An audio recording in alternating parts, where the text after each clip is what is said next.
According to the GBI, and the officer fired his weapon, striking Brooks. Now, a copy of that video will also be released to the public. An earlier account of this incident, according to the GBI, was based on the officer's body camera, which was knocked off during the physical struggle, preventing the capture of the entire shooting incident. So they've been able to piece everything together in the last few hours from the surveillance video at Wendy's, from the officer's body cam, and also from people who were at the scene. Again, this evening, if you're just now joining us, there was an officer-involved shooting in Southwest Atlanta last night at 10:30 p.m. And in the last few minutes, we've seen protesters who were gathered. You see on the left side of the screen there, that was video from earlier in front of the Wendy's, where protesters gathered. We saw rapper T.I. in the midst of that crowd. We saw some prominent people in the community also there as well. We know of at least 2 city councilmen who were there at the scene, not during the shooting, but after the shooting, and this morning as well, just listening to people and trying to get a feel of what's going on. And this evening, just in the last few minutes, I would say between the last 10-15 minutes, we've seen protesters move the protest from the Wendy's over to the interstate. So right now, both sides of the interstate, both directions, essentially closed to traffic. Protesters are blocking these vehicles from moving any further on the interstate, and they're calling for justice in the death of Rayshard Brooks. GBI also, again, as I said, they're also looking into the officer's conduct. We've been looking into the APD use of force policy, and so far we've learned a few things. Now, the APD use of force policy was updated just about 7 days ago, and in that use of force policy, there are several references to use of force. One part of that policy says employees will only use that force which is reasonable and necessary to effect an arrest, prevent an escape, and defend the officer or another from physical assault or to accomplish other lawful objectives. Now, further down in this use of force policy, that policy specifically addresses deadly use of force. And it says an employee may use deadly force to apprehend a suspected felon only when he or she reasonably believes that the suspect possesses a deadly weapon or an object, device, or instrument which, when used offensively against a person, is likely to or actually does result in serious bodily injury, and when he or she reasonably believes that the suspect poses an immediate threat of serious bodily injury to the officers or others. Now, we haven't heard from the police officers in this incident just yet. We actually don't even have their names yet. Police have not released that information to us this evening. And so we're still waiting for a lot of information regarding what happened in Southwest Atlanta last night. All we know so far, the person who's died in this confrontation with police is 27 years old. His name is Rayshard Brooks, and he's from Atlanta as far as we know. We've talked to family members and the attorney for the family, and they tell us he's a father, or he was a father. He had 4 children, and one of them was a stepson, and 3 of them his own. And so a family in mourning tonight. We have reporters who've been talking to protesters this evening, and some of them have told our reporters that it's not enough that the police chief has resigned and that the mayor is calling for one of the police officers, the one who fired the gun, to be fired. They want reform of the entire police department, and that's what they're calling for tonight, along with justice for Rayshard Brooks. So we're following the developments here. You're watching, again, if you're just now joining us, the left side is right in front of the Wendy's on University Avenue in Atlanta. That's where the shooting happened. It happened yesterday at 10:33 p.m. And then on your right side is the G-Dot camera overlooking the interstate, where you see dozens and dozens of protesters, if not hundreds of protesters, who are gathered on the interstate right now, blocking traffic in both directions. We've also heard from several city leaders this evening, And one of them, actually, before we even go to the city leaders who've commented on this, we also heard from Chief Erica Shields this evening after she resigned. She released a statement, and that statement was pretty short. And it says, "For more than 2 decades, I have served alongside some of the finest women and men in the Atlanta Police Department. Out of a deep and abiding love for the city and this department, I offered to step aside as police chief. APD has my full support, and Mayor Bottoms has my support on the future direction of this department. I have faith in the mayor, and it is time for the city to move forward and build trust between law enforcement and the communities they serve." That was the statement we received from the Atlanta Police Department from Chief, or now former Chief, Erica Shields. Now, the person taking her place is Rodney Bryant, who has been working in the Corrections Department for the last few years. He's a veteran of the Atlanta Police Department as well. He was a peace officer in the Atlanta Police Department going back to 1988. So he has a lot of law enforcement experience. He's now the interim police chief for Atlanta while the city continues to search for a new police chief. And I have Jeff Hollinger joining me here on the desk to continue this coverage. And Jeff, what we're looking at right now is something we haven't seen in Atlanta's past as much. We have seen it. We have seen it recently. We saw it 2 weeks ago when there were some of the protesters who made their way out onto the freeway. Now, after a few years ago, when there were the issues in Ferguson, Missouri, there were protesters who attempted to make it out onto the freeway. They were unsuccessful in that bid when they ran into a long blue line of the Georgia State Patrol blocking their entrance onto the freeway. Now, 2 weeks ago, when we saw protesters make their way onto the freeway, it was less organized. They were sort of straggling in at different points, different locations to be able to get onto the freeway. And as a result, it shut down the freeway for, I want to say, about 75 to 80 minutes, somewhere through there. But this is certainly more people than we saw 2 weeks ago. And you could see the traffic on this Saturday night, very busy, 9:15 right now, and it is stopped right now in both directions.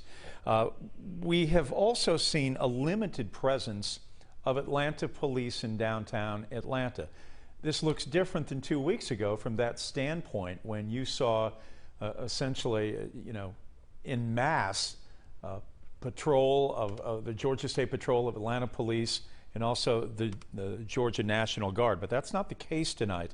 I have a viewer, an 11 Alive viewer named William Cross, who sends me drone shots. And if you follow me on Facebook, you probably have seen the various shots that he gives of the protests from high above, or has shown during the pandemic, the sights of downtown Atlanta. And he had an interesting observation from his picture as well tonight. As we looked at downtown Atlanta, there were some protesters. Most of them had gathered at the Wendy's, but in the downtown area around Centennial Olympic Park, there was no police presence at all. And the Georgia National Guard is not a part of that equation tonight as well. So you are looking at what is a very different situation, again, from what we saw 2 weeks ago, when there was a great sense of organization on a Saturday night.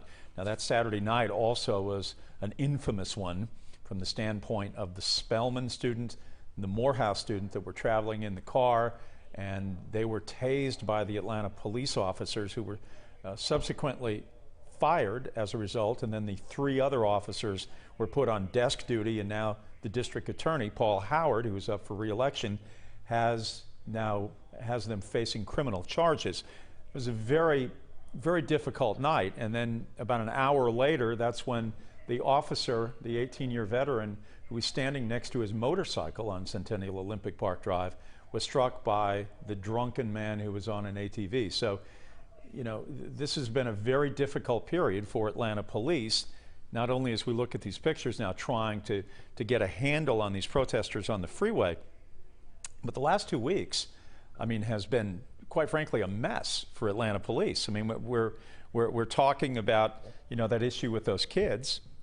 We also had video last night that we ran on 11 Alive of the officer who didn't like what the dental hygienist, the 130-pound woman, was doing with a barrister or a banister, and body slammed her and broke her collarbone. So there have been all these sidebar issues, plus the police union calling for the resignation of Paul Howard.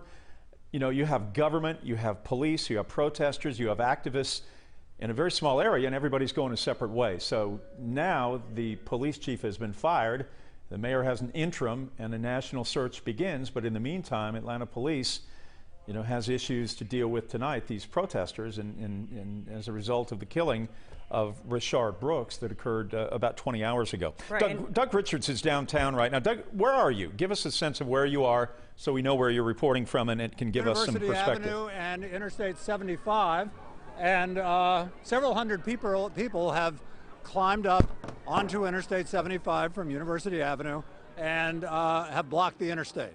It appears that the interstate is blocked in both directions, northbound and southbound. As you're looking at the highway here, a screen left would be where downtown is, and screen right basically would be where Atlanta Hartsfield-Jackson International Airport is. There are several hundred people on the highway now. There are also scores of police officers up there. They had positioned themselves, and if we look a little bit to the left, David, I want to just show the police presence here, which is symbolized by all the flashing lights. They did a good job of blocking that particular part of the highway, but the protesters seem to find a vulnerability in the police protection of the interstate highway. In particular, it was the ramp onto the highway going southbound from University Avenue, and so they clambered up that berm there. It is a grassy berm. It's a sharp angle, but the grass is reasonably short, and the footing was good enough for the hundreds of protesters to get up there.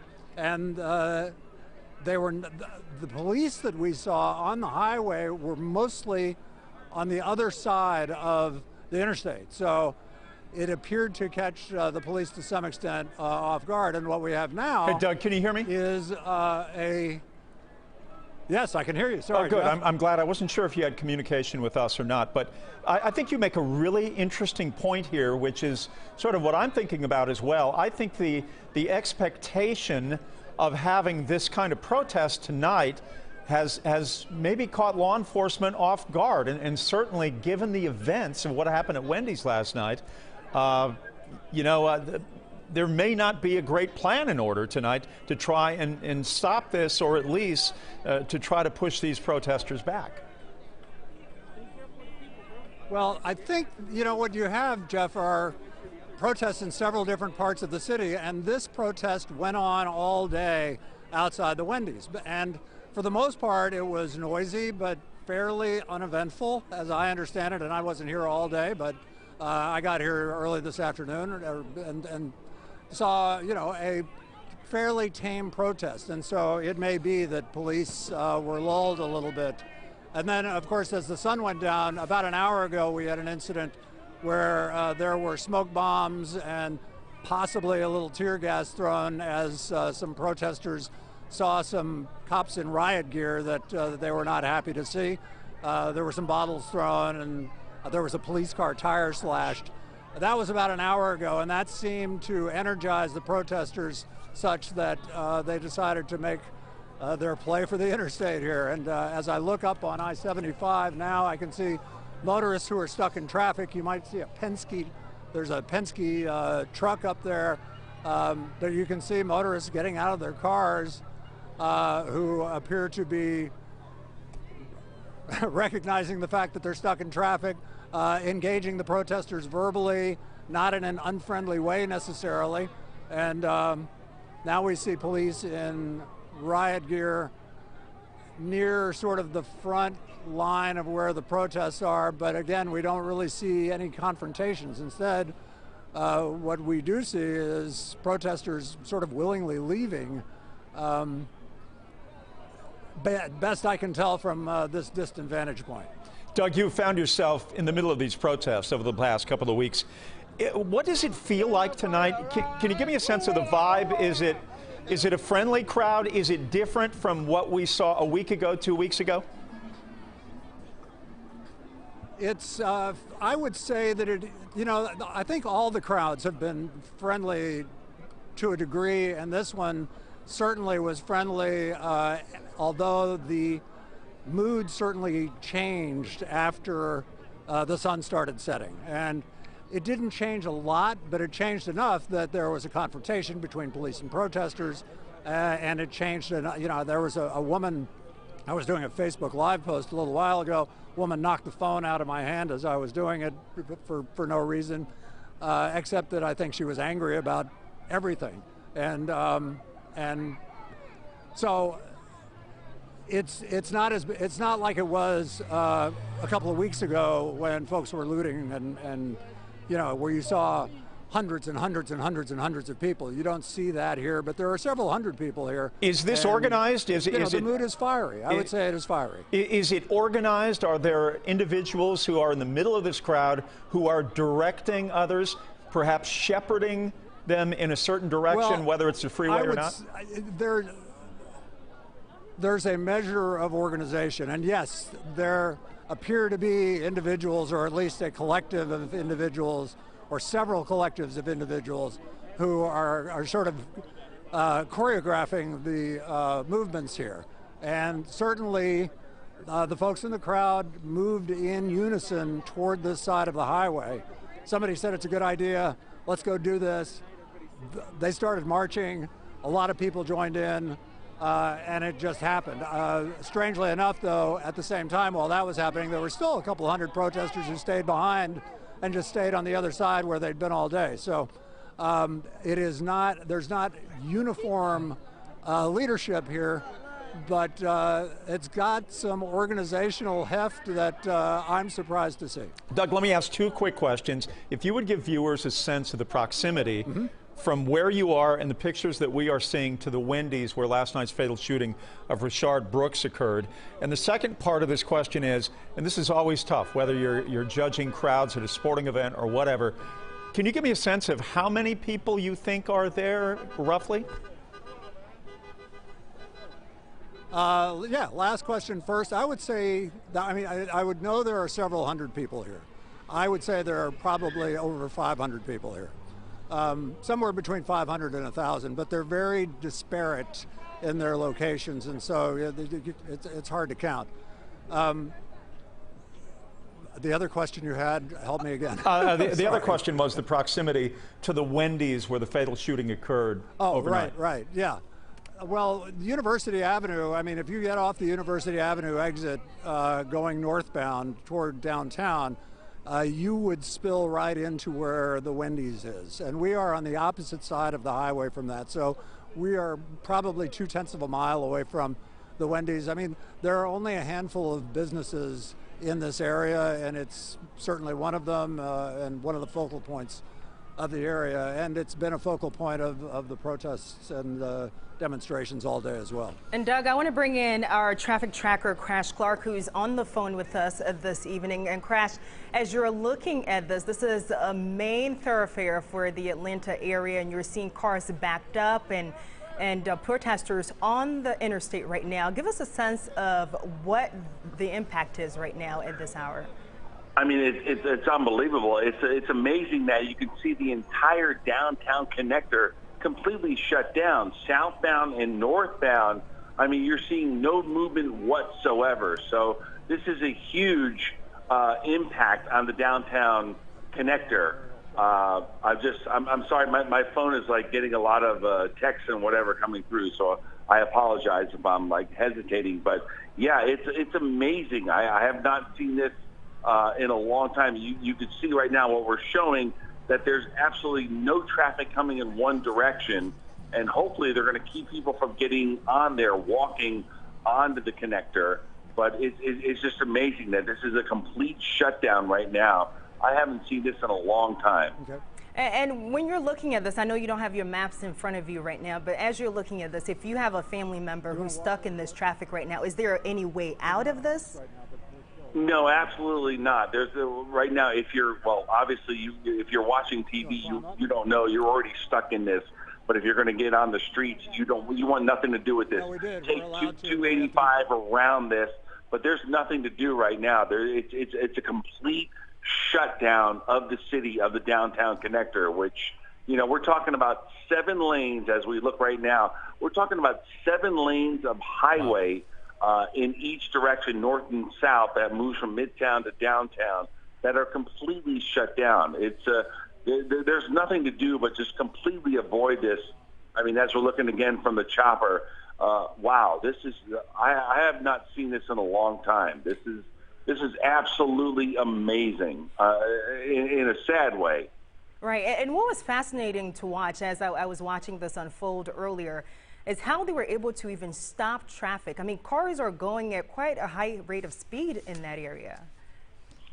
Yeah, well, I mean, once you get 1 or 2 people on the road, which is obviously dangerous, you get 1 or 2 people and then somebody slows down, and then next thing you know, as you see again from this look on the left side of the screen, it's completely shut down. It looks like there's a little bit of traffic coming now on the right side of the other side of the highway, but obviously it's very dangerous for any of this to happen. But again, this is wow, just to see the entire connector, 14 lanes collective, completely shut down. You see another car right here, it looks like almost looks like a... We're seeing military vehicles right now, Crash. Yeah, military vehicle, yeah. All right, thank you. We appreciate it. We're going to check in with you in a couple of minutes later, Crash, and we'll continue to get some information from you as you take a look at these different live transmissions, these different kinds of shots from the interstate area to really give you a sense and an overview of what we are seeing. And quite frankly, I concur with Crash that we have at various times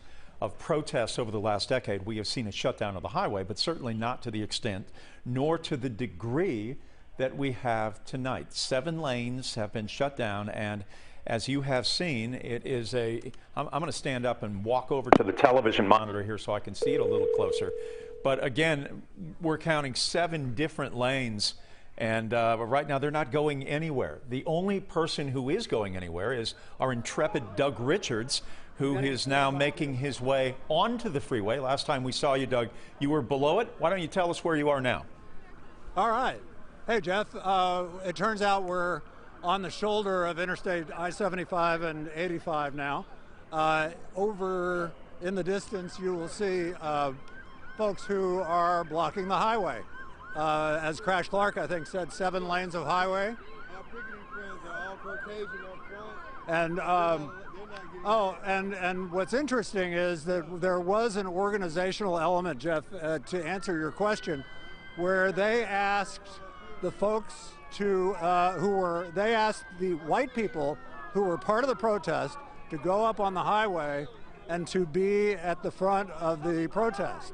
And as we go up here, we see that most of what I see anyway is most of the folks who are blocking the highway are white folks. And the thinking behind that was by the organizers that the police would be less likely to confront white people than they would if black people did block the highway. So how diverse, Doug, can you hear me? And it seems to be working. How diverse is the group of protesters tonight? You know, I was looking at that earlier. I would say it's probably 80% black folks, but you know, there are hundreds of white people here. So, and they're enthusiastic and they want to help. And so when they were called upon to be in the front, not all of them went, but there are enough of them out there now to block the highway. And and most of those, yes, absolutely. My other question for you is, the majority of folks out there are white. As I take a look at these pictures, Doug, what sort of law enforcement presence do you see? We see a number of APD lights that are flashing, at least in the pictures that we're seeing here at 11 Alive and that viewers are seeing right now. But on the ground, what sort of law enforcement presence are you seeing? And I'm going to ask you to compare and contrast to what you've seen over the course of the last week and 2 weeks, if you would. Well, mostly it's been Atlanta police that I've seen here. On the highway, it's Georgia State Patrol and some other state police. But the few you know, there really haven't been that many police officers in the neighborhood. Most of them have been blocking the highway, and you see a lot of state police blocking the highway. You also see military trucks blocking the highway. It appears that either the National Guard made a return visit, or some police agencies that have military trucks were also called in to help block the access points to the interstate. So, Doug, anyway, I have yes, a couple of questions for mostly you. Atlanta police, though, until you get onto the highway, and then you see state police. And Doug, I'm seeing some reports on social media. I don't know from your vantage point what you can and can't see, but have you seen officers make any arrests at all since you've been there? I haven't seen any arrests. We saw the confrontation that we talked about a little while ago, where some, you know, smoke bombs were exploded and some bottles were thrown. I didn't see any arrests. There may have been one, but I didn't see any. I haven't seen any arrests. You know, I mean, for the most part, the police are being very restrained. I mean, the fact that they haven't opened the highways and don't appear to be making a move to open the highways, I think is a good gauge of the restraint they're showing at this point. Right, and we've seen the military vehicles move in onto the interstate there. Have you seen any of the National Guardsmen walk out of those vehicles and get into formation, or anything of that sort? No, the police formations have been pretty haphazard, I think. They're, no, there hasn't been any sort of like oh, wait a minute. Well, here we go now. Now a MARTA bus is unloading what appear to be riot-clad. What are those? Those appear to be those Atlanta police officers? Yeah, from what we're seeing here, we're seeing officers in what looks like riot gear getting out of that MARTA bus right now. Lots of them. Yeah, they're coming off of a MARTA bus. They are facing in the wrong direction on the northbound lanes of I-75. There are probably about 60 of them there, and it's unclear where they are going. How are protesters reacting to them coming out off of that bus? Actually, the highway is not being blocked on the side of the road that they are on, which is the northbound side. In order for those folks to be effective against this blockade, they will need to cross this berm here and get on the southbound lanes. So the protesters haven't seen them yet? Right. Can you hear us, Doug? Have the protesters seen these officers who've gotten off the bus? Barely.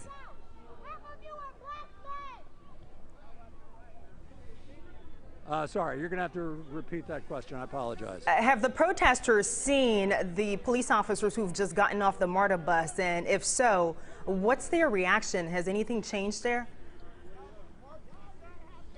Yes. Perhaps, Mr. Brooks, why don't you turn around and show the protesters reacting to the... mostly they're taking pictures of them and heckling them. They're making fun of military cadence now, and interestingly, the police in the riot gear are marching away from the blockade at this point. I'm taking a look at Twitter right now from Sarah Callis, who is a reporter for the Atlanta Journal-Constitution. And she is stationed outside of the Wendy's, where she says that protesters are smashing the windows of the Wendy's right now. So there is some destruction going on over there, according to Sarah Callis. And I'm taking a look at the Twitter feed right now. I just want to catch everyone up to what... spirits are high, I will say that. Yeah, that's our reporter Doug Richards at the scene there as protesters take over the downtown connector at University Avenue. And if you're just now joining us, you're watching breaking news this evening. A few hours ago, actually almost 24 hours ago, and at 10:33 p.m. yesterday, there was an officer-involved shooting, a deadly officer-involved shooting that took the life of 27-year-old Rayshard Brooks in Atlanta. This was at the drive-through at Wendy's in Southwest Atlanta, right near the interstate there at University Avenue. And since then, we've seen the police chief, Erica Shields, resign. And we've also seen the mayor of Atlanta call for one of the police officers, the one who fired the shot, to be fired. Now, both of those are being investigated right now by the GBI. And as we watch this video tonight, 14 lanes of Interstate 85-75 blocked by protesters this evening. We've seen the military vehicles move in. We've seen officers trying to basically toe the line, Jeff, being really delicate tonight on how to handle the situation. Well, it has been an extraordinary 18 hours or so since the shooting of Rayshard Brooks at that Wendy's. He was asleep in his vehicle in the drive-through lane and had been impeding those trying to get their orders, and police gave him a field sobriety test, of which he failed. They attempted to arrest him. He resisted. You've seen the video, the fight, the tase, and then the shots were fired. He was dropped and then died at Grady Hospital. I think any of us who love the city or have followed the events in the United States over the last few weeks and the issue of social justice and police brutality in communities of color, extraordinary to see that video today and to go, oh my goodness, with all that has transpired and a certain understanding or acknowledgement of all that has been transpiring for a very long time, seeing that video certainly was something that was eye-opening, discouraging, horrifying. And Jeff, you were reading a reporter's tweet on social media, a reporter from the AJC saying that people were smashing the windows at the Wendy's there where this incident happened yesterday. We've just confirmed, just by watching our chopper video here, that yes, something is happening. There's destruction happening there at the Wendy's location where the shooting happened yesterday at 10:30 p.m.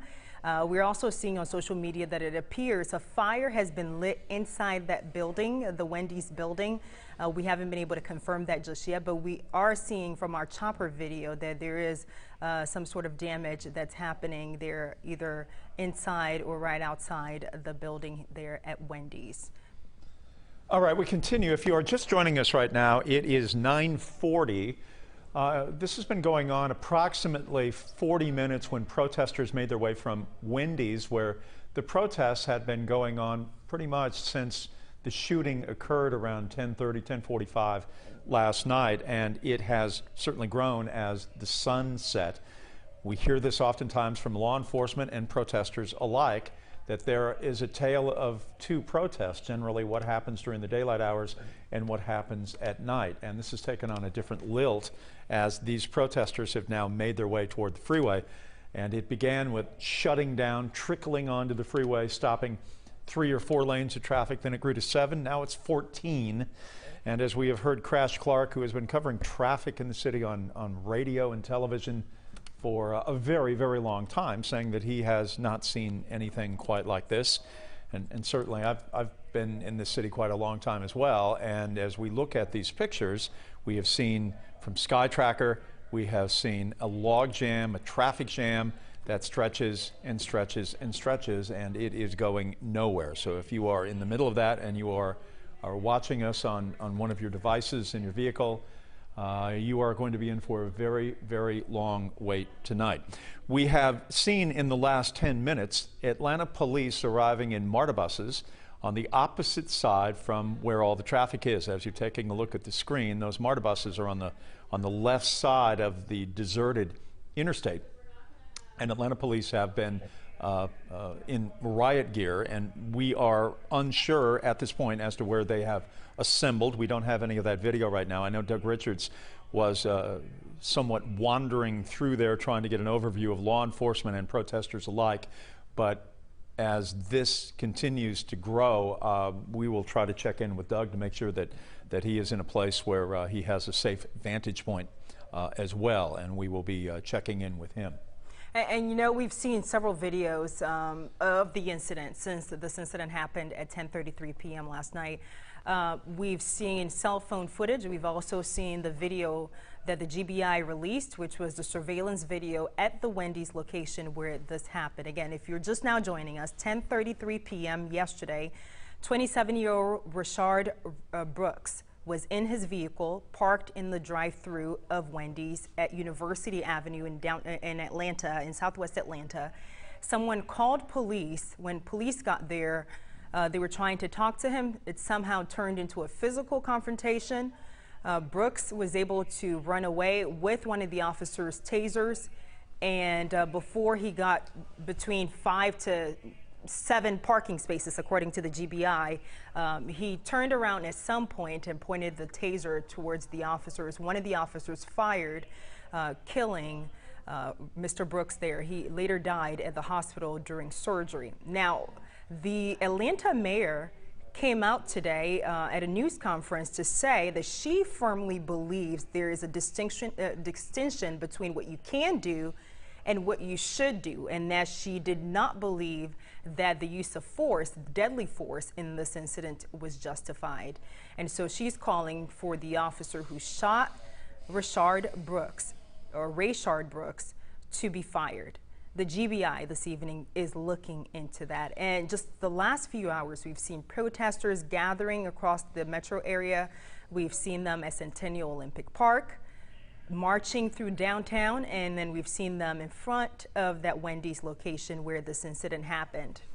And we want to head back there, just a stone's throw away from that area where the incident happened. We see protesters on the interstate blocking traffic, 14 lanes of traffic being blocked on the downtown connector at University Avenue. That's where we find our Doug Richards. And Doug, what's changed in the last few minutes? I know we saw the officers get off the MARTA bus.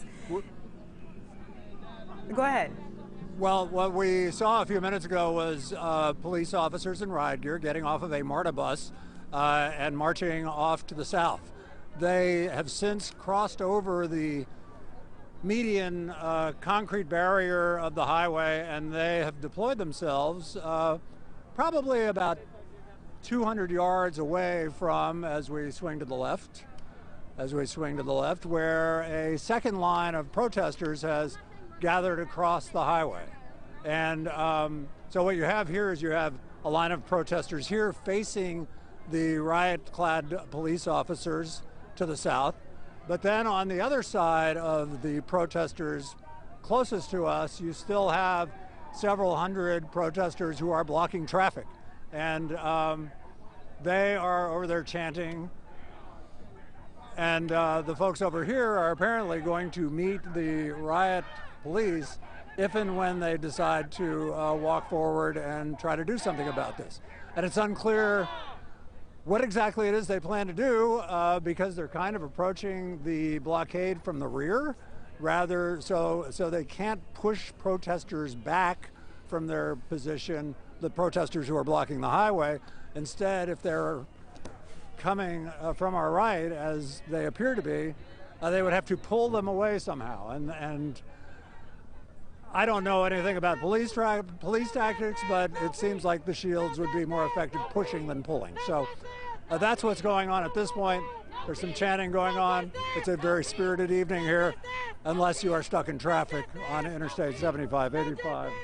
Right. As the highway is blocked by protesters. Right, Doug. As we were watching the video and your photographer there pan across the interstate, we were seeing different groups of protesters. There seem to be some sort of cohesion among the protesters. Are they all there together, or is there sort of any person in command that's telling them what to do, or is everyone just doing whatever they feel like? I would call it semi-cohesion. They all seem to share mostly the same purpose. There seems to be a number of different leaders, or people who have asserted themselves as leaders, or people who have come to be regarded as leaders. But to say that there is a formal structure in this protest, I think would probably be a vast overstatement, given the chaotic nature of the protest that we saw much of the afternoon, where we saw protesters sort of lurching from one part of the neighborhood to another, to another. Sometimes they would confront the police on the highway. a little bit and then back off, and then about a half hour later they'd go up again and do it. And then, of course, this time when they did it, they did a flanking maneuver that U.S. Grant would have been proud of, where the protesters came around on University Avenue to the opposite side of the interstate highway and took the highway, as it were, from the opposite side. So, all right, Doug. Thank you. We appreciate it. There is an organizational quality to it, yes. I will check in with you in a while. We are joined right now by Councilwoman Joyce Shepard from District 12. You're familiar with Councilwoman Shepard. She is an Atlanta native, attended Booker T. Washington High School, grew up in the area, has been so very active on so many issues related to the city of Atlanta, including homelessness. Let's get her reaction to what you are seeing tonight and the events that really have transpired, Councilwoman, over the last 12 hours, including the resignation of the APD Police Chief, Erica Shields. Well, thank you for having me. I was out where you all are out there now. I was out there early for about 3 hours early in the day with my people. I actually was very entrenched in listening to what they're saying and having dialogue with them. I will say to you that what happened last night with Mr. Brooks, Rayshard Brooks, was not actually justified. I would say that on camera, on point. I believe this is a part of what I believe that we have to do in terms of reforming police and doing different tactics of interacting with the people in our community in terms of police. So that is a case in point of that. I talked to the mayor about that today and other folks that says, my God, we could have did that a different way. It would have a different. The gentleman was not being aggressive. He was actually drunk. And actually how they confronted him could have been de-escalated, not escalated. So to that point, I'm very upset about that. I'm really, the fact that we're now my streets, these are my neighborhood, that is my district. Where I was today, that's my district. And I want to talk about your district for a moment here. You know, Atlanta and policing, going back to Maynard Jackson and Andrew Young, and I talked with Ambassador Young last week about this issue of community policing, how Atlanta has been at the forefront of that for 40 years, in meaning, unlike Minneapolis with George Floyd, where officers don't live in the community that they patrol, that they're living out in the suburbs. That has not been the case in Atlanta. The Atlanta Police Department has certainly represented and looked like the community, and it's made a difference. We're taking a look at a fire right now, Councilwoman. Outside the Wendy's right now, there are a couple of blazes, but one that is very large in front of the restaurant right now. But I want to focus back on community policing, and that issue last night looked like it was not in place, as the optics of that are so concerning, with two white officers involved fighting an African-American man and then pulling a trigger on him. You're absolutely correct. It's absolutely atrocious. I'm very upset over that. But when we talk about community policing, even in terms of the 40 years that you're talking about, it's really, as I said earlier, at a point, even in terms of where we were 40 years ago at the city of Atlanta, and we do have a huge amount of black police officers, but we also have, let me just say this to you. What happened a couple of weeks ago in terms of black police officers actually tasing those two young black kids down at the college, that was unjustifiable too. So that begs to say to you, even in terms of black, white, that we need to be really looking at how our police officers are interacting with our community. Do you believe Atlanta Police the department is in a great crisis right now from what we've seen over the last 2 weeks? You have a change now in police chiefs. You have a union attacking Paul Howard, the district attorney. You have Paul Howard now charging two police officers with criminal charges as a result of what happened with the two youngsters, one from Morehouse, the other from Spelman. I mean, is there great concern? Should there be great concern for all of us who live in Atlanta and who are taxpayers at this point? I would say to you that the Mayor Bottom has done a good job of looking at what is happening, and a part of what's happening, even internally with the police department, is something that unfortunately that it has to happen at this point. We can't allow black folks to be killed, and not just in Atlanta. This problem is not just an Atlanta problem. It's across the country. We, again, as I say, we need to look at how we assess our police officers, who's there, what's going on with them, black, white, green, or yellow. We need to make sure that we're doing the right thing. We need to reform, do a complete revamp of how police officers interact in our community, because I believe how we are training our officers in terms of approaching them and interacting with them it has to be a different approach. The approach that we have now is a military approach, and we have to look at it at a whole different level. So to that point, that is where we are in terms of reform. What's happening, unfortunately, at this point, I do believe it's justified. I know that we are going to have problems with our internal police department, concerns around that, but we've got to deal with this.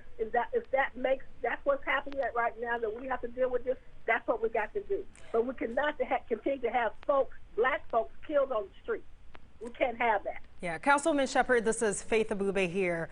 We're taking a look at our chopper video this evening, and we're seeing two big fires, one in the parking lot of the Wendy's there where this incident happened, and one, it appears to be smoke coming out of the building there. We're seeing fire trucks trying to get through the crowds, but protesters are blocking the way. We've seen this afternoon that the Atlanta police chief has resigned, and that the GBI is now looking into the conduct of the police officers who were involved in this incident. But it seems to be raw emotions out there this evening. People are angry. What else needs to be said by city leaders in order to calm the situation? Well, as I told some of the folks when I was out there earlier, we need to have community conversations. It's at a point now that we need to begin to really talk, because what I saw out there today, I actually have lived in the city for a huge long time, and I'm older now, but on my young age, I was out there at the same age they were protesting, not only in Atlanta, across the country, in terms of racism and things that I saw. So me, in terms of who I am, I know and feel where they are today.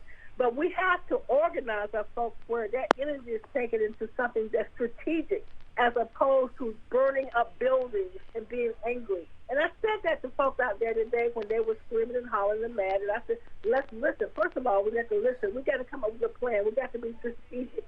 Protesting is a great opportunity on one level, but after you finish protesting and you burn down things, what do you get? Because you're going to have the same problem. So this problem is something that has to be organized in a way that's much more effective in terms of taking that energy and doing something to cause effect and not continue to protest, because we've done that long enough. So I'm at a point, I've been doing this all my life. I'm going to continue to do this until I finish with whatever. But I'm out here, and I've already told the folks, we need to have community meetings. We need to call in leaders from across the city. We need to have conversations. Unfortunately, I so wish that we could have physical conversations at this point, because I believe that's what's needed. Unfortunately, because of COVID-19, we can't have those conversations. Right. Councilwoman Shepherd, as you were talking there, we saw on the interstate near the location of this incident that the officers were moving closer and closer to the protesters. It's been about an hour now since we started monitoring what's happening on the interstate. And we're seeing police being very delicate and very sensitive to what's happening and not moving in aggressively on the protesters. If you were advising them this evening, I know they're the public safety experts, but if you were advising them as a leader of the city, what would you tell them in how to handle the protests that are going on? Because right now we're seeing 3 fires and protesters blocking one of the major thoroughfares of the Atlanta area. What would you tell police in how to handle the situation? Well, I was out there earlier, and I saw a couple of those scenarios that you're talking about, and I was listening to how police officers were talking to them, and I used as an example of what I'm going to be taking back in terms of how they interact with the people out there. Not all officers, but one thing is our officers have got to engage with folks. They can't see this as a standoff. And at the same time, when it gets really crazy, like folks burning things down, that's a whole nother level. But we've got to begin to have conversations for community folks. Don't look at the police as the enemy. Don't look at them, because again, the structure of how policing has been done has caused that. So again, that's revamping our whole procedures and looking at community policing from a whole different perspective. So what I would say to the officers now, listen to what they're saying, watch what's going on, and don't do like what happened last night. Take something that you can actually talk about in a tactical and a whole different way of mediating, and not say, let me just pull out my gun. Let me go in and deal with them. Let's do an assessment of what's going on out there. Look at these protesters and say, is that something I can walk up and have a conversation? Can I interact with them and have conversations? But that's something that we got to start on so many levels, beginning immediately to begin to have these dialogues in terms of how we do that. All right, Councilwoman Joyce Shepard, you are a mother, a grandmother, and we appreciate all of your thoughts tonight on your district. You're a native of that area. Again, you went to Booker T. Washington High School. Washington High School, very proud. I know you're a proud grad, and you are watching this as we are. We have seen 3 fires now at Wendy's. We do not, according to our reporter on the scene there, see any Atlanta police presence in that area of the Wendy's off University Avenue, where the 3 fires are going right now. Protesters threw fireworks inside the Wendy's. They smashed the glass, according to an assortment of reports that we have seen tonight. And protesters have also blocked that area. There has not been the ability for the Atlanta Fire Department to be able to roll their trucks through there and extinguish the trio of blazes now that are continuing to burn in front of the restaurant. So that's the very latest from the Wendy's University Avenue area where the shooting occurred last night and the subsequent death of Rayshard Brooks, the 27-year-old who was asleep in his car. He was inebriated, according to field reports, and then found himself in the midst of a fight after he resisted arrest. 3 shots were fired. He later died at Grady Hospital. All right, we will be joining WATL 36 right now.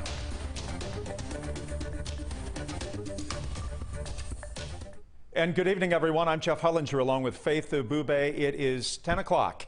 And 10 o'clock in Atlanta on this Saturday in early June is a night where motorists on I-75 and 85 are blocked in. 14 lanes of traffic have been stopped tonight by protesters who began at the Wendy's and once the sun set, made their way toward the interstate, began to trickle on slowly, then quicker, and then they began to flood the area. We are looking at Sky Tracker right now. You're getting an overview of what we are all seeing right now, and what we are seeing are 3 fires in front of the Wendy's on University Avenue, 2 to the right, 1 to the left. Atlanta Fire has been unable to get in there with their trucks.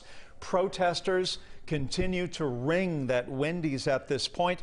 Atlanta police presence has not been seen, that according to our reporters that are on the ground right now. We have also seen Atlanta police arrive in MARTA buses in riot gear, and they continue to assemble in mass in front of the protesters.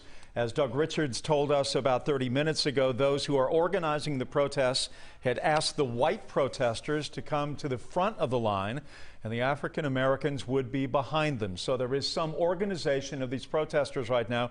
We're not entirely sure who. We are now seeing another fire. So we're counting 1, 2, 3, 4 fires. The one on the right that you see right now is one that began just moments ago. So these series of fires continue to be set by those who are outside the Wendy's right now, a Wendy's now that has undergone some structural damage from protesters who were incensed by the death of Rayshard Brooks about 20 hours ago. Yeah, and again, all of this happening within the last 24 hours. At 10:33 p.m. yesterday, this is when all of this, specifically to this officer-involved shooting, the 48th officer-involved shooting that the GBI has had to investigate since January 1st, 2020. So the incident that started it all was at the Wendy's location on University Avenue. This is near the downtown connector at University Avenue. A 27-year-old Rayshard Brooks was asleep in his vehicle outside the Wendy's at the drive-thru. Witnesses called for the officers to come to the scene, and somehow that situation ended up being a deadly police shooting. We have on the phone right now Dr. Cedric Alexander, a very familiar name in Atlanta Metro. He was the chief of DeKalb Public Safety and is now in Rochester, New York. He had been offered the police job as the chief of police in Chicago and opted not to go, and he joins us now by phone from upstate New York. Dr. Alexander, thank you for joining us. Can you hear me? It's Jeff Hullinger. Yes, I read you loud and clear, Jeff. Great hearing from you. And by the way, I'm in Pensacola, Florida. You are in Pensacola tonight. Thank you. It's always good to talk with you. I wish these circumstances were much happier than what we are seeing tonight. Give me your view tonight as a law enforcement executive who's made your entire career in law enforcement. What you are seeing tonight, not only in terms of protesters, but in terms of the issues facing Atlanta police now with the resignation of Chief Shields and now an interim head, a nationwide search begins. This is an Atlanta Police Department that has been under siege for the last 2 weeks and has made some mistakes that certainly have been shown on video, and they have stirred a lot of people in this city. Yeah, well, I mean, certainly we are very familiar with what you're referring to in reference to this most recent case, and of course the case about a week ago involving the 6 officers who were terminated in charge. But let me say this: I think your leadership there, your mayor there, has done an outstanding job in navigating herself through this very, very tough time, because it's a tough time across the country, and right now at this very moment. People are not feeling that they can trust police, and particularly in communities of color. And Dr. Alexander, I'm going to pop in here very briefly. We are now seeing live pictures from the freeway. APD now is making arrests of the protesters who are at the front of the line who have been blocking the traffic. So the State Patrol is also involved in this enforcement right now of these protesters trying to clear the interstate. So I'll let you continue. I may jump in if some of these pictures change and we need a little illumination. Okay, absolutely. But here again, your mayor has done a good job in responding to the issues she needed to respond to as it relates to her community. But across this country, what we're seeing, like we're seeing here in Atlanta tonight, people are angry, people are tired, they're fed up with these shootings that are for so much concern to American people across all demographics. So something here really has to be done, and it has to be done now. Reform is not something we can just talk about. It is something really that has to take place, and it must take place in local levels across this country and local communities. And you know what, I think about Congressman John Lewis as much as a decade ago was voicing his concern here in Atlanta about the militarization of police, particularly after the Gulf Wars that we have been in the middle. Do you subscribe to that theory as well, that this overt militarization of police forces all throughout the country has sown the seeds of mistrust in communities of color? No, not that in and of itself, but let me say this. Certainly, I want to see policing return back to being just that, community policing. It may be return to it, might be the wrong word. It may be doing it for the first time. But we got to build relationships between police and community. Now, there are going to be times when, for an example, SWAT teams may be called to a situation that involves very dangerous persons who are barricaded, maybe have hostages, and yes, they will need to be equipped with the necessary equipment in order to confront that threat. But on a daily, everyday basis, when people in your community or any other community see the police, they want to see them as the police officers who are there to protect and to serve and not feel frightened or afraid. And the problem we're having right now in this country, people are afraid of the police. And I tell you, for someone who served 40 years in public safety, that hurts me. And I'm quite sure it hurts a lot of people who are chiefs and sheriffs across this country, because they are good people out there who really do want to protect and serve. But we're in this real difficult space, and it is understandable. I certainly understand it. I think most people understand it.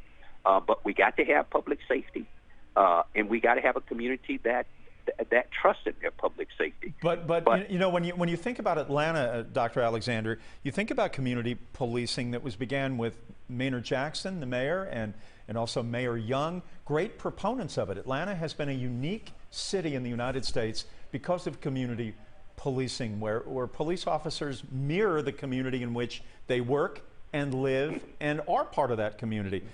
It is disappointing to see what has occurred here in Atlanta with all of those decades of good work and goodwill that had been amassed. But you also have to remember that generations change. And you can go back 20 or 30 and 40 years. I could take you back 30 years when I was a street cop in Miami, and we did community policing. But we're looking at a new generation, but we're still looking at many of the same problems as it relates to officer-involved shootings that was occurring long before Michael Brown. So as communities and police have made gains, we've also seen in recent weeks those gains not feeling of being of any real value. For an example, you go back to the Albury case, you go back to the case of Breonna Taylor in Louisville. These are more recent cases. And then you have, on May 25th, the George Floyd case, and now you have this case of the last night. It is almost to the people that are out there, not just in Atlanta, across this country. When is this going to be enough? They're crying for help. They're asking for help. Something has to be done. And we have to do something. So when we talk about reform, this is not something we need to do next week. This is something that needs to occur now across this country. And we need to bring the right people to the table. We need to make sure that the community has a part and a stake in this whole reform process. Because for us to be successful and for us to gain back the trust of our communities across this country, we have to have all those entities at the table. The police can't just be to the table by themselves anymore and line out their policies. That cannot work anymore. You must have city government involved. Everyone has to have a piece. City government, people in the community, everybody got to be at that table if we truly want to reform our public safety and our police departments across this country. Dr. Cedric Alexander, always a pleasure to be with you again. Hopefully there will be better days ahead when we can talk about these issues. But we thank you for your time from Florida tonight and wish you only the best. The former DeKalb police chief, the former director of safety. Thank you, sir. I want to draw your attention right now to what we're seeing here on the screen. Police officers have moved in closer to the protesters this evening, and we're hearing they've made about a dozen or so arrests so far. We're also seeing 3 or 4 fires in front of Wendy's, the location where this incident happened yesterday. We want to head over to our reporter, Doug Richards, who's at the scene. You've been watching this unfold for the last few hours. Tell us what's happening right now. Well, we have protesters mostly cleared from the highway at this point, it appears. Police officers went in about 3 or 4 minutes ago and started arresting them individually. The first 8 protesters that were hauled away were white women. About the first 20 protesters were white women and white men. As we reported earlier, the group here asked white protesters to form the front line of this protest, and they did. And there were, when these police finally confronted them, there were about 80 people blocking the highway. They are now facing us on the side of the highway. We are not on the highway. We are on the berm overlooking the highway. And they're there because there are still a lot of spectators over here where we are, and they obviously want to prevent any of the spectators from spilling onto the highway and closing it again. And I suspect that what they're going to do is insist that the spectators also move off of the berm behind us. So, but to tell you what just happened, again, probably about 50 protesters in total got arrested. All but one went willingly. They had to haul one young man away, holding him by the hands and legs. And at this point, now it's just police blocking the highway as they try to quell the protest on the side of the highway and try to prevent them from interfering with traffic once again. And Doug, I have a question for you. So as we're watching police block the protesters from getting onto the highway, any indication as to how quickly those people who've been waiting in traffic will be able to move once again, or are they being allowed through right now?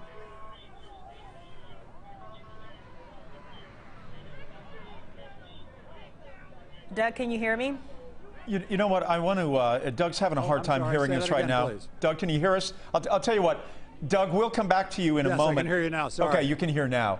Go ahead. Continue on your thought and let us know what you're doing right now. Go ahead. Well, this is a prisoner transport. Actually, several prisoner transports just made their way onto the highway, presumably to take away the people that we just saw marched away from the protest. Now, police officers are in their patrol cars are occupying the position where the protesters were, where they stopped the highway. So it appears they are on the, well, no, they're arresting at least one other young man at this point, or two other young men. But they're basically trying to make the conditions such that they can open the highway again. And in order to do that, they need to get the protesters off the berm where they are overlooking the highway, where they watched all these folks get arrested. And as I look on the berm, I see a lot of people descending off the highway. So if you were going to ask me to guess, I would say that the highway will probably be open in the next 10 minutes. All right, so. Doug, how many protesters are there behind you that they need to clear? Can you give us a sense of just how many there are at this point? We're looking at pretty much a close-up shot. Well, and it's a number that's rapidly declining. There are guys with bullhorns that are asking folks to go down the hill. Careful going down the hill. As you can hear. So the answer to your question is there's probably only maybe 3 dozen protesters left, and again, they're diminishing a lot. You know, I also want to mention, you know, we had very interesting insight from Dr. Cedric Alexander, the former DeKalb chief, and I've gotten a tweet in the last couple of minutes from Vincent Fort. If you've lived in Atlanta at all and you follow politics and you follow social activism, you know Senator Fort, one of the really well-known figures in Atlanta here over the last 25 years. And he's tweeted at me, he says, Jeff, look, most APD officers don't live in the city. And he says the department doesn't do community policing anymore, that they don't. He says, I can give you the history. So Senator Fort, if you want to call our newsroom, we will talk to you for a couple of minutes about this to give a different view of this in your estimation of representing the community and living in the community. So I know you're watching, Senator Fort, so we will try to get you on. We want to hear your view on this as well. All right, so we want to draw your attention back to the video, the chopper video we're seeing here overlooking Interstate 7585. This is the downtown connector at University Avenue. Finally, after more than an hour, we're seeing vehicles once again move on the highway. It had been blocked by protesters, and now finally police have been able to clear those protesters at least off of one side of the highway, and we're seeing the vehicles there finally moving. People have been stuck in traffic with no way to turn off of the highway there. So finally, police have made it possible for them to start moving slowly, and we'll continue monitoring that situation for you as we continue reporting on all the new developments related to this case, Jeff. All right, Sergeant Cortez Stafford is with us from Atlanta Fire right now. Sergeant, can you hear me? Jeff Hollinger here.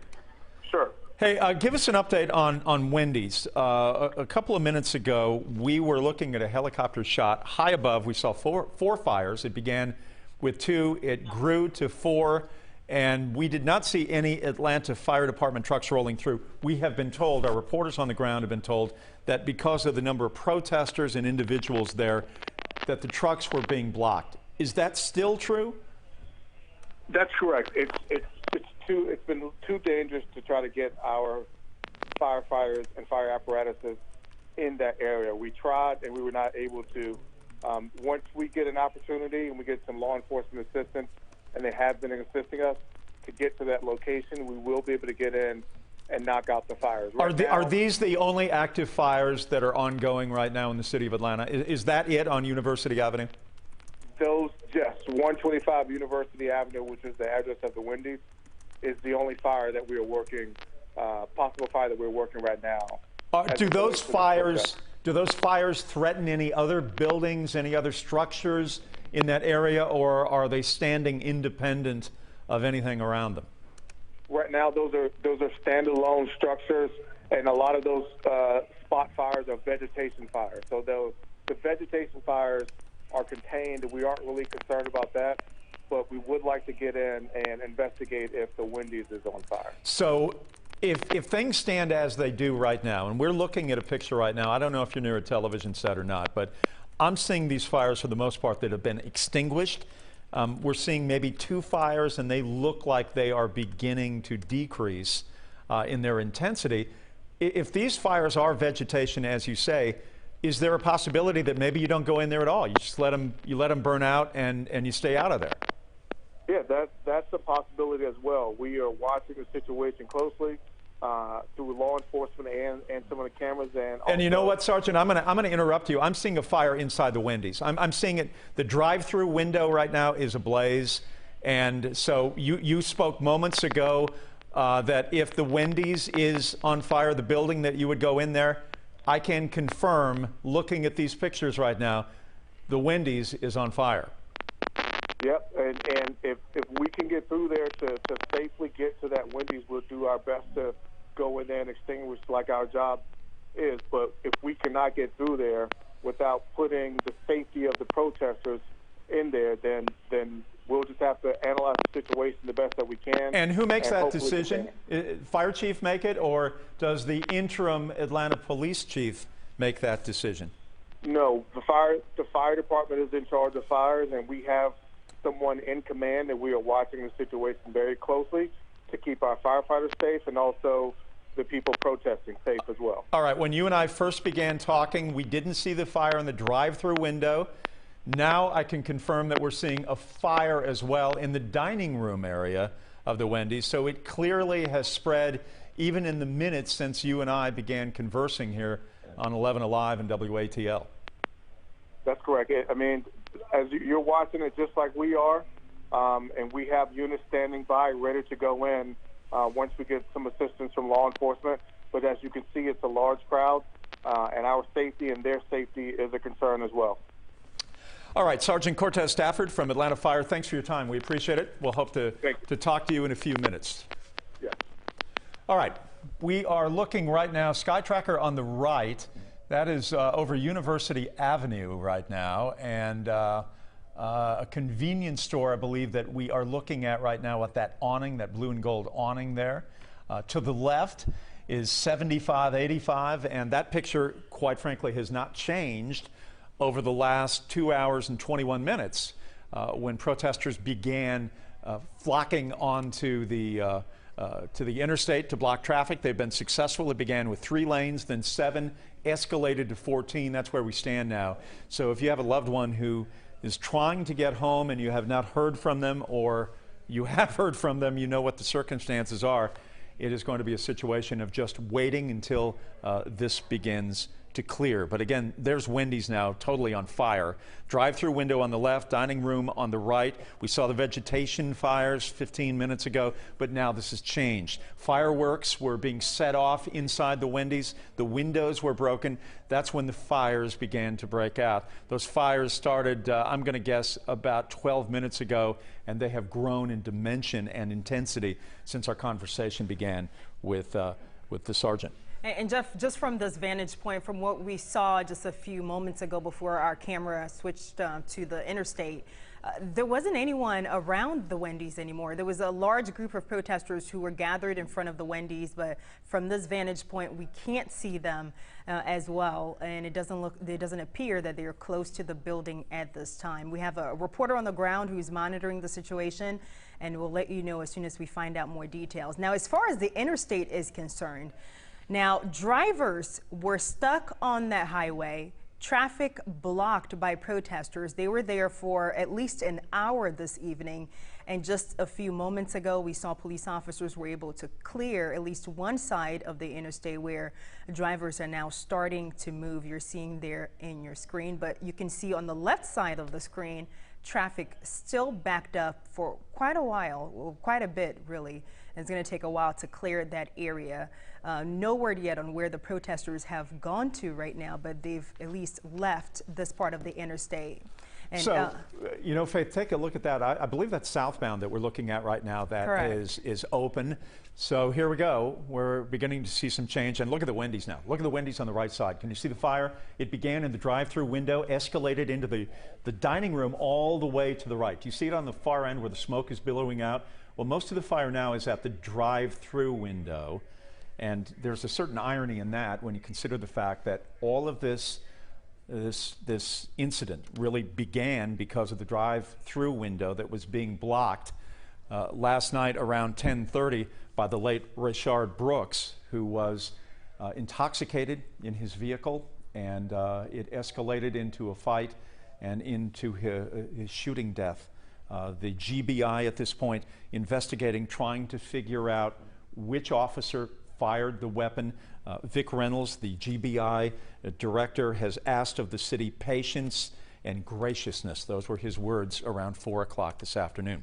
But right now we're looking at this Wendy's on University Avenue, and it is on fire. You see vegetation fires as well. That's what Sergeant Cortez was talking about as he saw that Atlanta fire, watching these pictures closely like we are, in the sense that there was talk about trying to get their trucks in there if the building caught fire.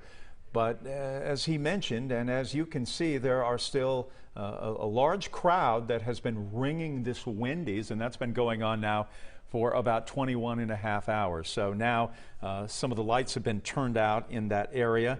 You can see the blaze at the top of your screen. That would be the vegetation fire that we were talking about. That's been going on for a very long time. But this Wendy's has been wrecked first by fireworks that were tossed in, by glass that was shattered, and now fire has certainly devastated the interior of the building.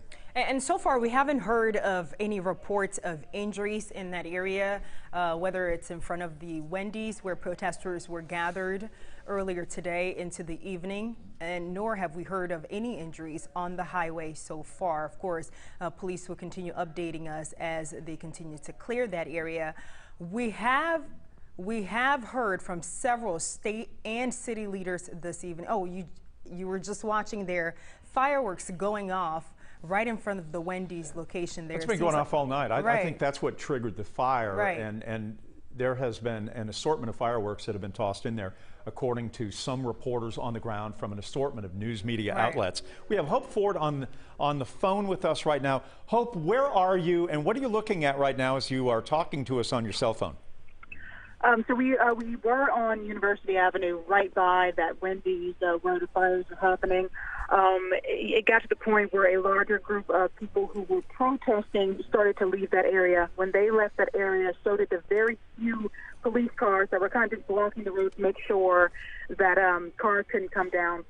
They left as well. So in that area, it was just kind of left at that point with no police in that area. So some of the protesters were leaving that area and were telling us, as they saw us, we were a little bit further back, telling us, it's not safe.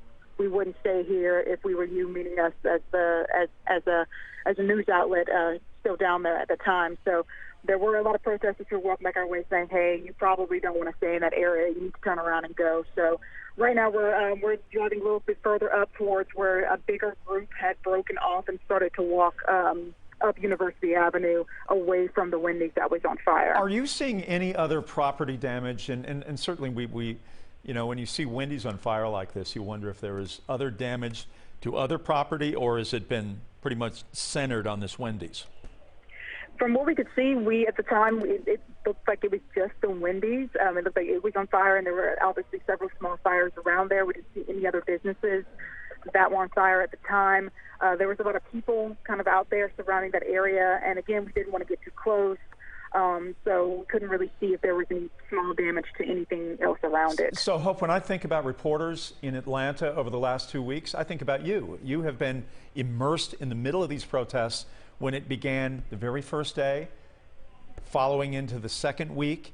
You are at it again tonight. Would you compare and contrast what you are seeing, what you are experiencing from those individuals that are around the protest tonight, how they may be similar or dissimilar from what we've seen over the last 2 weeks of protests?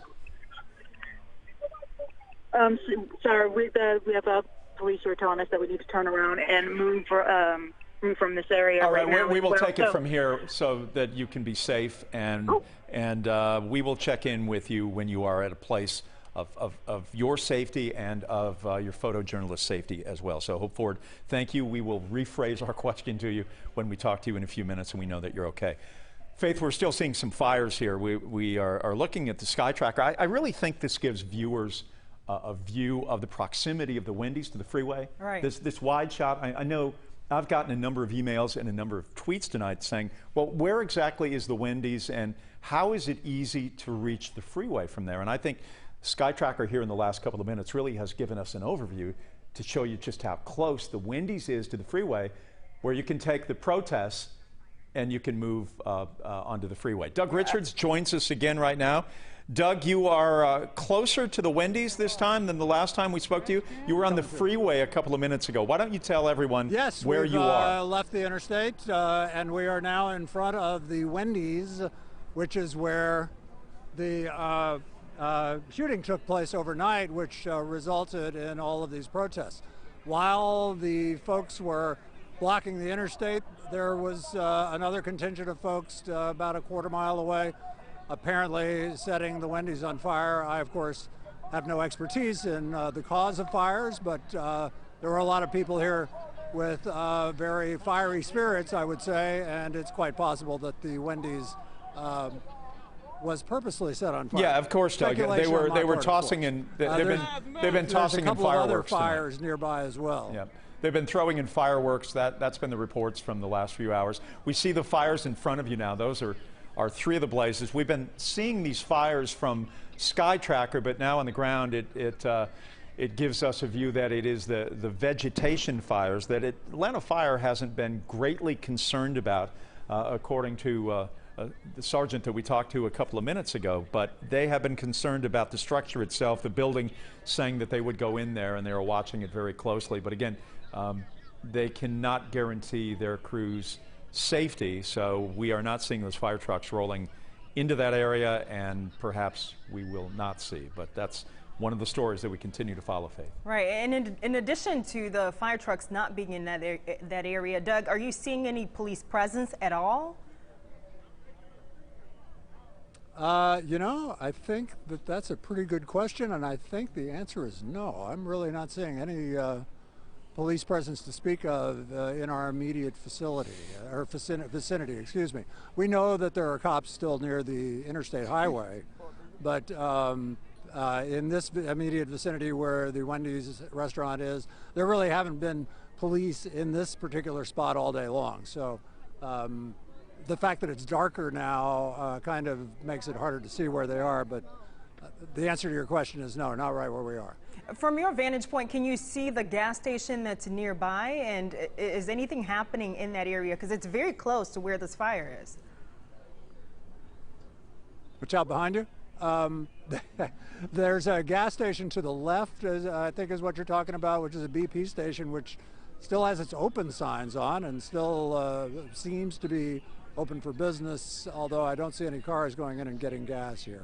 Possibly because the street has been blocked off by police for most of the day. All right, Doug, thank you so much. We'll check back in with you. Stay safe out there. We are looking at the fires right now. Right. This is off University Avenue near the Wendy's, and we continue to watch and want to make sure that our crews are safe through there. And if they need to leave at this point, that would be fine too. If you guys need to leave out of that area, because there is no Atlanta police presence at this point. Atlanta Fire has been unable to get into that area as well. So perhaps you know, we will check in with them in a few minutes. This is from Sky Tracker again in the neighborhood, and we see the crowds continue to gather around the buildings, the markets in that area as well. As far as the freeway goes, we have been talking about the 14 lanes, Faith, that were shut down. We have seen protesters arrested. We're not quite sure what the status of that is. Perhaps if we can get our helicopter shot here to give us a view of that, to see if any of that traffic begins to move. We saw it on the south direction. The cars were beginning to make their way through. And here's the view. We're seeing some traffic going southbound at this point, a trickle of cars, but northbound right now still isn't going anywhere. Right. And Doug was there earlier, maybe about 20 minutes ago. He was there reporting from the interstate, and he said police had arrested, I believe he said, about 50 protesters at the time. So lots of arrests this evening to clear that southbound area of the interstate to allow these cars to start moving. But if you look on the northbound side of the highway, you can see officers are still blocking the vehicles from moving. So it seems maybe it's still not clear yet. There might still be some protesters who are maybe a little further out from our vantage point right now. So it's unclear when the northbound lanes will be opened again. But again, for at least an hour this evening, 14 lanes of one of the major roads in the Atlanta area blocked by protesters. We're talking a highway, the downtown connector at University Avenue, folks being stuck in their cars and not being able to move or get off the highway at all and just having to wait it out. And it seems police officers who were there early on also had to just wait it out until the officers who were in riot gear were able to get to the scene and work to get the protesters off of the highway. I think that is still going on right now as we look at this chopper shot overlooking Interstate 8575, the downtown connector at University Avenue. Of course, all of this started at 10:33 p.m. We're now 24 hours into this incident since Rayshard Brooks died. It was an officer-involved shooting at the Wendy's drive-thru at University Avenue. The person here who's died, who is Mr. Brooks, was sleeping in his car. Officers suspected that it might have been a DUI situation, so they started talking to him. And at some point, it turned into a physical confrontation. Brooks took one of the officers' tasers and started running. And according to the GBI, at some point, turned around and pointed that taser at the police officers, and that's when one of the officers shot him. He died during surgery later on that evening. Now, since then, we've learned a few things about Mr. Brooks.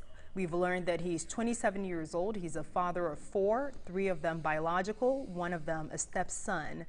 And the family has retained a legal team that's working to figure out exactly what happened. So we're working to get information from them as well as law enforcement to bring you all the details on this. We've had reporters all across the metro area this evening just monitoring what's going on. We had protesters who gathered, hundreds of protesters who gathered in the downtown area around Centennial Olympic Park, and they marched through the downtown area. It was peaceful. We didn't hear any altercations between them and officers at the time.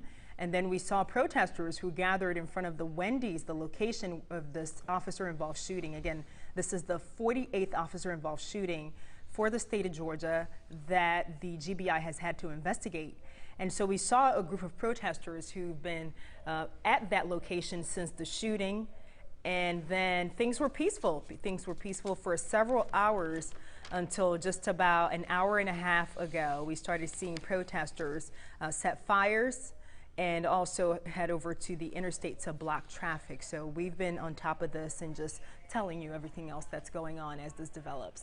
Well, it began this afternoon, Faith, with Chief Erica Shields' resignation when Mayor Bottoms held a news conference at 5 o'clock and announced that former Deputy Police Chief Rodney Bryant, who had been also in corrections, you had done an information search on him, and right. He had been with APD since 1988. Yeah, and he's held several law enforcement positions since 1988. He first joined the Atlanta Police Department actually in 1988 as a peace officer and then worked his way through the ranks there. And now, just before he was appointed to be interim police chief here in Atlanta this afternoon, he was with the Department of Corrections, actually acting as the interim police chief there. He's been in that position since March 30th of this year, so it hasn't been that long since he's been interim police chief, interim chief at the Atlanta Department of Corrections. And now he will be the interim police chief in the city of Atlanta while the city conducts a search for a new police officer. In that time, He's been a police officer. He was a police officer in the Atlanta Police Department from 1988 until 2014. He was promoted, and then from 2015 to 2016, he worked there as deputy police chief here in the city of Atlanta. And then between 2016 and 2019, he worked as an assistant police chief and then retired, and then popped up again at the Atlanta Department of Corrections. And so that's where he was until he was appointed this evening as the interim police chief of Atlanta. We are looking right now from Sky Tracker. We see the smoke billowing from the Wendy's. The lights have been turned off in that area surrounding the Wendy's, and now it's very difficult to see the building. The fire on the inside triggered by fireworks that had been tossed in after the windows had been smashed. But this has been an extraordinary 21 hours that has gotten national attention. The reaction has been swift around the country. Stacey Abrams was tweeting today that the killing of Rayshard Brooks demands that we severely restrict deadly force. Her tweet also stated this, that sleeping in a drive-through must not end in death. It has been a very tough 2 weeks for the Atlanta Police Department, and it has been something that we have chronicled here on 11 Alive, whether it was 2 weeks ago with the officers' involvement with the two students breaking the windows of the car and then tasering them. One of the students, the student from Morehouse, his arm was broken. Lawsuit now pending, criminal charges as well from the District Attorney Paul Howard.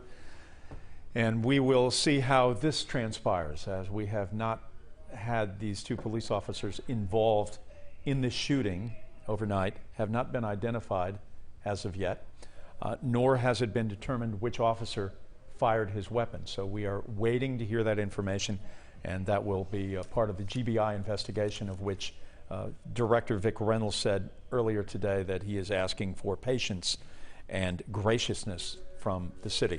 We've also heard from Governor Kemp, and before I even talk about what he had to say, we're showing you the Wendy's now. The fire has broken through the roof of that building. You see the blaze there. We talked to an Atlanta fire sergeant a while ago who told us that because of the safety of the firefighters, that they were having trouble getting close to the building, and so now we've seen the fire move from the drive-through window in the dining area and now has broken through the roof there. So we'll continue sharing those images with you. But tonight we've also heard from Governor Brian Kemp, and in a tweet this afternoon about 3 hours ago, he wrote, at the Atlanta Police Department's request, the GBI launched an investigation into the conduct of the two APD officers that led to the death of Rayshard Brooks. I am confident GBI Director Vic Reynolds and his team will follow the facts to ensure justice is served. And then he continued in another tweet saying, as always, we stand ready to provide resources and support to protect Georgians who are peacefully protesting. And for several hours this afternoon, these protests were very peaceful, Jeff. So the questions certainly will be, you know, the curfew was stopped a week ago, Saturday night, exactly a week ago. There will be questions about that, if there is an added concern about that, if there will be more protests in the days ahead, and certainly the law enforcement tact. A state of emergency had been declared by Governor Kemp, and it too had been terminated, where, you know, Faith, they began with a couple of hundred of Georgia National Guardsmen, and it escalated to 1,500 by the time we had gotten to the middle of the week following the destruction. And you know, at some point this evening, we saw tear gas was deployed among the protesters, but nothing like we saw in the early hours of the protest that started 2 weeks ago at Centennial Olympic Park. Nothing to that magnitude, but again, we're watching as this fire burns the location where this officer-involved shooting happened yesterday at 10:30 p.m. If there is an upside on this, if you're familiar with this area at all, the proximity of that Wendy's to other buildings, there is some distance. So the fear of this blaze perhaps spreading to other buildings is probably not realistic, at least from the vantage point if you're familiar with that area, because it's a building that stands alone off of University Avenue over there. There are a number of other buildings and businesses, but they're not right on top of that Wendy's, and tonight that's a good thing, as the Wendy's is going up, and it's going up in flames. Again, from Sky Tracker over there, you can see the Wendy's ablaze now, the vegetation fires to the right and left. But it began in the drive-through window approximately about 25 minutes ago, and it has now grown. It would appear that Atlanta Fire will not be going in there to put this out, that there had initially been some concern, as Sergeant Cortez Stafford from Atlanta Fire had told us, that if they could get their trucks in there safely with an escort of Atlanta police, they would hope to be able to put it out. But at this point, we don't see any sign that Atlanta Fire will be going in there, at least anytime soon, but perhaps that changes. All right, our time right now is 10:43. Traffic beginning to move a little bit on the freeway. We will continue to have updates with you and for you coming up in the minutes ahead. Stay with us on this Saturday night in Atlanta.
Involved shooting has led to protests in southwest Atlanta.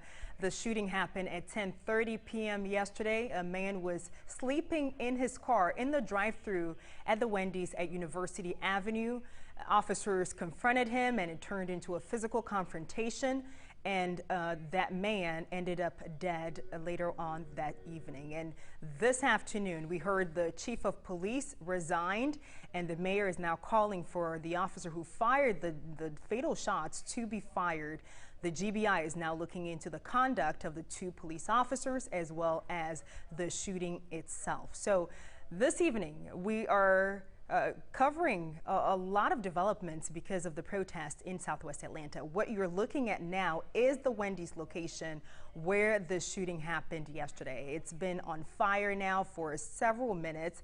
It actually started about maybe 30 minutes or so ago, Jeff, where these brush fires started in front of the Wendy's, and then we saw fire in the drive-through window, which has now broken through the roof there. Wow, it's completely immersed, isn't it? I mean, it really is. It is rolling right now, and again, we see some individuals around the Wendy's, but certainly not as many as we saw a half hour ago, an hour ago, 2 hours ago. Most of the protests today have been centered around that Wendy's, which was the site of the shooting overnight. And early in the evening, I'm going to say somewhere around 8 o'clock, 8:30, somewhere in that area, the windows were shattered in the Wendy's, and then fireworks were tossed into it. And we have at varying times seen vegetation fires around it, and we have seen a small fire break out in the drive-through window, and it has grown into the dining room, and now it has immersed the roof and the entire. Yeah, and what protesters have been calling for is a reform in the Atlanta Police Department. And this afternoon, we heard from Mayor Keisha Lance Bottoms, who announced that the police chief has resigned. We want to hear a little bit more from her from that news conference this afternoon. Take a listen. For the third time in just 2 weeks, I have spent the better part of a day reviewing video footage involving allegations of excessive use by members of the Atlanta Police Department. Tragically, the most recent incident involved the fatal shooting of a 27-year-old man, Rayshard Brooks. Officers were called in response to Mr. Brooks falling asleep in his car while in the drive-through line at a local Wendy's. After a series of questions and administering a field sobriety test, officers attempted to arrest Mr. Brooks. While attempting to handcuff Mr. Brooks, he tussled with the officers and was able to take the taser from one of the arresting officers. As Mr. Brooks ran away, he turned over his shoulder and appears to fire the taser at one of the officers. The officer, in turn, shot Mr. Brooks with his service weapon. While there may be debate as to whether this was an appropriate use of deadly force, I firmly believe that there is a clear distinction between what you can do and what you should do. I do not believe that this was a justified use of deadly force and have called for the immediate termination of the officer. What has become abundantly clear over the last couple of weeks in Atlanta is that while we have a police force full of men and women who work alongside our communities with honor, respect, and dignity, there has been a disconnect with what our expectations are and should be as it relates to interactions with our officers and the communities in which they are entrusted to protect. Chief Erica Shields has been a solid member of APD for over 2 decades and has a deep and abiding love for the people of Atlanta. And because of her desire that Atlanta be a model of what meaningful reform should look like across this country, Chief Shields has offered to immediately step aside as police chief so that the city may move forward with urgency in rebuilding the trust so desperately needed throughout our communities. Former Assistant Police Chief and now Interim Corrections Chief Rodney Bryant will serve as the Interim Police Chief as we immediately launch a national search for new leadership. Chief Shields will continue in a role to be determined.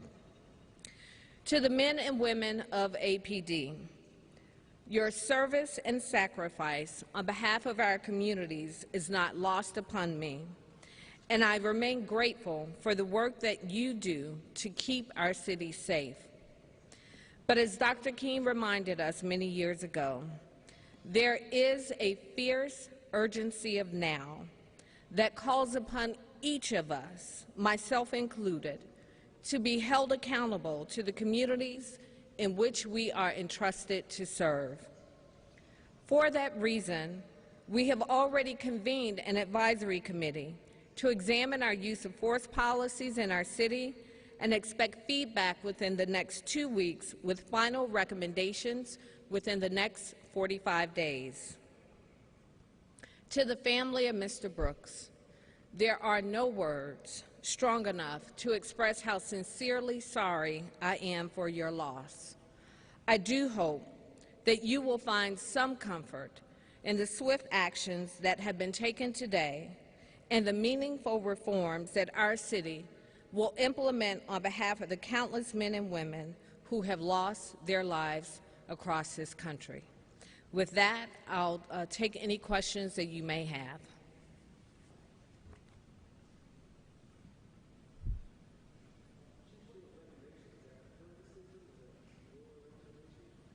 This was her decision to step aside as police chief, yes. I have accepted it. She will remain with the city in a role to be determined to help us plan and implement a course forward, but she is stepping aside as police chief.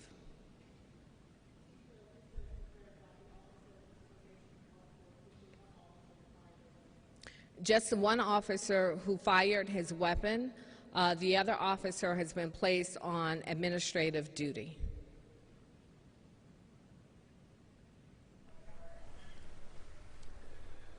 All right, that was the mayor from about 5 o'clock, about 6 hours ago, when she announced the resignation of Erica Shields, the Atlanta Police Department chief. We are looking right now at traffic beginning to inch along northbound. Southbound, the flow is going just fine as 11 o'clock approaches on a Saturday night, but northbound, a different story, going very slow, but that's significantly more, Faith, than what we were seeing a short time ago. Yeah, drivers were at a standstill for more than an hour as protesters blocked the interstate there, the connector near University Avenue. So it's great to see cars moving once again. Officers were able to move the protesters off of the interstate there. And according to our reporter on the ground, they made dozens of arrests. Only one of the protesters willingly went with police, and the rest had to be carried into the police vehicles once they were arrested. And now on the right side of your screen, you're also seeing a huge fire at the Wendy's location where this officer-involved shooting happened about 24 hours ago. Our protesters set that fire in the last 30 or so minutes. They had been setting fires to the bushes in front of the Wendy's for a while, and then that fire somehow spread into the building and has broken through the roof this evening.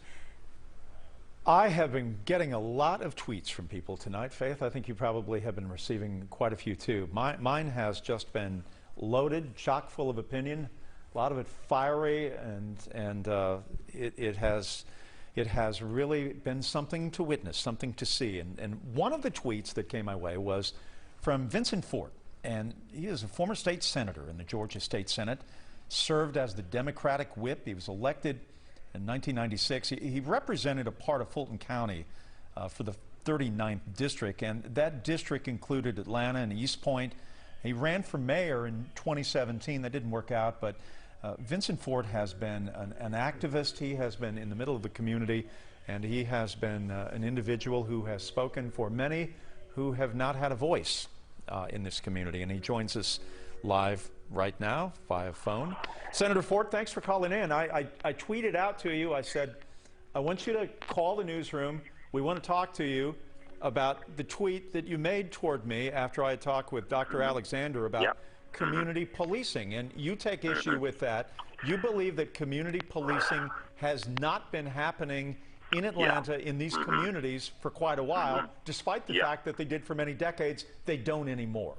That's right. And I wasn't responding to your conversation with the former chief. I was responding to your conversation with Councilmember Shepard. And the bottom line is this, is that during the Campbell administration for several years, there were specific community policing initiatives. Those went, away after the Campbell administration, and that's unfortunate because during the Campbell administration, the number of murders went down in the city, and we firmly believe it's because of community policing. And so, so how did that change? Why did it change? Why did it change? Because, and I remember this was long before I got elected. I remember the police coming out to the neighborhoods, talking to community folk, you know, asking them to report crimes, but at the same time, not being what essentially the APD is in many neighborhoods, is an occupying force. So the community policing, when it's done right, helps both the police and the community. And after about 1990s, about after 2001, those programs were done away with. We need a return to community policing in the community, and we need more initiatives to require police to live in the city limits of Atlanta. But that's hard to do. I mean, look, you look at the prices of living in town, it's absolutely outrageous. I mean, anybody who is an Atlanta cop these days trying to live in the city, when you're working 3 jobs, you know, you look at 2-bedroom houses that are going for $400,000 and $500,000 in many areas. It's not possible for police officers to live there. It's easy to say they should, but the hard, cold, stark reality is they can't financially. You're right, and there ought to be more programs instituted in the city to subsidize police officers and teachers, by the way. 80%. Hard to do. I don't know how that happens. It would be great if it did, but you know, trying to make that work is something that, that government and business just haven't been able to figure out how to make it happen. You know, there have been programs. The Atlanta Police Foundation has tried to do it. The percentage has gone up, I think, from gone down from 80% living outside the city limits to about 75 or 70%. But the bottom line is the mayor, city council has to do better in thinking outside the box, implementing new policies. It's obvious that what we're doing right now ain't working. Yeah, Senator Fort, can you hang on? Can you hang on? We're gonna join right now at the top of the hour. If you can hang on, that would be great. I want to continue our conversation. Glad to do it. All right. Glad to do it. Thanks, Senator Fort. We appreciate it. Bye-bye. All right, breaking news right now. A chaotic night of protests here in Atlanta, 24 hours after a police officer shot and killed Rayshard Brooks at a Wendy's in southwest Atlanta. That restaurant is on fire. And these are live pictures from the ground there as officers are deploying what looks like some sort of smoke bomb. I'm not sure whether it's tear gas or just a smoke bomb, but you see the Wendy's there on fire. We've seen protesters throw fireworks into the building and the areas surrounding the building as this fire continues to burn. It's been a day that has seen the resignation of the Atlanta police chief. Protesters shutting down the downtown connector. You're seeing a video again of the Wendy's location where this officer-involved shooting happened at 10:30 yesterday evening. Protesters have been out. The flames have broken through the roof there of the Wendy's location. And I have Jeff Hullinger with me this morning as we continue covering the protest and the aftermath of the officer-involved shooting. This had been brewing all day after an Atlanta Police Department officer shot and killed 27-year-old Rayshard Brooks late last night outside that Wendy's that you're looking at right now that is currently immersed in flame. The GBI said there was a struggle over a taser involving Brooks and the officers before the deadly shooting. When all was said and done, Mayor Keisha Lance Bottoms called for the firing of that officer, and the chief of police, Erica Shields, who had had the job as chief for 3.5 years, turned in her resignation. And good evening, everyone. I'm Jeff Hullinger. And I'm Faith Abube. We want to go straight to Doug Richards, who watched a protest move from that Wendy's on University Avenue and then to the interstate and then back to the Wendy's. Do we have Doug, guys? I'll tell you what, we have Doug all set. He is ready. Doug, if you would tell us exactly where your vantage point is. I can see it right now. Doug, you're on the phone. I don't know if you can hear me or not. We see you're across from the Wendy's. Okay, yes, we are at Avenue. Behind me, you can see the Wendy's restaurant, which is the restaurant where it's the restaurant where the shooting happened overnight, or the police officer shot and killed a young man. The restaurant was lit on fire probably about an hour ago. It is burning out of control and has burned out of control for the better part of an hour. Just a few minutes ago, this vehicle to the left with the blue lights, which is a military type vehicle, came down here and laid down 4 or 5 canisters of what appeared to be tear gas. The reason we're still standing here is because the wind is blowing at my back, which means that the tear gas did not come our way. Behind that vehicle appears to be 1 or more fire trucks. Fire trucks are finally apparently responding to this fire at the Wendy's.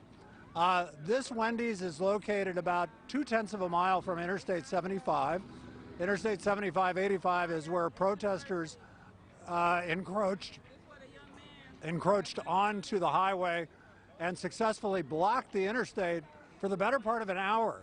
Northbound and southbound, they climbed up a berm, climbed over the guardrails, got onto the highway, stopped the traffic, and it took authorities about 30 minutes to respond with riot-clad police, and they eventually arrested about 50 people, it looked like to me. Interestingly, most of the people who were arrested were of the Caucasian persuasion. They had volunteered to go to the front of the lines. They were convinced by organizers of this protest that police would be less harmful to white folks if they were on the highway than they would be to black folks if they were on the highway. And they were arrested for the most part without incident. We saw 1 man carried away, but the rest of them walked away, and at least a couple of women, as they were being led away by police, led a chant of Black Lives Matter as they were taken off to the proverbial pokey. So that's what happened a little while ago. Now we have a Wendy's restaurant that is more or less totally engulfed, not more or less, completely engulfed in flames. Probably a total loss at this point. There's a gas station next door, which has concerned a lot of people. Let me just also say it's taken a lot of the fire out of the protest here. This fire is kind of freaking people out, and a lot of the protesters who were here have found something else to do tonight. Thank you. Outside the Wendy's, how about another vantage point near the Wendy's? Hope Ford joins us. Hope, you've been in that area all night. Where are you now in proximity to where Doug was? So we are across on the other side where you can see those flames behind me right under the underpass, the bridge right there. So I'm going to get out of the way so you guys can take a look so you can see the fire. Since we've gotten here, that fire has grown significantly just in the past 30 to 40 minutes. And you can see those 2 gas stations that are not too far away. But the fire has continued to grow. There are a lot of people here who are just kind of watching, just kind of walking by, and you know, they're either in the cars or they're standing out and they're just kind of watching from a distance over here as that fire continues to grow. We were told believe that fire trucks just showed up to that area, and then you can kind of see on top of the overpass there, you can see that there are police who are lining the overpass up there as well, and a few police cars who are also lining under the overpass as well. So that area is blocked off so that people can't drive to that area. We have seen a few people walk around that area over there. But so far, everyone who has come up to this area, at least, they've kind of stopped, and you can see some on the side right there. They've just kind of stopped to watch that fire that's taking place right now.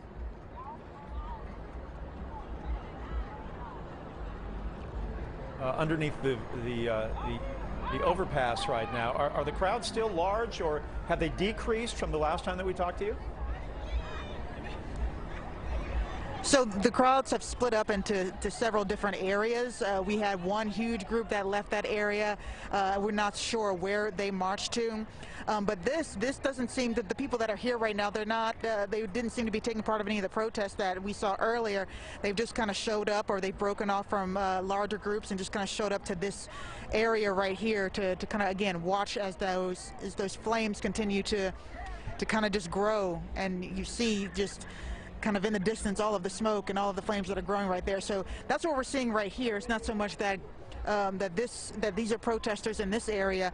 There's just more people who are coming to watch what was going on. Is there a larger police presence than we saw maybe an hour ago? There is now. Whenever we were originally on the other side, very close to the Wendy's, when the fires had just started, there weren't any police there at all. There was just 2 cars there that were blocking the road off to keep people from driving to that area. But in the last hour, obviously you see Georgia State Patrol that's down there. In the last hour, we've seen a lot of police show up to this area. I tweeted out a video not too long ago of police cars, several police cars, probably 12 or 14 driving by down to this area, again, to start blocking off some of these roads up here and we do see some ambulances up here as well, kind of on standby. So just in the last hour, while the fire has grown, the police presence has grown in this area as well. Is there any other additional property destruction of structure other than Wendy's? I'm gonna ask one of the photographers out here. Did you see any other damage out there besides the Wendy's? There was inside the Wendy's, no, just the Wendy's. So we had a photographer who was actually at the Chevron up there, closer to the Wendy's. He was up there just a few minutes ago. He got out of there as things continued to escalate. He's saying that he did not see any other property damage outside of the Wendy's. Of course, that was about 15 minutes ago that fire did spread, so we can't say for sure that now, but as of 15 minutes ago, he didn't see anything outside of that Wendy's. Are there any other observations that you have that maybe we haven't touched on? Anything that has caught your eye that might be somewhat unusual that has gotten your attention? You know, it's quite different from the last time that maybe we saw fires in Atlanta after protests and riots began. That was 2 Fridays ago, and that was different. There was a lot of police presence and National Guard who were already out there. This one, it seems that the police were not responding immediately to, to those things that were happening. They were more so just blocking off the area so that no one else could get to them. So that's a huge change from what we've seen that's been going on so far.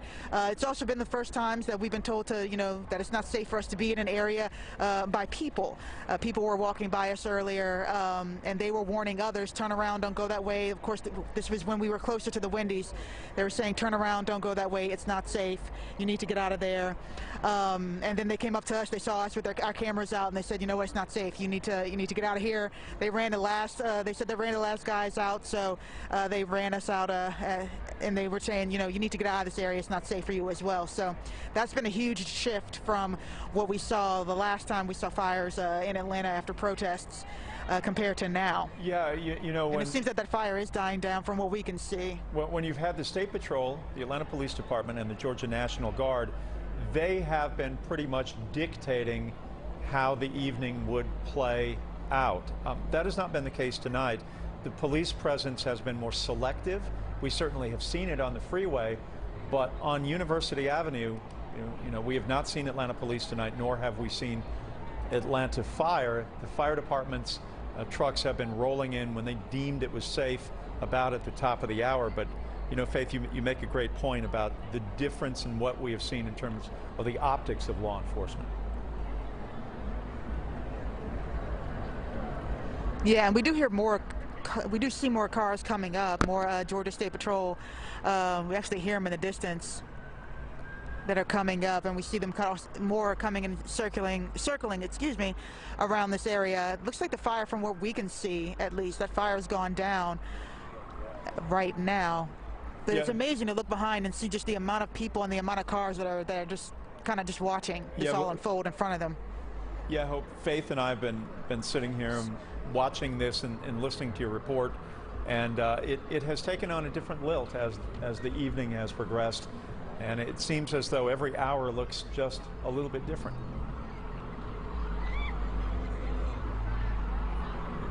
Yeah, I would definitely say so. And we do see that there is a lot of people who are, now that the smoke is kind of cleared, there are actually a lot of people who are a little bit further closer to those gas stations that you see over there. There's actually quite a bit of people that are up there as well in that area. Couldn't really see that earlier with the cut. There were a few State Patrol cars that were blocking that area, but there's a lot of people up there as well under the underpass right there. I can't, obviously they're too far away, so I can't see or hear what any of them are saying, but we do just notice that large group up there. Some of them are starting to turn around and walk back this way now that you can't see those flames as much anymore. All right, Hope Ford, be safe. Thank you for your reporting tonight. All right, so how did we get here? Tension has been growing here in Atlanta over the last couple of weeks, as you know. The protests starting in reaction to the deaths of George Floyd in Minneapolis, Breonna Taylor in Louisville, and Ahmaud Arbery in Glynn County, Brunswick in southeast Georgia. All three cases involving police or people with ties to law enforcement. Protests turning chaotic that first night as the crowd swelled downtown. Protesters vandalizing the CNN Center and squad cars, setting a few on fire. 20 patrol cars were damaged, 3 officers were injured. Businesses downtown in Buckhead were looted, the College Football Hall of Fame. That same night, an officer stopped this woman, allegedly trying to move a barricade at Lenox Square Mall. Video showing the officer body slamming her to the ground. The woman, a dental hygienist, 130 pounds, breaking her collarbone. She got a citation and is in some pain. The officer put on administrative duty as APD reviews what happened. The next day, a much stronger reaction from police and the National Guard with a curfew issued in Atlanta. Officer Maximilian Brewer, an 18-year veteran, struck that night by a man intoxicated on an ATV speeding down the street after curfew, trying to target officers. Officer Brewer on the mend after undergoing surgery at Grady, and the hope and the wish for him is that he is able to battle through rehabilitation and begin to feel better and be able to walk again. Avery Goggins facing several charges as a result, accused of deliberately hitting him with that ATV. That very same night, 2 college students were tased and pulled from their car. 4 officers were fired. A total of 6 charged in the confrontation, a much faster reaction than we typically see. The police chief questioning whether the charges were politically motivated, with the district attorney Paul Howard just days away from a primary election. Mr. Howard saying the body cam video offered plenty of proof. And then last night, a 27-year-old man, Rayshard Brooks, shot and killed by police in a Wendy's parking lot in southwest Atlanta on University Avenue, once again raising allegations of police brutality and systemic racism. Doug Richards joins us again. Faith? Yeah, actually, before we... Doug, you are also at the Wendy's location. We are on University Avenue still. That's the Wendy's restaurant where you really can't see the restaurant anymore. All you can see are fire truck lights. The Wendy's restaurant where Rayshard Brooks perished overnight after an encounter with an Atlanta police officer. The officer shot him to death, and the officer was fired today. That sparked a lot of protests here in the neighborhood. Protests lasted all day. They, at one point, took the interstate highway and shut it down nearby for close to an hour, or for about an hour. The I-75, 85 interchange at University Avenue. And then, as that was ending, the Wendy's caught on fire. It's not clear how the Wendy's caught on fire. It's possible it was deliberately set. The folks were certainly in a fiery mood around here. But nonetheless, the fire was so intense that it seemed to take a lot of the spark, as it were, out of the protests themselves, while people just watched the fire and kind of feared for their safety because the fire was huge and there was a gas station next door. So the fire department finally came in after that building burned for close to an hour out of control, and they appear to have suppressed the fire for the most part, although you can still see flames inside. There are numerous spectators on the perimeter of the scene here watching the fire, watching how the authorities respond, and probably trying also to decide what to do with the rest of their evening. Back to you. And Doug, we just want to remind folks here, the officers have not been fired. They've been placed on administrative leave. The mayor this afternoon was saying that she would like for the officer who fired the shots to be fired. And right now, as far as we know, the GBI is looking into the conduct of both police officers who were involved in that incident. Right now, though, we want to go over to Hope Ford. She has a different vantage point than where Doug is right now. She also can see the Wendy's from where she is. But on your side of the street, you see a lot of protesters, you see police officers. You're not able to see the fire department or the firefighters as much. Tell us what you're seeing from your vantage point, what the mood is like there. Are they just watching?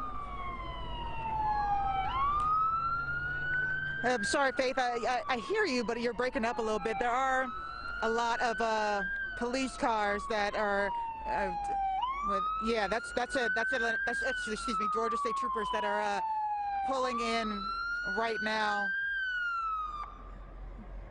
Okay, now I can hear you a little bit better. Now that they've turned that off. But so we have a few more troopers who are pulling their cars in here. You can now see in the distance that those flames, you can't really see them anymore. There is still a large crowd further down there on that other side right there. And the crowds back here that were earlier watching those flames, because you could see them pretty significantly back here, they have left as well now that the fires have kind of died down in those areas. So more of the road getting... just making sure that wasn't our car that they were going to tow there. But we did we did hear from Mayor Bottoms early today and GBI Director Vic Reynolds about the investigation into the shooting of Rayshard Brooks. So want you to take a look at how that all unfolded earlier today. I firmly believe that there is a clear distinction between what you can do and what you should do. I do not believe that this was a justified use of deadly force. Mayor Bottoms wants the officer seen on video shooting and killing Rayshard Brooks to be fired, the other placed on administrative duty. This after video made its way around social media showing the moments Brooks and the officers were on the ground. GBI Director Vic Reynolds says this surveillance video gives a broader view of what happened. As he's fleeing, he turns back over his shoulder with what appears to the naked eye to be this taser. And as he turned it over, you'll be able to see on the video the Atlanta officer literally reached down to get his service weapon. And as he gets his weapon, Mr. Brooks begins turning his body away from him, I presume, to flee. Reynolds says the video will be digitally enhanced and all evidence turned over to the Fulton County DA. Meanwhile, the mayor says an advisory board is looking into the police department's use of force policy. The mayor also offering apologies to the family of Brooks. I do hope that you will find some comfort in the swift actions that have been taken today and the meaningful reforms that our city will implement on behalf of the countless men and women who have lost their lives across this country.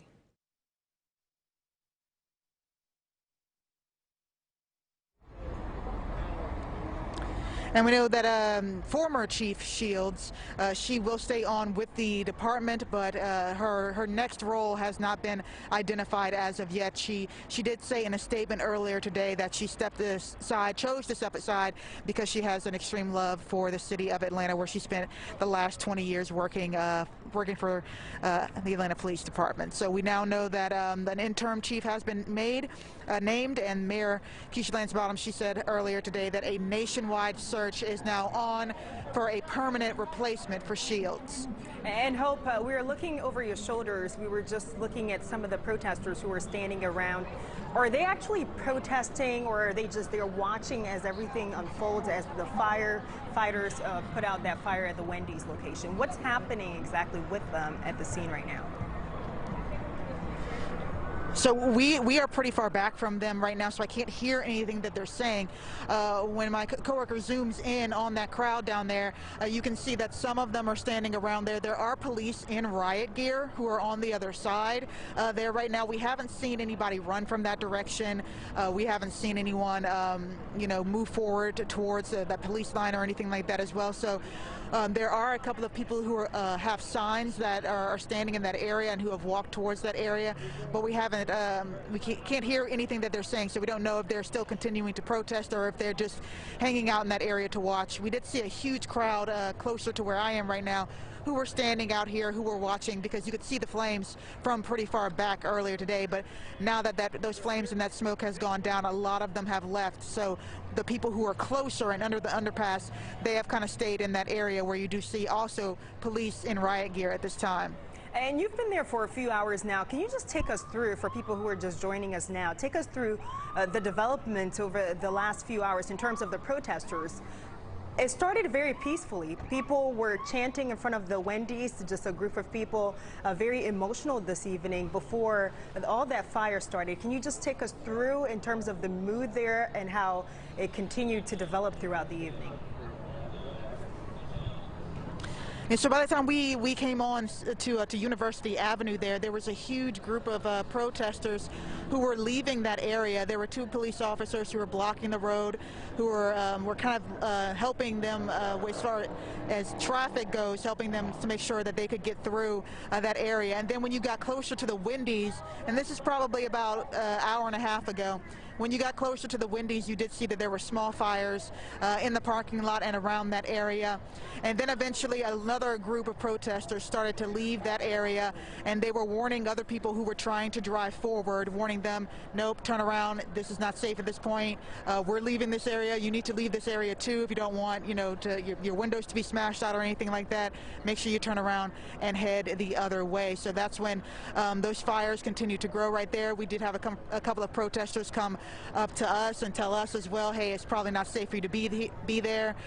So we took them up on that warning, and we left that area, and that's when we came right here. And when we got to this area, you really saw those flames start to kind of, you know, just grow and grow within a 30-minute time period. They really, you could see them from all the way back here, the flames and the smoke in the sky there. And there were a lot of people who were around here who were, you know, they were screaming, you know, from way back here, they were screaming to let it burn.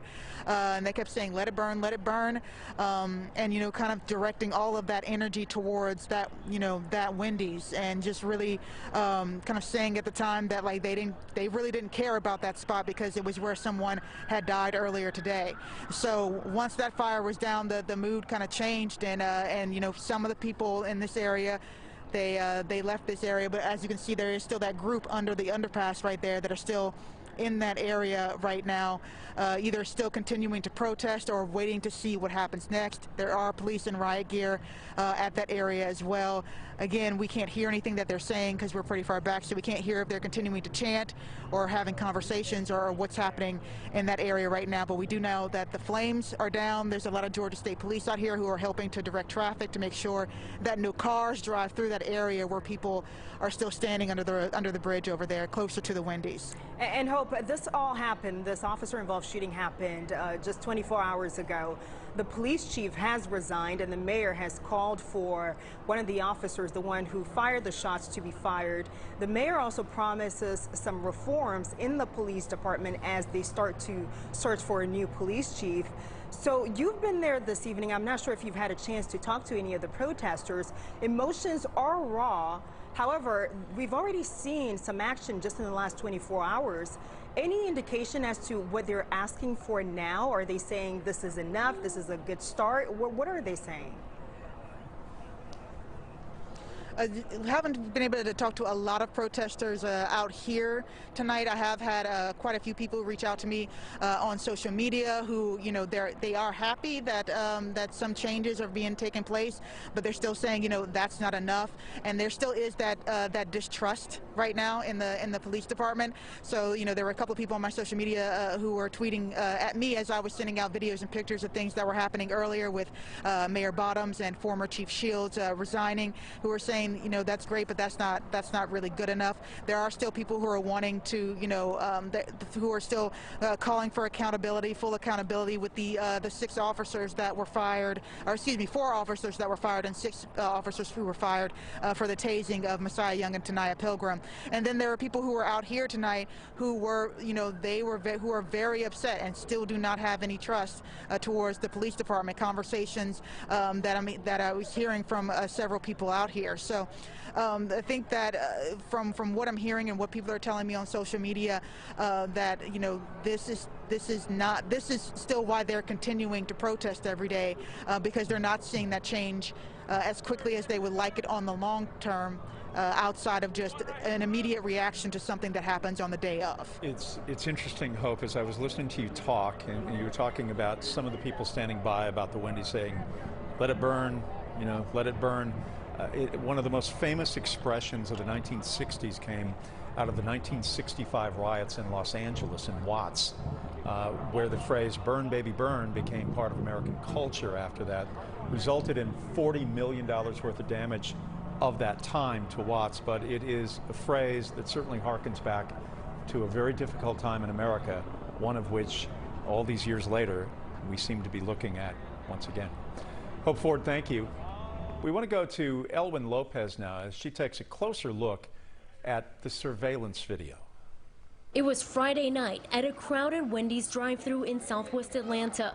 Witnesses started recording when they saw a struggle between 27-year-old Rayshard Brooks and 2 APD officers. At some point, Mr. Brooks actually gets the upper hand. That's when he gets up and runs away. GBI investigators say Brooks also got a hold of one of the officers' tasers. Surveillance video then shows Brooks running away from the officers as they chased after him.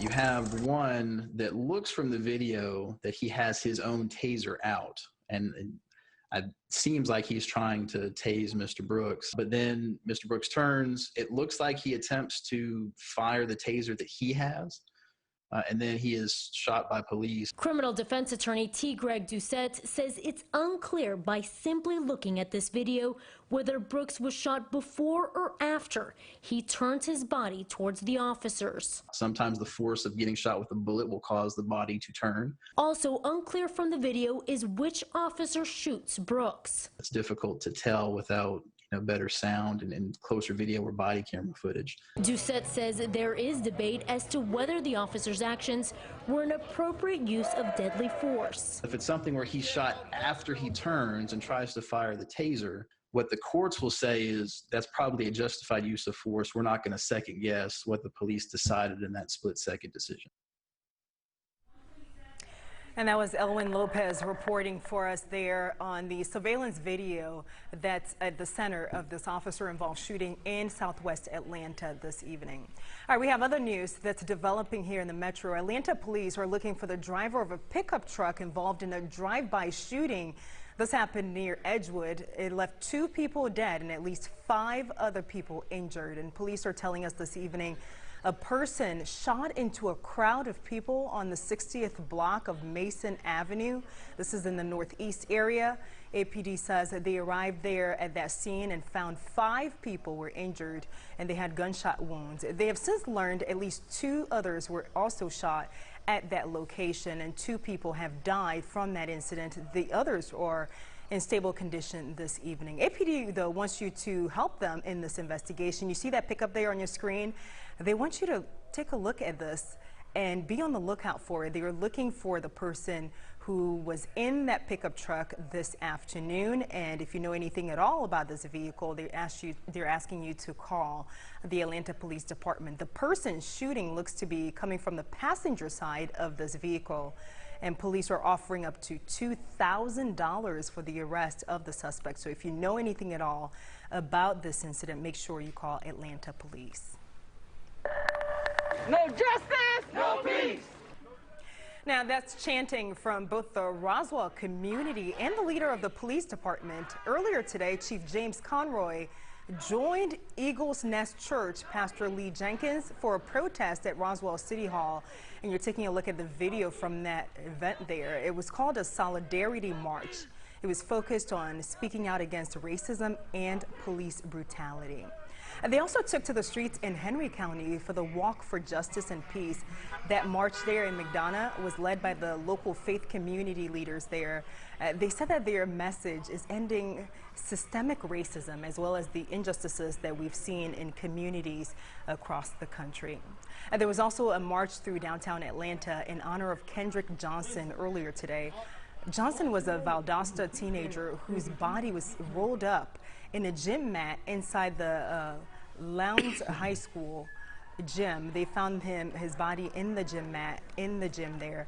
Preliminary autopsy ruled that his death was accidental, but people are calling for an investigation into that death even after it's been closed. Atlanta rapper T.I. spoke to the crowd there and told them the real power they have is as consumers. Take a listen.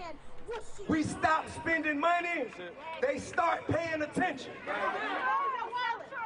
I believe that is our answer. Stop spending your money. Simple as that. And bringing it all full circle, once Atlanta rapper T.I. left that protest, he later made an appearance at the Wendy's where Rayshard Brooks was killed by an Atlanta police officer yesterday around 10:30 p.m. And again, that's been the breaking news we've been following for you for the last few hours here on the desk with Jeff Hullinger. So here we are. It's almost 11:33 on Saturday night. We want to reset, tell you how we got here in the very first place. It has been about 24 hours since an APD officer shot and killed 27-year-old Rayshard Brooks outside of that Wendy's on University Avenue in southwest Atlanta. Mayor Keisha Lance Bottoms accepted the resignation of Chief Erica Shields. The former chief will be replaced on an interim basis by Rodney Bryant. Here's the mayor earlier. Chief Shields has offered to immediately step aside as police chief so that the city may move forward with urgency in rebuilding the trust so desperately needed throughout our communities. And we're continuing to cover the fallout from this officer-involved shooting in southwest Atlanta. Hope Ford has been at the scene all afternoon long, and right now, Hope, you are on the other side of the Wendy's location that's been burning for at least an hour now. What are you seeing? What's happening now? It seems quieter. It is a little bit quieter because a lot of the people who were back here watching earlier have moved up. We moved up as well to a little bit closer to under the underpass, and as we moved up, I can actually, I mean, we're still pretty far away, and I can smell the smoke all the way back here. Right now, but we've moved up a little bit closer. You can see that there is a huge group that is up there right now who are closer to that chevron on the left there, and the Texaco that's on the right there as well. This entire road right now is blocked with Georgia State Patrol not allowing any cars to go through there.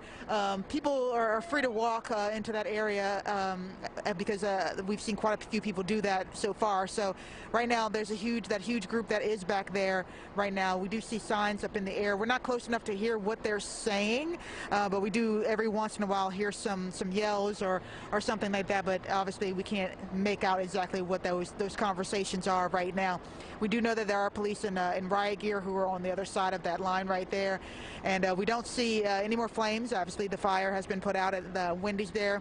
There's still a little bit of smoke in the air, not nearly as much as what it was just probably 30 minutes ago before those fire trucks were finally able to make their way into that area to put the fire out. So a little bit quieter right now because everyone seems to be moving in that general direction to continue to protest. So that's what we're seeing right at this moment.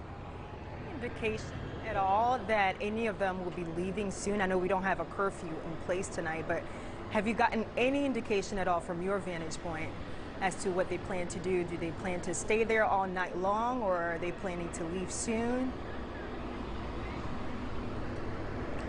They haven't gotten any indication of when they're going to leave that area, because we have seen more people come to this area. They've either parked their cars or they've walked from some of the neighborhoods on the other side back here. They've walked to this area to join in with that crowd over there. So, and we haven't seen a lot of people leave, I will say that. We've seen a couple people who were in the cars after the fire went out who left, but for the most part we haven't seen anybody from really that group up there leave from that area. And from the video we're seeing over your shoulder, we haven't seen any officers actually move in on the protester. They seem to just be standing around peacefully, as far as we can tell from this vantage point. Is that what you're seeing as well? Yeah, I haven't seen too many officers push back towards the protesters right there. So. And we haven't seen anyone push towards them as well. So this is what we've seen for several days, just in different locations. Really, we've seen this for the past 15 days in different locations since last Friday, in Centennial Park all the way up to now, where we see, you know, for a long time that will be those moments where police are up against a line of protesters or rioters, whatever is happening at the moment. We've seen that all day, every day since then. So that seems to be exactly what we're witnessing here right now as well. We haven't seen anybody run from that area. We haven't seen any tear gas or anything like that deployed in this area right now. Again, we're pretty far back, so we can't tell what exactly is, if there's any tension happening over there, or if it's just people, you know, standing around. So we're not able to tell that, but it is very, it is something that we've seen every day and night for the past couple of weeks. So Hope, I'm trying to look at this picture, trying to understand it. So you have many of the people that are just milling around. Are the Atlanta police in front of these people? Are they beyond what we're able to see? Are they in a line? Is that what we're looking at?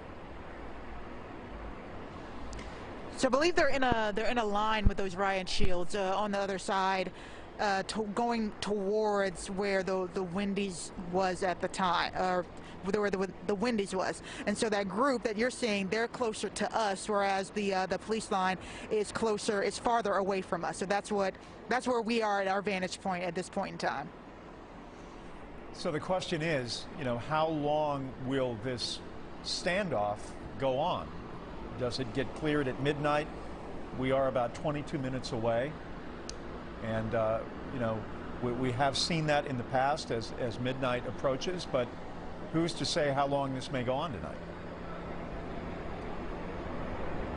Yeah, we have seen in a couple of other areas, even last night, I was in the Centennial Olympic Park area, and there were protesters who were marching back at 11 o'clock at night. There was of course, no police presence in that area at that time, because the police kind of left that area. But we've seen, since the curfew has been lifted, we've seen many of these protests go into 11 and 12 o'clock, and those groups kind of dwindle down. Tonight, again, there's no curfew, but with the tensions high in the air, it's really hard to tell if they'll stay out here, you know, until 1 o'clock in the morning, 2 or 3. You know, one of the things is what would cause the police to push back on the protesters or the people who are out here, unless there was a curfew implemented, or unless things became violent. And Hope, we're not seeing any vehicles pass through that area. Is it because police have shut down the roads there, or is it the protesters who are now in the way of traffic? No, so on this line where we are, we can kind of move the camera so we can see the trooper cars right here. So you have all of these trooper vehicles who are out here right now. There's troopers who are behind us who are redirecting traffic. Anyone who's trying to drive down here, they're turning people around and sending them the other way. And then both sides of the interstate are also blocked off with trooper vehicles right now. So they're not letting any cars go down that area right now, at least on this side of where we are. And we asked you a little earlier whether you could see any damage from any other businesses in that area. I know you're a little farther away now. Any more information on that? So we did have one of my coworkers who was at the Chevron that you see up there earlier today, just a few up until really 20 minutes ago. So he was right there, so he could get a better look of what was happening at that point in time. And he said he didn't really see any damage to any other buildings outside of that Wendy's. There are some other gas stations that are on the other side. So from our vantage point, it looked huge, and the fire looked huge, and it looked like it could have affected those businesses. He was a little bit closer, and he didn't see any damage to anything else outside of that Wendy's. All right, Hope, thank you so much. Stay safe out there. and we'll break back in and check in with you as soon as you have any new developments in your area. All right, we want to stay in the area around University Avenue, where it has been the place tonight that has seen a lot of action, if you will, certainly with the torching of the Wendy's and protesters on the I-75-85 freeway, which is a short proximity away from the Wendy's restaurant, all protesting the shooting death of 27-year-old Rayshard Brooks that occurred in that parking lot at Wendy's last night around 10:30, 10:45. That has resulted in the resignation of Atlanta Police Chief Erica Shields and has yielded a new interim police chief by the name of Rodney Bryant. There's a national search now that is underway for a full-time police chief for Atlanta, and we do not know if Officer Bryant, Mr. Bryant, will be among those candidates who A, will be considered for the job, or B, that will want the job as well, Faith. Yeah, and we haven't actually heard from Chief Shields since her resignation in terms of actually stepping in front of the camera and speaking to the public since her resignation. She wasn't at the mayor's press conference. We saw the interim police chief instead, who was there at the news conference this afternoon. But we did get a statement from now former Atlanta Police Chief Erica Shields, and she basically said that the APD, the Atlanta Police Department, still has her full support, and the mayor also has her full support. Of course, she's still staying with the city of Atlanta in a different role. We just don't know what that role looks like just yet. We want to head back out to the area of the Wendy's where the officer-involved shooting happened last night. We have our Doug Richards, who is there closer to the scene. And Doug, you've been watching as the firefighters put out the flames at the Wendy's. Any updates on that? Yes, and we're just going to zoom past me because I'm standing in the dark because we've had some power issues out here.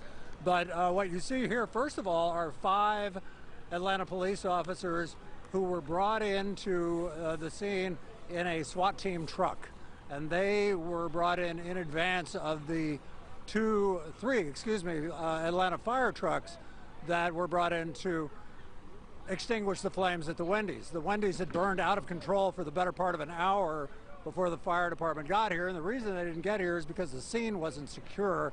So the SWAT team folks arrived, they tossed a few canisters of what appeared to be tear gas, dispersed the crowd, then the fire trucks came in. The fire folks put water on the flames for the better part of the last 45 minutes or so, rolled up the hoses just a few minutes ago.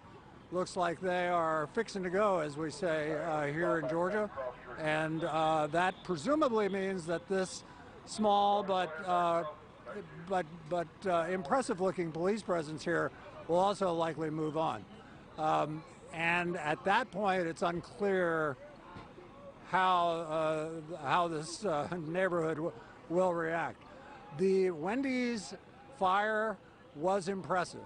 It burned, it was engulfed in flames, as you can see in the video, for, as we said, the better part of an hour. It's unclear how the fire was started. Nobody has admitted to actually starting that fire to us. However, the crowd, as we said, was rather fiery, and it's quite possible that somebody in the crowd had something to do with starting the fire. I'm sure an arson investigator will get to the bottom of that in the coming days. And as we conclude our remarks here, we can see the fire department leaving.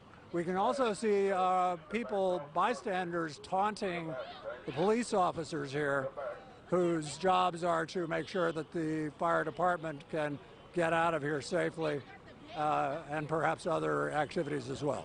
Back to you. And Doug, as large as that fire was, as incredible as it was, the Atlanta Fire Department is telling us that they don't believe anyone was inside that building. Do we have any word on whether there were any other injuries in that area related to that fire? I don't have any word about that, but I was within eyeshot of the fire for much of the time that it burned, and I did not see anybody hurt. I haven't seen, there have been no ambulances in here. And I haven't seen anybody treated for any injuries. It looked like the place went up. People kept their distance. A few people posed for selfies, but otherwise didn't injure anybody. to my knowledge. Now, I'm seeing to the right of the screen that there's a vehicle that looks to be, oh, okay, it's a SWAT vehicle. I thought it was a military vehicle, but it seems to be a SWAT vehicle. So those are the SWAT officers who were there at the scene trying to prevent the protesters from getting closer to the building? They were there yes, they were there, yes, they were ordering protesters off of that side of the street onto the other side of the street, which is where we are. So they were not only securing the property so that firefighters could work there unfettered, but also were securing the streets so that the fire trucks could show up and the fire department personnel could do their jobs without being harassed, and they succeeded, as best I can tell. Yeah, from what we're seeing now, we see a few people milling about in front of you here. But are you closer to the large group of protesters we're seeing from the other side of the Wendy's building where we have our Hope Forward? Are you closer to that group of protesters? Not particularly close to that group. Those folks are probably a tenth of a mile to my west, which they're over at Pryor Street and University, and there's a Wendy's here. There's a BP gas station, and then there's that intersection. So we're not far from there, but yeah, and in fact, a lot of the folks who were watching the fire operation here are now headed in that direction to congregate perhaps a little bit with the group that's hanging out there that you referenced. And I'm not sure if your photographer can hear me, but we just saw some the Atlanta Fire Department move out of the area as far as we could tell here. Can he zoom in a little bit to that building? It Yes. looks to be gutted. They're asking if you could zoom into the Wendy's building, and it is all but gutted, I would say. I suspect that it will be deemed a complete loss. It appears that the roof caved in, the equipment inside was destroyed. As we said, I mean, that thing burned out of control for the better part of an hour, and there was anything in there that could burn seemed to burn at least a little bit. More than likely it burned to a crisp. So yes, the Wendy's will need to be rebuilt if they decided to open operations here again. And it looks like protesters left a message there on the building. From what I can see, it says R.I.P. Rayshard. Again, if you're just joining us, this is the location. Yes. Go ahead, Doug. Yeah. Yeah, on a sort of obelisk in front of the building at sidewalk level. It also is spray painted on the building itself. There's also signs that have been left on the property that say that reference Rayshard Brooks. All right, Doug, thank you so much for staying on top of that. Stay safe out there. All right, so during a news conference earlier today, attorneys for the family of Rayshard Brooks said that the officer who shot him should be charged for an unjustified use of deadly force. He referenced Georgia law to justify that claim. Take a listen. In Georgia, a taser is not a deadly weapon.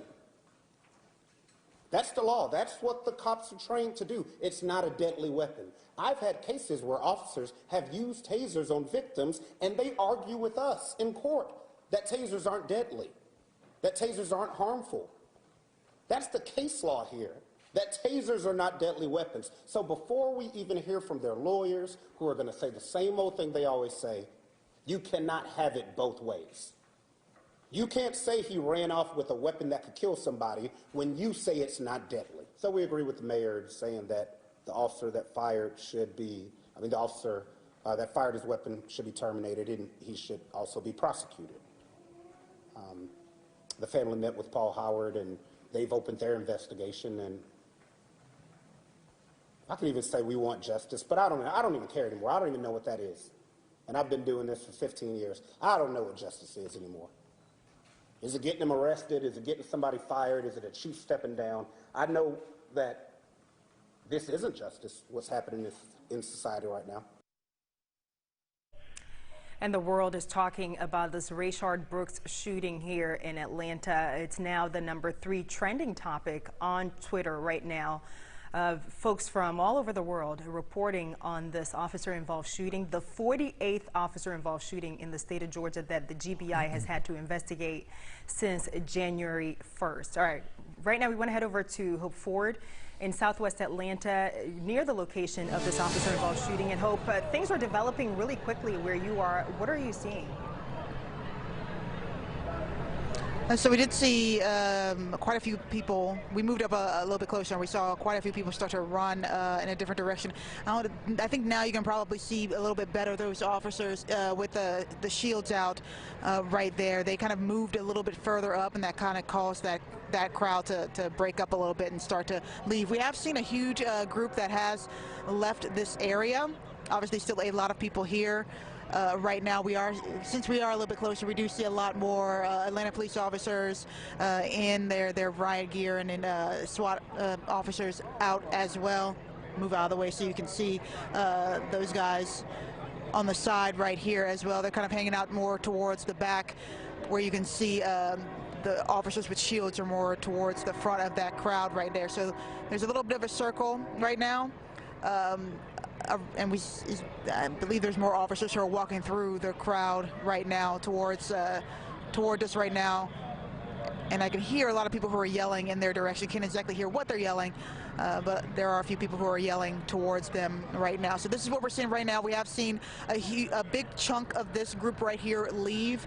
There's a couple of people who are, just further back on the sidelines who are kind of just watching, but this, for the most part, what you're seeing in front of us is the most amount of people that are left in this area right now, and that's in between the chevron and you see, we're seeing those officers with their shields are moving forward toward this group. It's causing a little bit of the group to run. We're not seeing them throw anything. We're not seeing them throw tear gas or anything like that. They're just walking forward, which is something that we've seen several times before.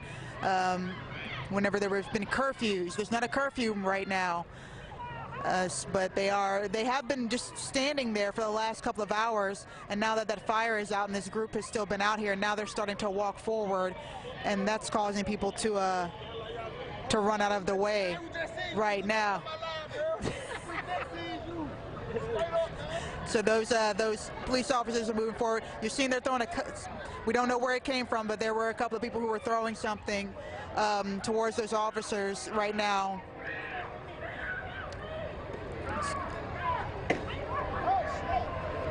So they're just trying to move forward right now. And you can see a couple of people who are still having their signs out here as they were continuing the protest. And hope if you can hear me. Like go ahead. Oh no, go ahead. Go ahead. Go ahead. No, we're just seeing those officers right now. They're moving towards this other police line where those vehicles are right now. So the crowd is kind of just looking at them. So it doesn't look like they're trying to clear out the area. They're just getting through. They were moving through the area, and you actually heard a couple of people out here who were saying, "Oh, they're just going over there." So I think that's what they were expecting. They were expecting them to clear them out of this area, but it looks like they were just moving, trying to get through them, through that crowd in a as safe as possible at that point. So there's a lot of yelling. And it seems like the protesters there's a lot of are yelling going on here right now. Yeah, we are seeing a few out of that crowd who are still coming toward this police line, and they are yelling at the police officers right now. Some of them are chants, some of them are profanity, so I apologize if you hear any of that come out over the microphone right now. A lot of cameras are out as they're filming what's happening out here. That's what we've seen throughout several of these protests at this point in time. Do you have a sense of how large this crowd is? Comparatively to what it was earlier, it is a lot smaller than it was earlier. Right now, I mean, it's probably maybe 100 to 200 people who are in this area, and as you can hear, they're all chanting, you know, hands up, don't shoot. At this point in time, there is another group who is on the other side who is kind of slower and behind, not walking towards them. Right now, they're more just staying in the background. So, so that's what we're seeing at this point in time. I know we've seen R.I.P. Rayshard painted near the Wendy's where he died, or where he was fatally shot. But have you seen any family members or anyone who knows him among the protesters? We talked earlier to his cousin and then also heard from the family attorney. Any indication that his family members or anyone who knows him is in that crowd? We did talk to Rayshard Brooks. His cousin was still on the other side when we were closer to the Wendy's earlier today when it was still on fire. We did talk to her for just a few minutes, and she said that, you know, some of her family was still out there. They were upset. She seemed pretty upset at the time, and I, since we had talked to the family earlier, I didn't, you know, try to press her or anything like that, or put a camera in her face at that moment, because she didn't seem very much like she wanted to talk to anyone at that point in time. But other than that, I haven't seen any other family members. But for the most part, we have stayed pretty far back for a majority of the day, especially as that fire was going on earlier today. So now we see what we're seeing now is some of the protesters have moved over here because a lot of the officers went behind that line. So some of the protesters have come over here to this area, and they're continuing to chant and to stand at that line with some of those officers that we're seeing right there. And Hope, I know you've been moving around quite a bit just to follow all these developments that have been happening this evening. And for our viewers tonight, this is happening in real time. So if you happen to hear any profanity or see any profanity on any of the signs there, we apologize in advance. We're trying as hard as we can to try to not have that in the shot or have you hear any of that. But again, this is a developing situation, so please bear with us as we cover this for you. And Hope, just give us a sense of where you are in terms of how close you are to the Wendy's location.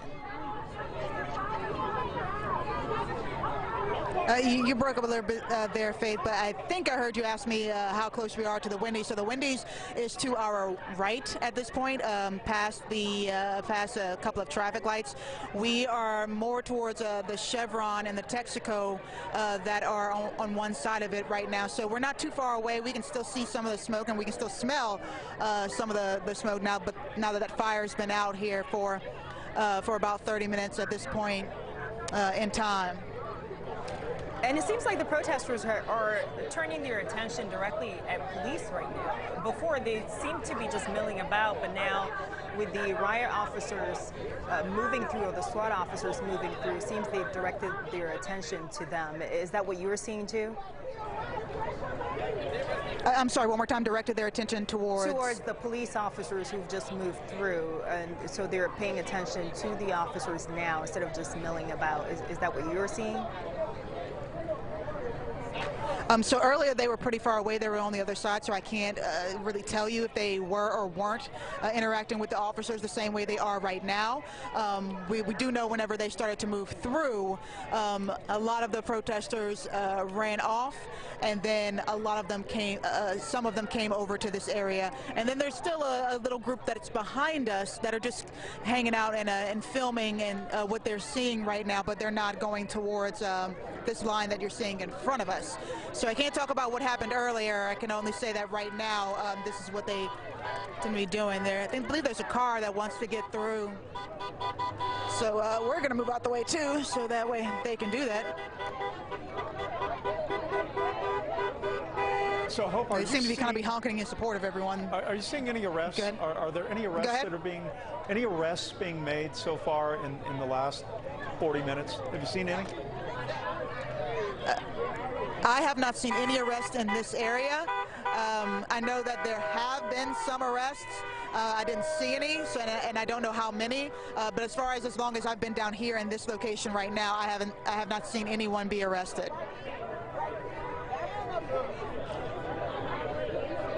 All right, we continue to watch It is now midnight, Sunday morning, and this has been going on, really the protests now have been going on, Faith, about 26 hours, and it has been going on a very long time. Started at the Wendy's, moved to the freeway, then it's come back to University Avenue, and that's where we are right now. The Wendy's, if you are just joining us here at midnight and have been out tonight, was burned to the ground, and the protesting then went to the freeway, shut down I-75, 85 at University Avenue. 14 lanes of traffic were shut down. It began with 3, went to 7, then grew to 14. And it has been that kind of night where it has been a situation of watch and see. Yeah, and I just want to mention, we just received from APD the body camera footage from the officers who were at the scene who responded to the man sleeping in his car at the drive-thru at Wendy's. We're working to get that for you so you can see it as well. But I just opened the link to it, and it looks like it starts way before the confrontation with officers. So we'll be able to glean a little bit more information from these body cam footage as soon as we're able to look through them and also get them ready for air for you. But earlier this afternoon, we had the chance to talk to Rayshard Brooks' family as protesters gathered at the Wendy's there. All right, let's take a listen right now. I've watched this on the internet, from the whole George Floyd situation to us coming together like we doing something. And this whole thing landed on my doorstep with my little cousin. I seen the video. I just think for me, the most hurtful thing for me is to watch the video, wake up and watch that video. And I got 2 little boys. They see the same video. That's their cousin. That's what hurt so much. I thought Atlanta was higher than that. I thought we was bigger than that. I just want to make enough noise that they investigate this situation. That's all I want. Investigate the situation. Don't let Rayshard die in vain like that. We don't watch this happen so many years with the young black boys around the country just dying in vain. Well, it has been an extraordinary couple of weeks, beginning with George Floyd in Minneapolis and the horror of seeing this play out again, and this time in Atlanta. I think when many of us woke up today and we grabbed our iPhones and took a look at Twitter and saw that video, it was a feeling of here we are again. And it is an issue that, as you have heard with the relatives of Rayshard Brooks saying, it plays out over and over and over. We want to go back to Doug Richards live now in Southwest Atlanta. Hey, Jeff. We're still on University Avenue. The Wendy's is behind us. A lot of people are gathered by the Wendy's. First, I want to draw over here to the left, you can see there's probably 75 people who just kind of walked over, and they're not here to raise a stink particularly as much as they are just to look at it. And a lot of people have obviously been reflecting on what happened to Rayshard Brooks in this parking lot of this restaurant. And the proof of that, or at least the evidence of that, is to the right. If you look at the sidewalk in front of the Wendy's, you'll see about a dozen candles that have been lit in memory of Rayshard Brooks. There is another set of candles off to the right, which we can't see very well in camera range. And with the exception of one guy with a bullhorn, the people here are quiet and reflective and seem to be both beholding the enormous destructive power of the fire that completely gutted this building, but also, the destructive power of what happened overnight to Rayshard Brooks during an encounter with the Atlanta Police Department, and the loss of faith that it has created among people in the community who had hoped that we had gotten past this point with police and instead find out that what is old is new again. So back to you. Yeah, and Doug, it's just interesting to have seen the police chief, or now former police chief, be in the middle of that crowd of protesters, telling them, we hear you, we want to make changes, and then... But think about how much things have changed. Right. And all that we have seen in the course of the unrest in the United States, and specifically here in Atlanta, when the opening hours of the protest on that first Friday near the CNN Center, when Erica Shields wades into the protesters and says, "I feel your pain," and all of that.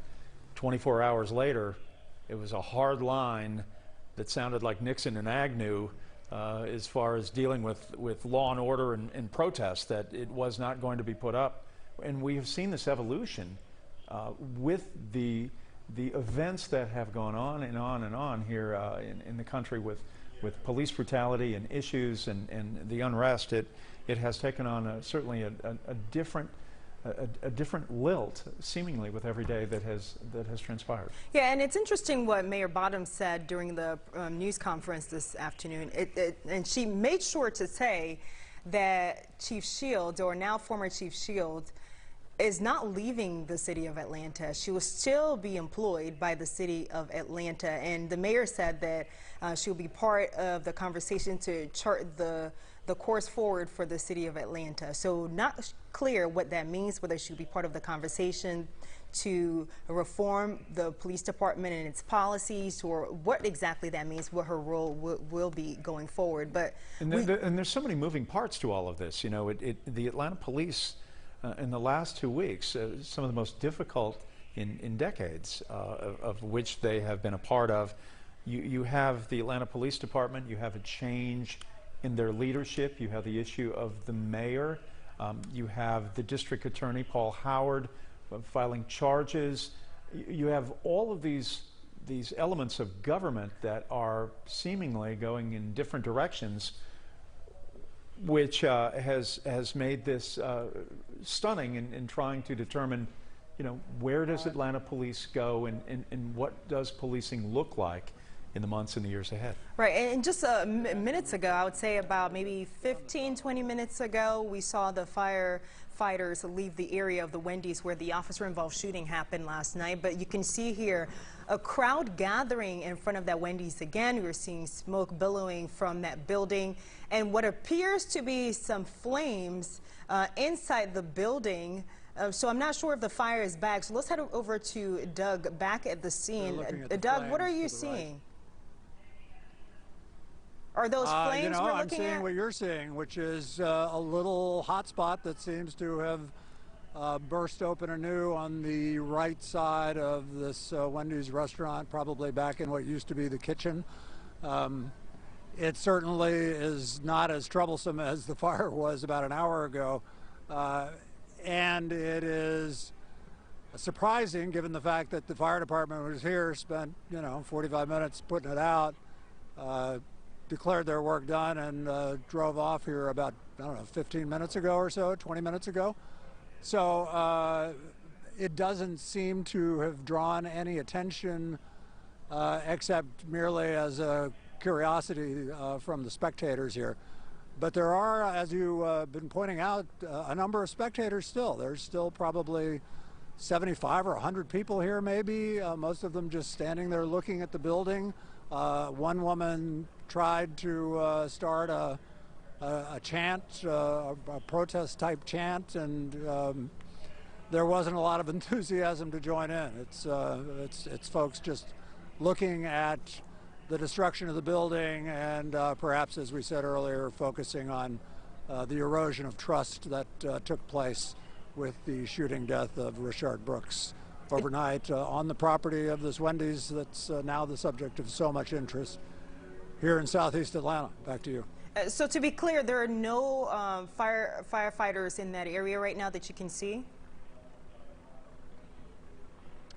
Correct. Not a single firefighter within my eye shot. I don't see really even any police officers. I know there are some police officers about 2/10 of a mile to my west, but no firefighters, no nothing.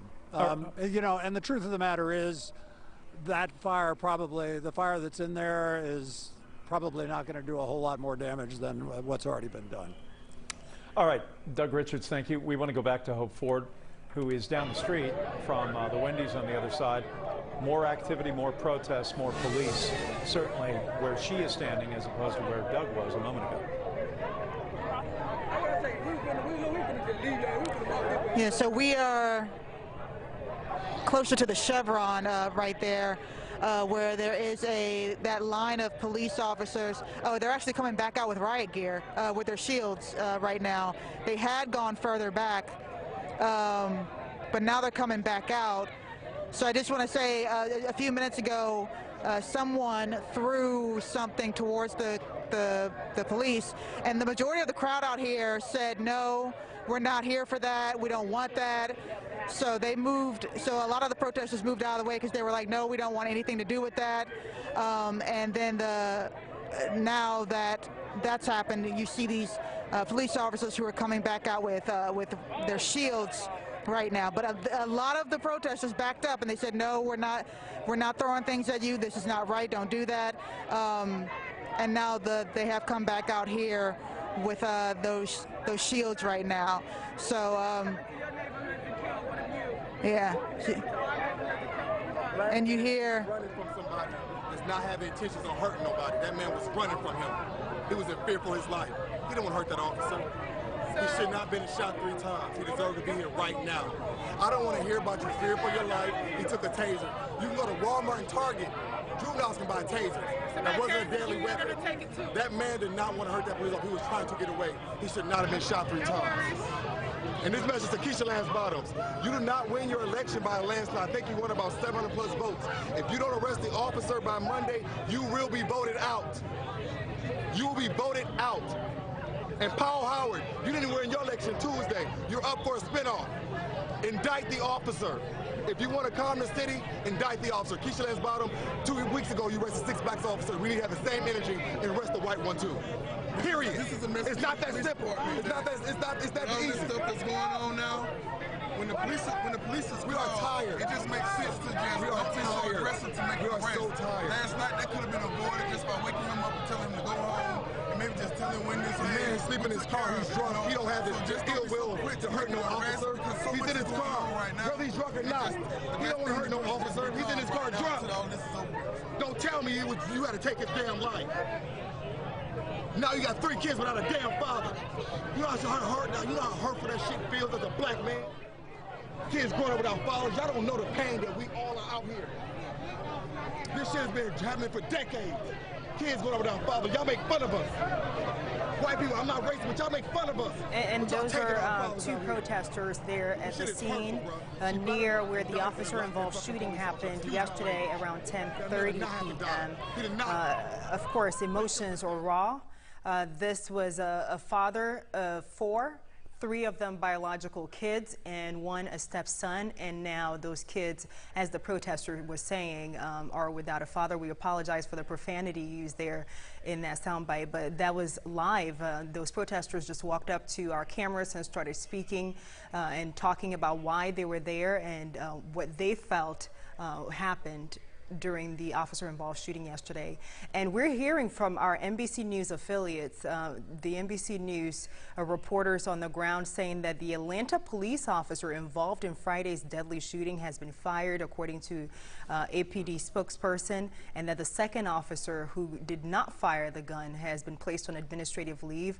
We are working in our newsroom right now to independently confirm that, but NBC News is reporting this evening that the Atlanta police officer involved in Friday night's deadly shooting at the Wendy's, which has spawned the protests we're seeing this evening, has been fired. We'll continue trying to confirm that for you this evening. And they have not released his name, both of the officers' names as of yet. Yes, we don't have any details on the officers just yet. Again, the GBI is looking into the conduct of the 2 police officers there, but right now, according to NBC News, the officer who fired that fatal shot has been fired. We're working on details on that for you this evening. Now, during a news conference earlier tonight, the attorneys for Rayshard Brooks' family said that the officer who shot him should be charged for an injustice or unjustified, rather, use of deadly force. Again, that officer, according to NBC, has now been fired, but they said that they need more. He referenced, the lawyer referenced a Georgia law that justifies his claim. Take a listen. In Georgia, a taser is not a deadly weapon. That's the law. That's what the cops are trained to do. It's not a deadly weapon. I've had cases where officers have used tasers on victims, and they argue with us in court that tasers aren't deadly, that tasers aren't harmful. That's the case law here, that tasers are not deadly weapons. So before we even hear from their lawyers, who are going to say the same old thing they always say, you cannot have it both ways. You can't say he ran off with a weapon that could kill somebody when you say it's not deadly. So we agree with the mayor saying that the officer that fired the officer that fired his weapon should be terminated, and he should also be prosecuted. The family met with Paul Howard, and they've opened their investigation, and I can even say we want justice, but I don't even care anymore. I don't even know what that is. And I've been doing this for 15 years. I don't know what justice is anymore. Is it getting them arrested? Is it getting somebody fired? Is it a chief stepping down? I know that this isn't justice, what's happening in society right now. All right, it is Sunday morning now, 17 minutes after midnight, and we want to reset and tell you how we got here in the first place. It has been a little more than 24 hours since an APD officer shot and killed 27-year-old Rayshard Brooks outside of a Wendy's on University Avenue in southwest Atlanta. Mayor Keisha Lance Bottoms has accepted the resignation of Chief Erica Shields. Shields will be replaced on an interim basis by the veteran Rodney Bryant, who has been with Atlanta Police Department since 1988. Here is Mayor Bottoms earlier. Chief Shields has offered to immediately step aside as police chief so that the city may move forward with urgency in rebuilding the trust so desperately needed throughout our communities. And that was Atlanta Mayor Keisha Lance Bottoms talking about the officer-involved shooting that has led to protests this evening or yesterday, and now we're in Sunday morning here.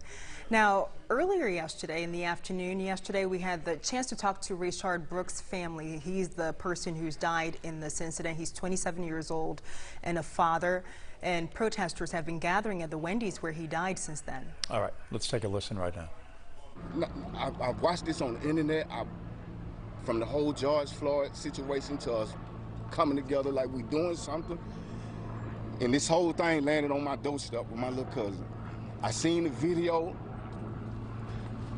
I just think for me, the most hurtful thing for me is to watch the video, wake up and watch that video. And I got two little boys. They see the same video. That's their cousin. That's what hurts so much. I thought Atlanta was higher than that. I thought we was bigger than that. I just want to make enough noise that they investigate this situation. That's all I want. Investigate the situation. Don't let Rayshard die in vain like that. We don't watch this happen so many years with the young black boys around the country just dying in vain.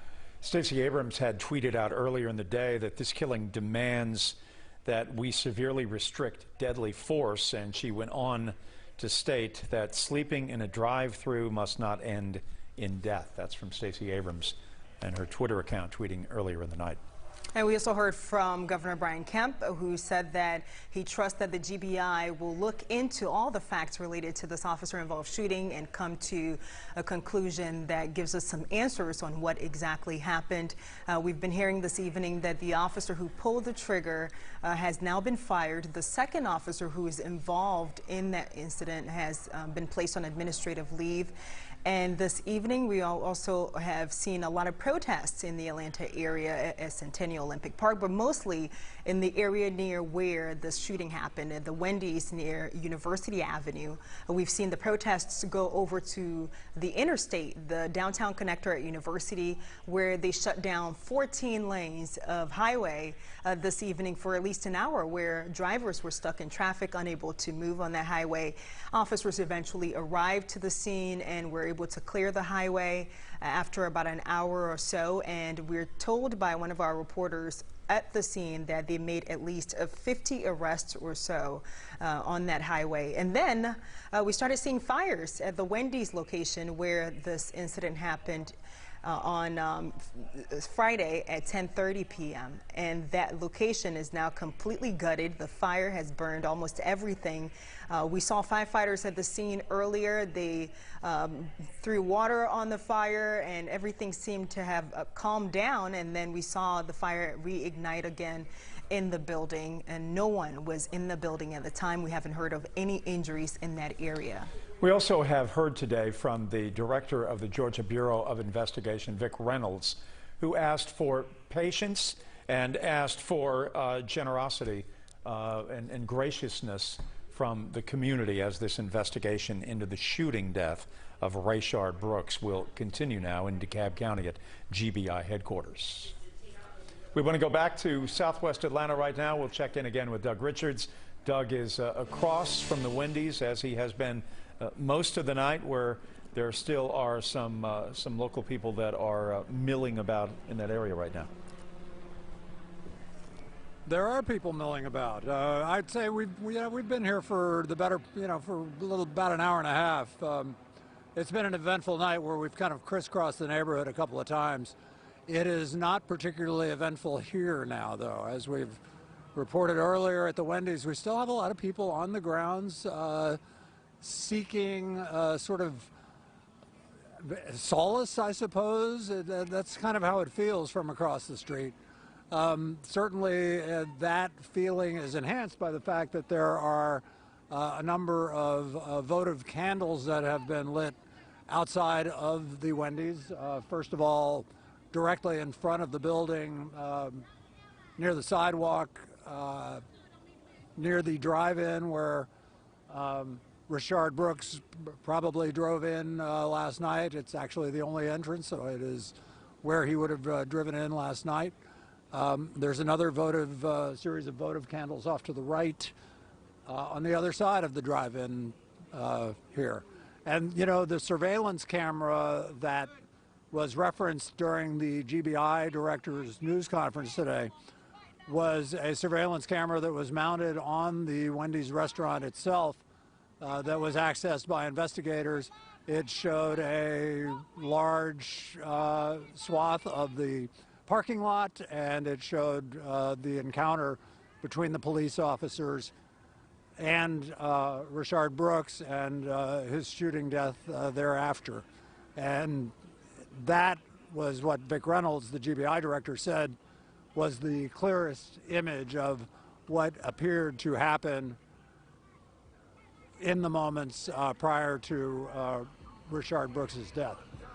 So as we look at the scene here, it is dwindling. There are folks starting to go home a little bit, while at the same time there are still probably 200 or 300 people within my eye shot between now and between here and both up and down the street where I'm looking up toward I-75, which was, of course, the highway that closed earlier. Yeah, back to you.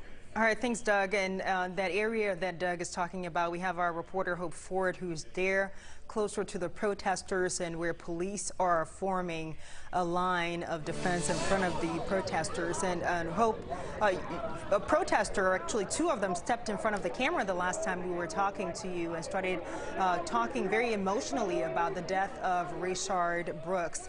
Any more information about what's happened since we last checked in with you? Yeah, so you did hear those two gentlemen who were talking to us earlier, and they were talking about why this upset them so badly. They were saying they could have shot him in the leg. They could have gone back and got him in his house later. They even could have woke him up and told him that what was happening. But they were saying that there was no reason to shoot someone who was running away and in such a way. So that's what they were explaining earlier. That's why they were so upset. I've heard a lot of people out here tonight say something similar to that. Of course there have been people out here who have been talking to the police and having conversations with them and saying and there have been some people who have been angry as well. So the crowd out here right now, it's kind of been like this for the past 20-30 minutes. They've been standing out here.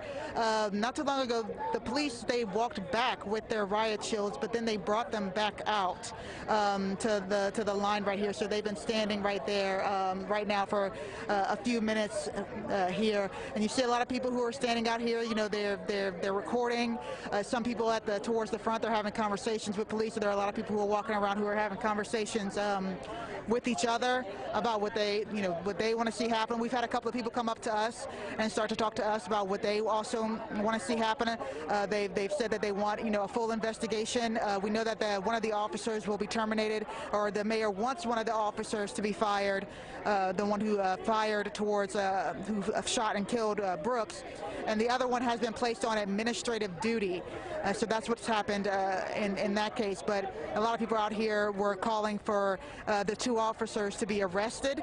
So they were calling out DA Paul Howard on that part, saying that they want him to charge the two. Of course, we do know that right now the DA says they are investigating. They have their own independent investigation that's going on. So this is kind of a side angle of what you're seeing right now. You see police officers right there behind us, or I guess in front of us is the angle you're looking at right now.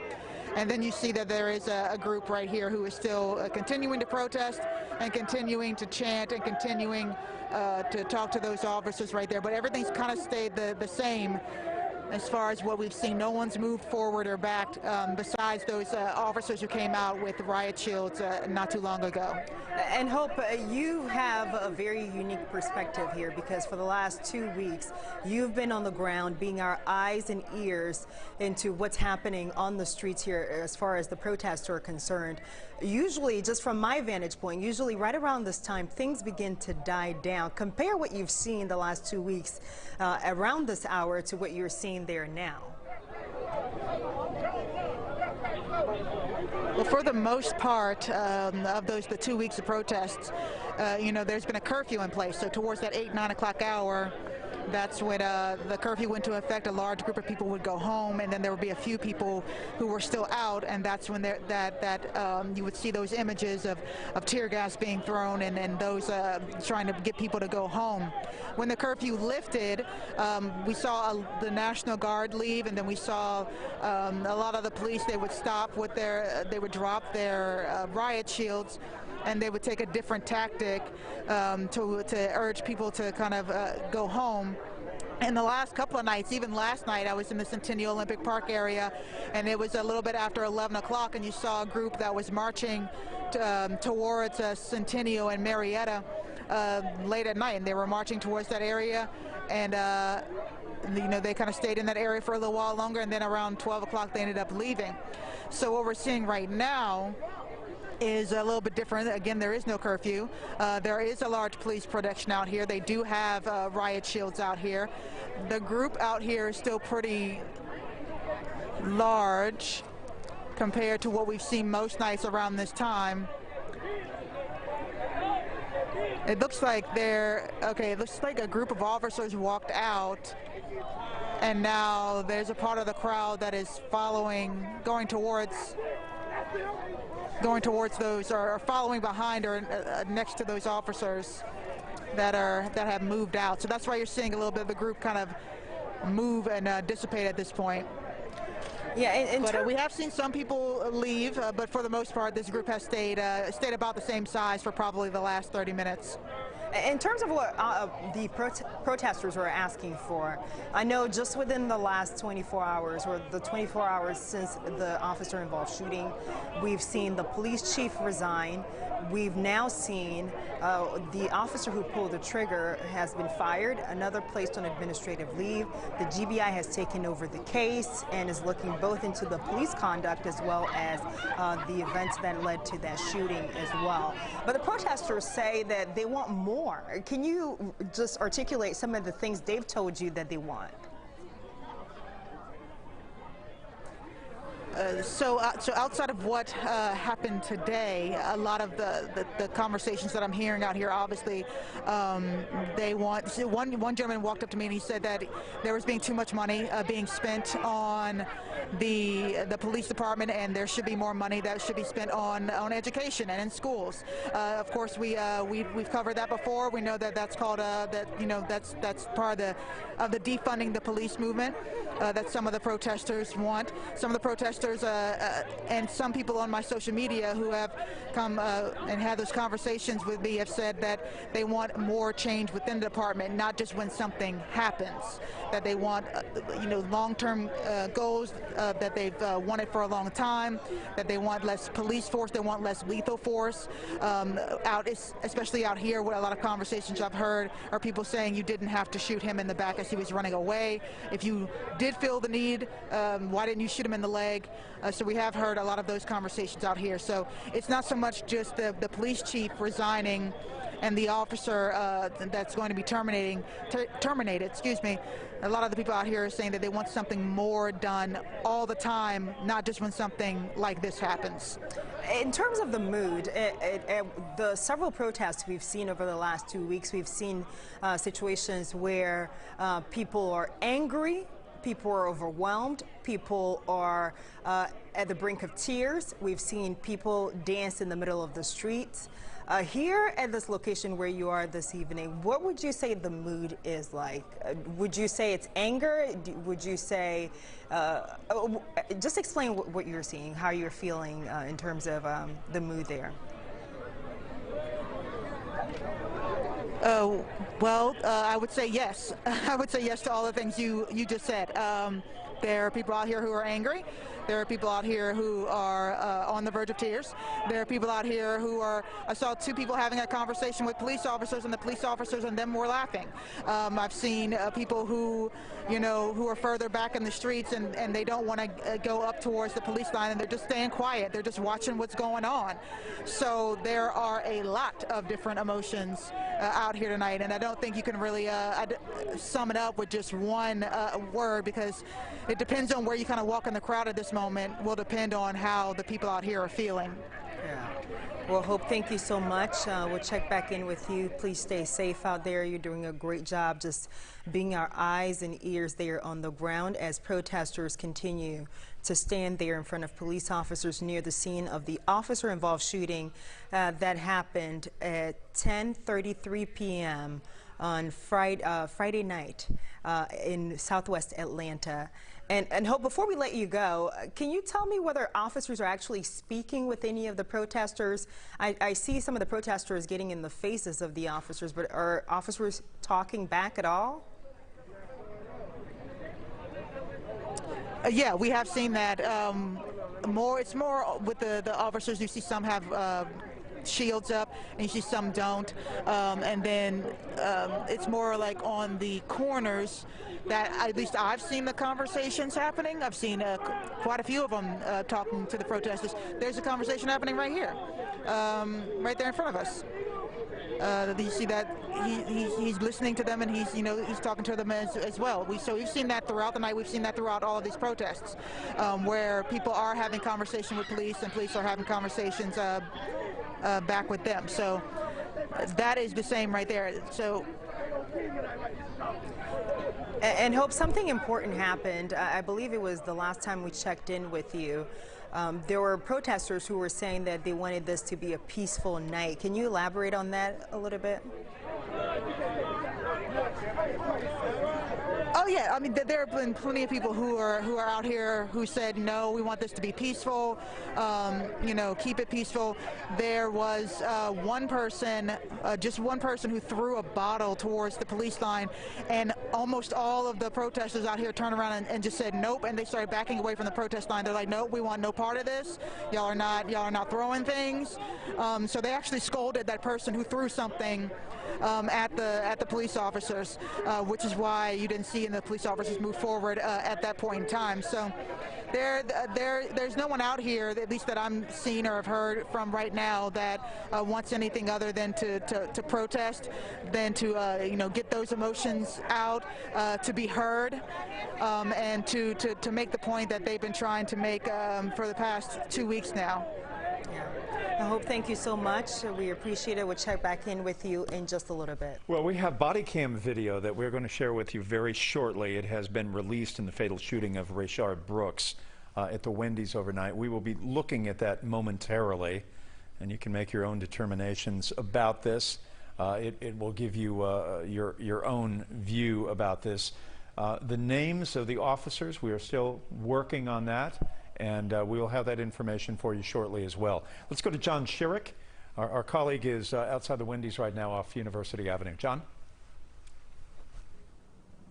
Yeah, we've been downtown checking out the activity there and made our way here to University Avenue here at the Wendy's, where Doug has been reporting all night long. And as you can see, it's still smoking heavily. This is both a memorial and a target. We see candle lights on either side of the driveway.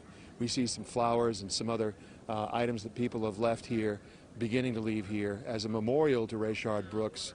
But we're also seeing people milling around the Wendy's, which is just now a hulk of charred rubble on the inside and just walls standing on the outside. And people are passing the time here as the fire slowly dies out. There are people walking back and forth on the street here, spray painting graffiti onto the street, anti-police graffiti. Still a lot of anger here, but still a lot of people who just want to see the location and perhaps pause for a moment in memory and in honor of Rayshard Brooks, who is the center of all the concern here, even as the Wendy's continues to smolder, the Wendy's that some vandals and rioters targeted a couple of hours ago. So a quiet scene here at the Wendy's now compared with a couple of hours ago, compared with most of the night, as protesters have moved up the street where Hope is right now, kind of in a standoff with police about perhaps wanting to get back on the interstate or just wanting to stay here and make their voices heard and not leave because of the disruption and the tragedy that occurred in this community and in this city. We're hearing some loud bangs in the background. We're not sure if that's related to the fire slowly burning out and maybe some debris falling from the ceiling. But there are no police here where we are, no firefighters.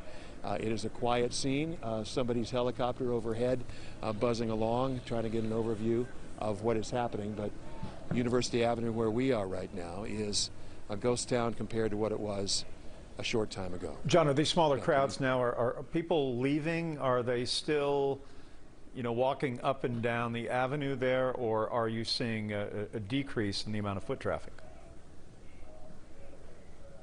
It's much smaller than it was. Just a few people, and Jefferson can probably turn left here. We see a few people just walking up to try to see for themselves what's left of the Wendy's, to try to see for themselves where Rayshard Brooks breathed his last. I see in the distance somebody has spray painted R.I.P.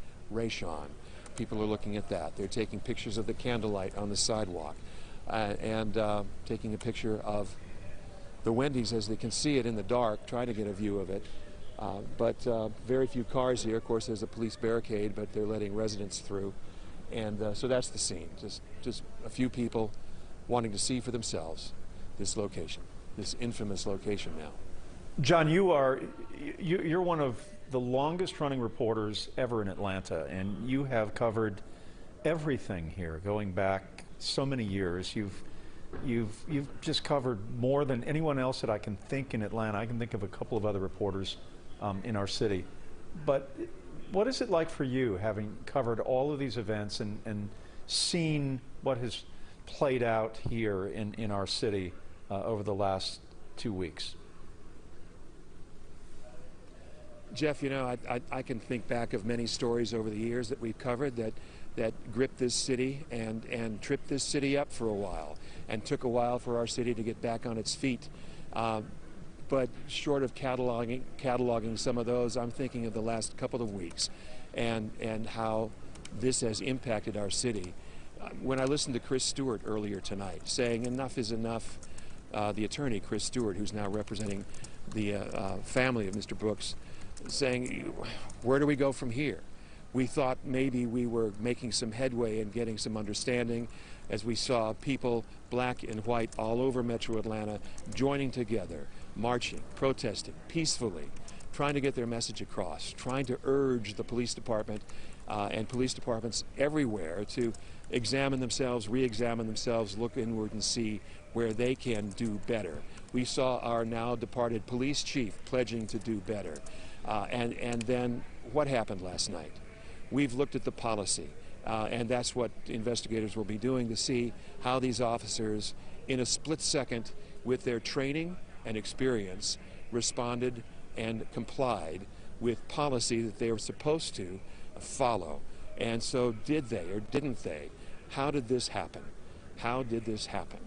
After we were beginning to reach a consensus and a unity in this city, as Atlanta always seems to be able to do, to have this disruption to our peace, it's going to take another time now for us to get past this, sort out the violence from the peaceful protests as police try to find justice now for the owners of this Wendy's, as well as justice for the family of Mr. Brooks.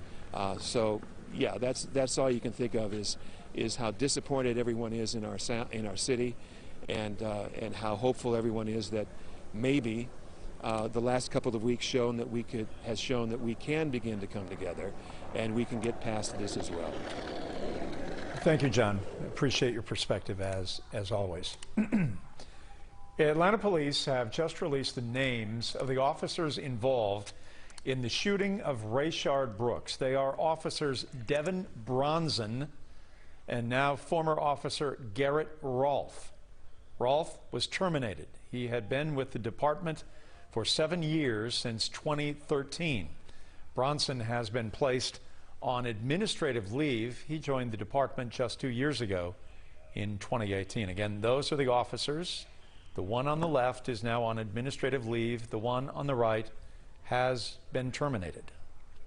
And during a news conference earlier tonight, an attorney for the family of Rayshard Brooks said that the officer who shot him should be charged, actually criminally charged, for an unjustified use of deadly force. That's according to Rayshard's family's attorney. He referenced a Georgia law to justify that claim, and let's take a listen to how he explained it. In Georgia, a taser is not a deadly weapon. That's the law. That's what the cops are trained to do. It's not a deadly weapon. I've had cases where officers have used tasers on victims, and they argue with us in court that tasers aren't deadly, that tasers aren't harmful. That's the case law here, that tasers are not deadly weapons. So before we even hear from their lawyers, who are going to say the same old thing they always say, you cannot have it both ways.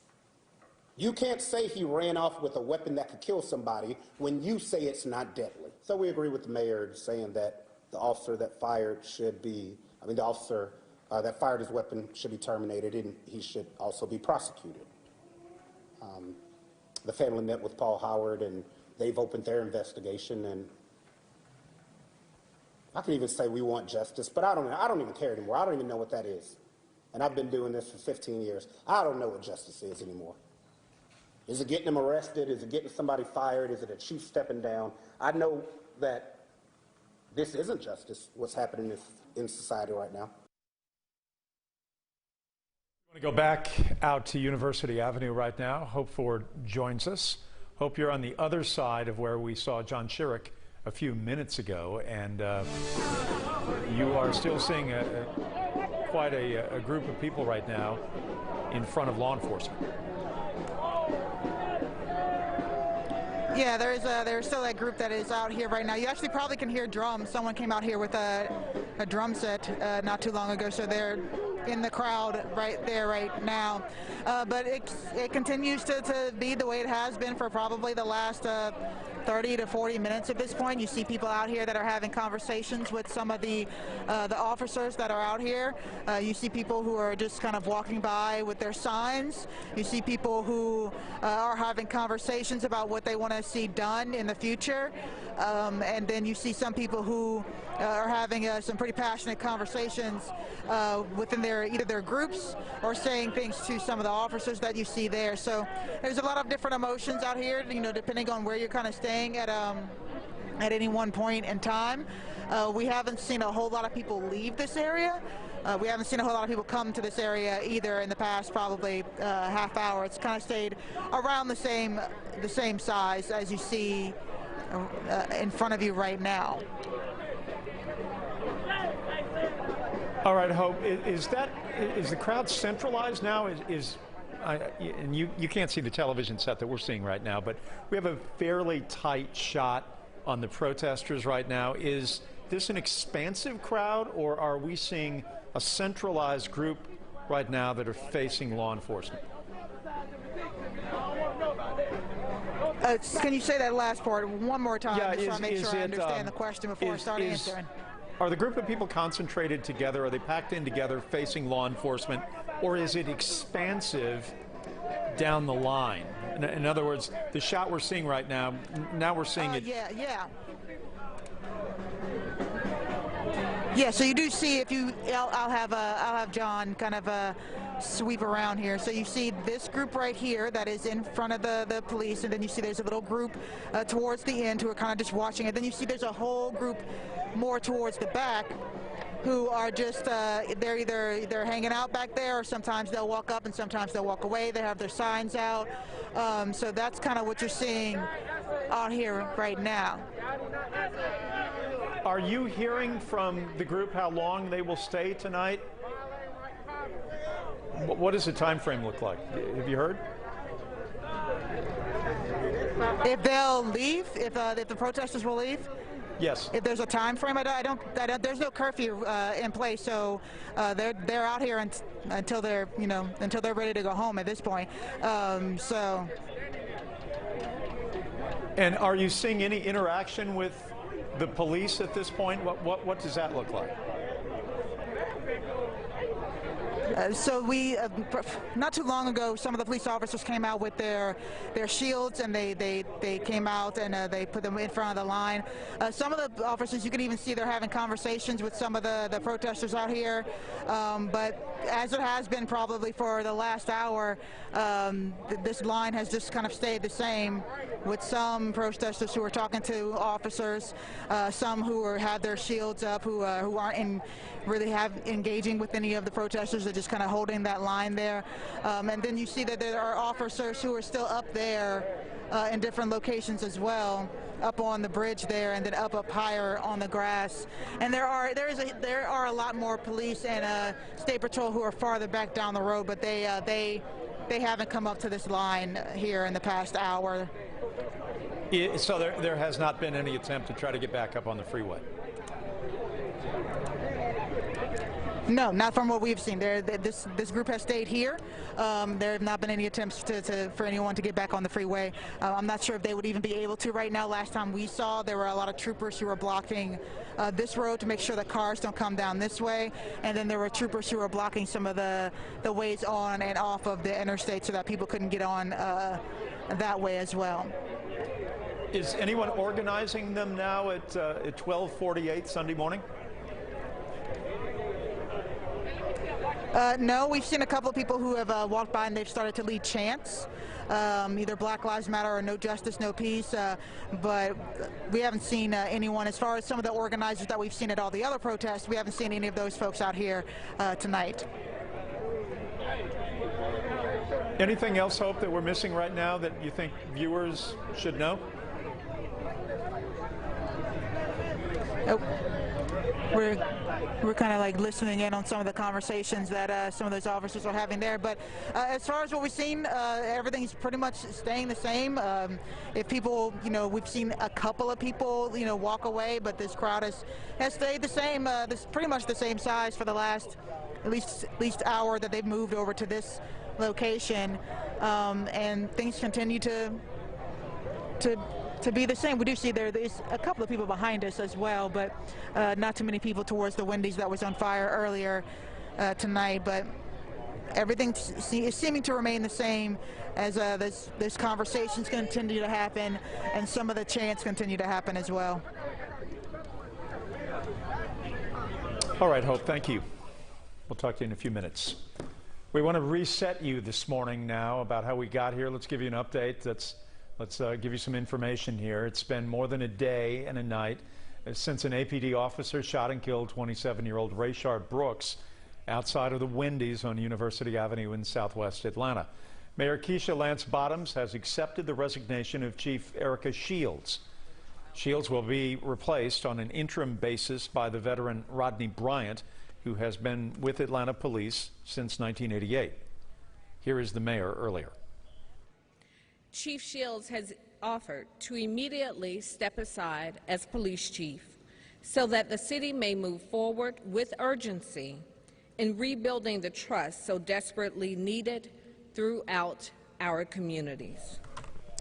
And earlier this afternoon, we had a chance to talk to Rayshard Brooks' family. His cousin was at the protest this afternoon, and the protesters were gathered there at the Wendy's where Rayshard Brooks died. We want to hear from that cousin. I watched this on the internet, from the whole George Floyd situation to us coming together like we doing something, and this whole thing landed on my doorstep with my little cousin. I seen the video. I just think for me, the most hurtful thing for me is to watch the video, wake up and watch that video. And I got two little boys. They see the same video. That's their cousin. That's what hurt so much. I thought Atlanta was higher than that. I thought we was bigger than that. I just want to make enough noise that they investigate this situation. That's all I want. Investigate the situation. Don't let Rayshard die in vain like that. We don't watch this happen so many years with the young black boys around the country just dying in vain. And as part of that police investigation tonight, the APD has now released body camera footage from the officers who responded to the Wendy's location after a report of a man falling asleep in the drive-through line. And this morning, I should say, we're working to get you that video so you can see it as well. We're going through it right now, and I've been able to go through just a few minutes of it so far. It's pretty long. It starts before the shooting happens, so we're taking you through the whole event as it's unfolding. And from what I've seen so far, I haven't watched the whole thing yet. From what I've seen so far, the officers pull up to the Wendy's. There were a lot of people in line at the drive-through window, all wrapped around the building. Rayshard Brooks, the man we now know as Rayshard Brooks, 27 years old, was also in that line. It seems like the other patrons were trying to drive around him in the drive-through line. He's in a white vehicle and he's asleep, and then the officers go and knock on his window to wake him up. And I'll continue watching this video and we'll bring it to you as soon as we're able to bring it on air here. Let's go to Doug Richards now, Southwest Atlanta, where we have seen him most of the night in front of the burned out, the charred remains of the Wendy's. Hey there. There is one very excitable woman who I'm frankly trying not to catch the attention of, who is outside of the Wendy's along with probably 75 other people, all of whom were looking at the Wendy's until now, and now they're looking at her. She approached us a minute ago, asked us if she could talk with us, and then she kind of stormed off. Anyway, the scene here isn't really a protest scene anymore. It's more of a scene of curiosity gatherers, folks who are looking at the burned out remains of the Wendy's, gathering outside. Now they're videotaping a woman who is vocally expressing herself outside of the Wendy's. And the fire has rekindled inside what I think used to be the kitchen of that particular restaurant. We saw it fire up, I don't know, a half hour ago. It was of some interest then. You could actually see embers leaping into the sky a little bit from where this particular little fire is. And to add to our excitement, or perhaps to demonstrate our lack thereof here as the evening wears on, somebody lit a firework inside the Wendy's. It exploded. It threw off a lot of sparks that were lovely in a fireworks context, but in this context it scared the spit out of a lot of people here. So anyway, the evening is winding down, at least in this part of this particular neighborhood at University Avenue. But at the same time, there's still a lot of life. Back to you. All right, Doug Richards reporting for us. Thank you, Doug. Atlanta police have released the names of the officers involved in the shooting of Rayshard Brooks. They are officers Devin Bronson and now former officer Garrett Rolfe on the right. Rolfe was terminated. He had been with the department since 2013. Bronson had been placed on administrative leave. He joined the department in 2018. Here's the mayor. For the third time in just 2 weeks, I have spent the better part of a day reviewing video footage involving allegations of excessive use by members of the Atlanta Police Department. Tragically, the most recent incident involved the fatal shooting of a 27-year-old man, Rayshard Brooks. Officers were called in response to Mr. Brooks falling asleep in his car while in the drive-through line at a local Wendy's. After a series of questions and administering a field sobriety test, officers attempted to arrest Mr. Brooks. While attempting to handcuff Mr. Brooks, he tussled with the officers and was able to take the taser from one of the arresting officers. As Mr. Brooks ran away, he turned over his shoulder and appears to fire the taser at one of the officers. The officer, in turn, shot Mr. Brooks with his service weapon. While there may be debate as to whether this was an appropriate use of deadly force, I firmly believe that there is a clear distinction between what you can do and what you should do. I do not believe that this was a justified use of deadly force and have called for the immediate termination of the officer. What has become abundantly clear over the last couple of weeks in Atlanta is that while we have a police force full of men and women who work alongside our communities with honor, respect, and dignity, there has been a disconnect with what our expectations are and should be as it relates to interactions with our officers and the communities in which they are entrusted to protect.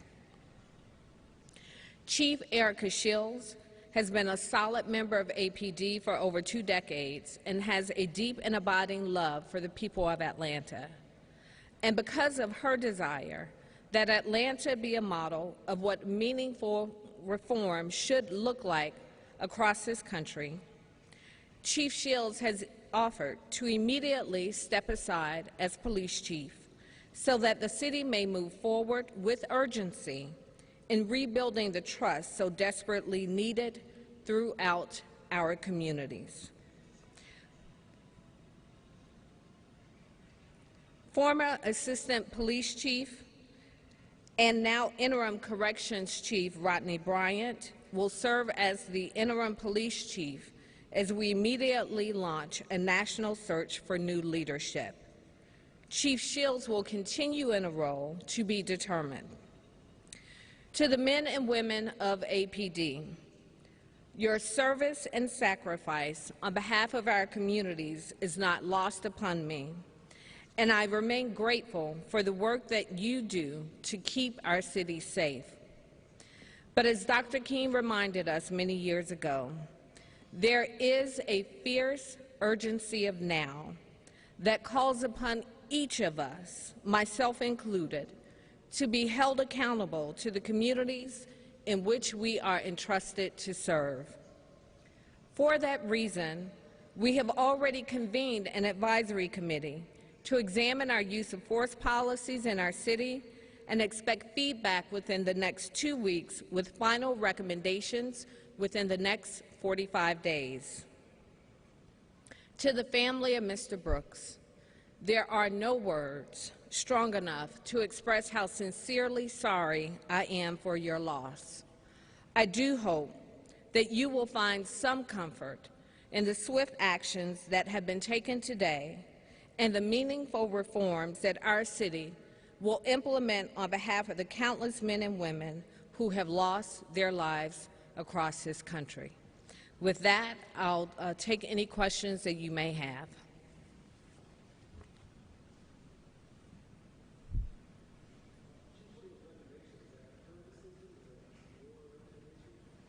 This was her decision to step aside as police chief, yes. I have accepted it. She will remain with the city in a role to be determined to help us plan and implement a course forward, but she is stepping aside as police chief.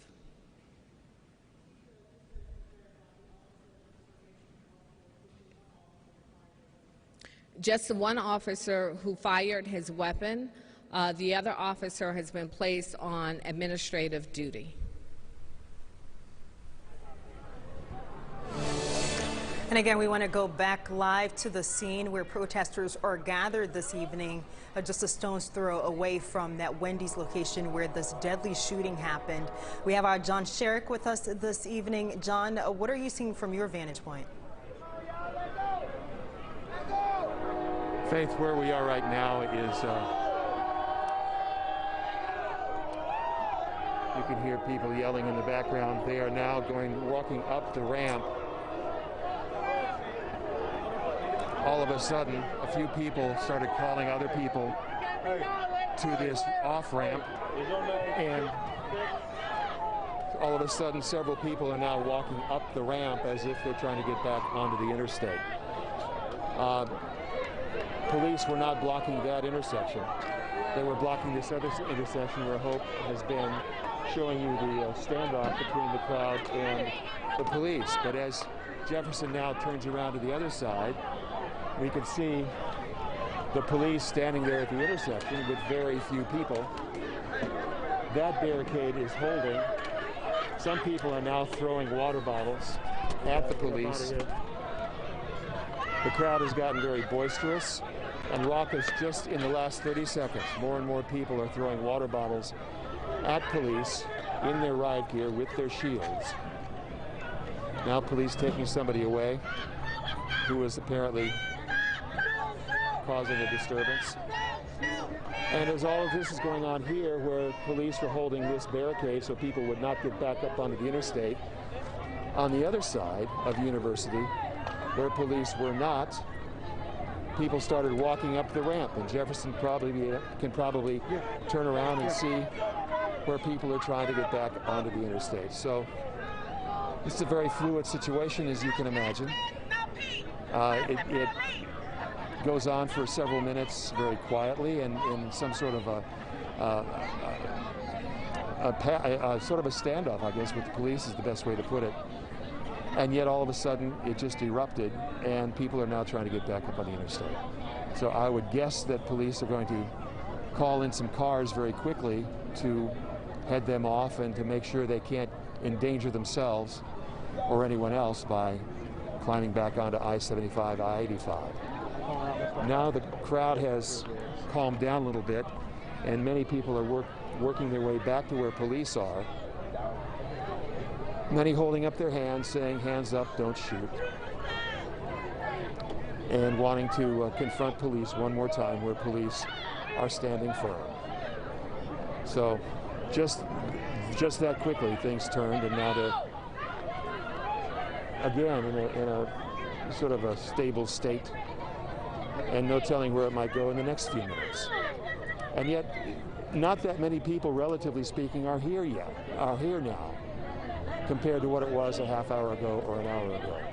But the people who are here are the ones who are alternately quiet and then noisy and raucous, alternately just at peace with where they are, and then suddenly wanting to confront police and throw water bottles.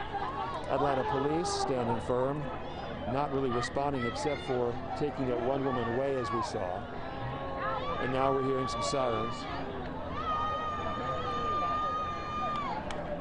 And just off to the side, you can see at the intersection of Pryor and University, a car is suddenly doing donuts right in the middle of the intersection. Kind of a sideshow to the serious business of protesting, if you will. People cheering him on as if happy for some distraction. Just to be clear, John, goes, officers are still there at the scene, correct, as all of this is happening? The only officers I see are the ones holding the line here at the on-ramp onto the downtown connector. but we do not see any officers in the other direction on the exit ramp from I-75 onto University.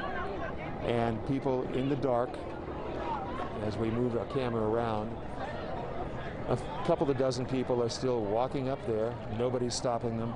We don't know what they're going to do once they get there. We know what happened earlier tonight, but then there were many more people who dared or were crazy enough or bold enough to occupy the interstate for a while. So, you know, the only police I see right now are the ones who are holding the line on the on-ramp. Police officer coming out the highway. All right, John, thank you. Now we're seeing some police officers trying to head off the demonstrators who are walking up the ramp to get back on the interstate. So I think they're going to try to stop them now. Why don't we listen to this and just sort of let the sounds of this protest dominate the pictures to really help us, I think, have a better understanding of it.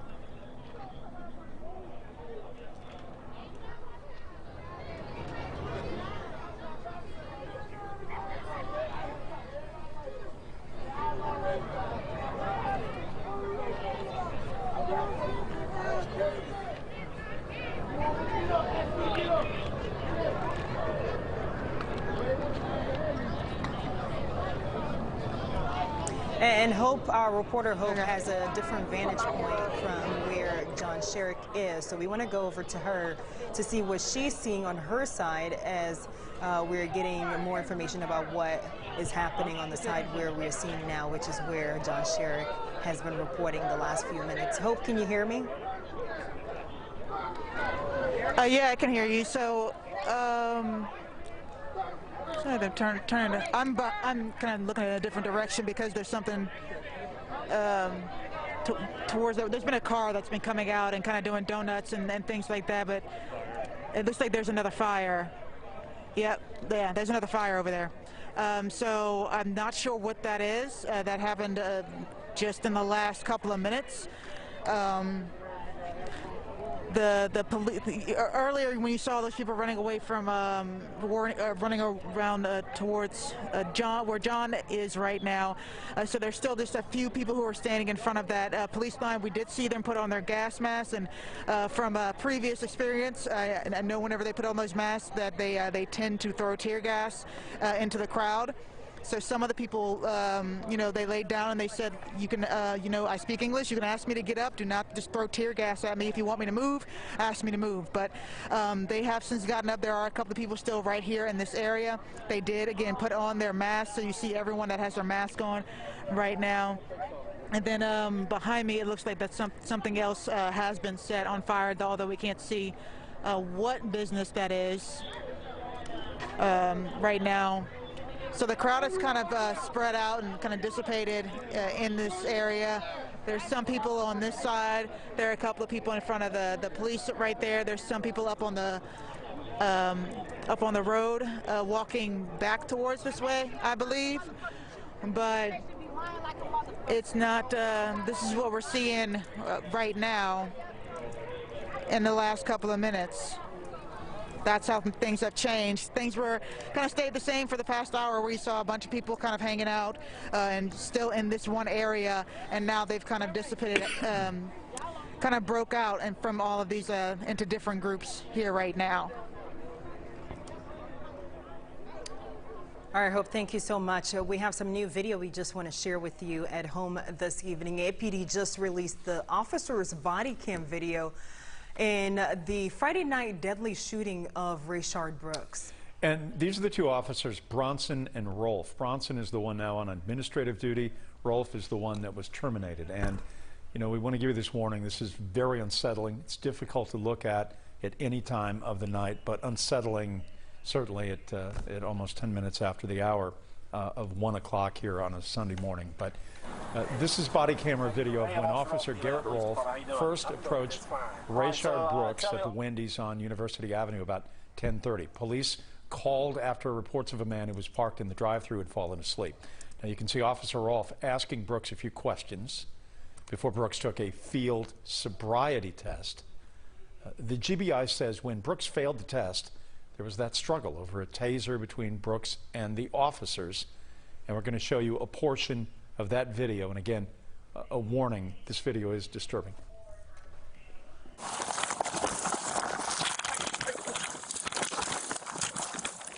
Hey, stop fighting! Stop fighting! Stop fighting! Stop fighting! You're gonna get tased! You're gonna get tased! Stop! Mr. Raw! Stop! Come on, man! Stop! You're gonna get tased! Mr. Raw! Hey, hands off the taser! Hands off the taser! Stop fighting! Hands off the taser!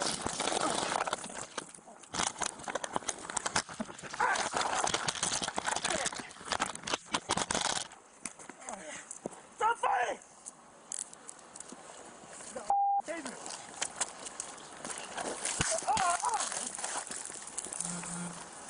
63.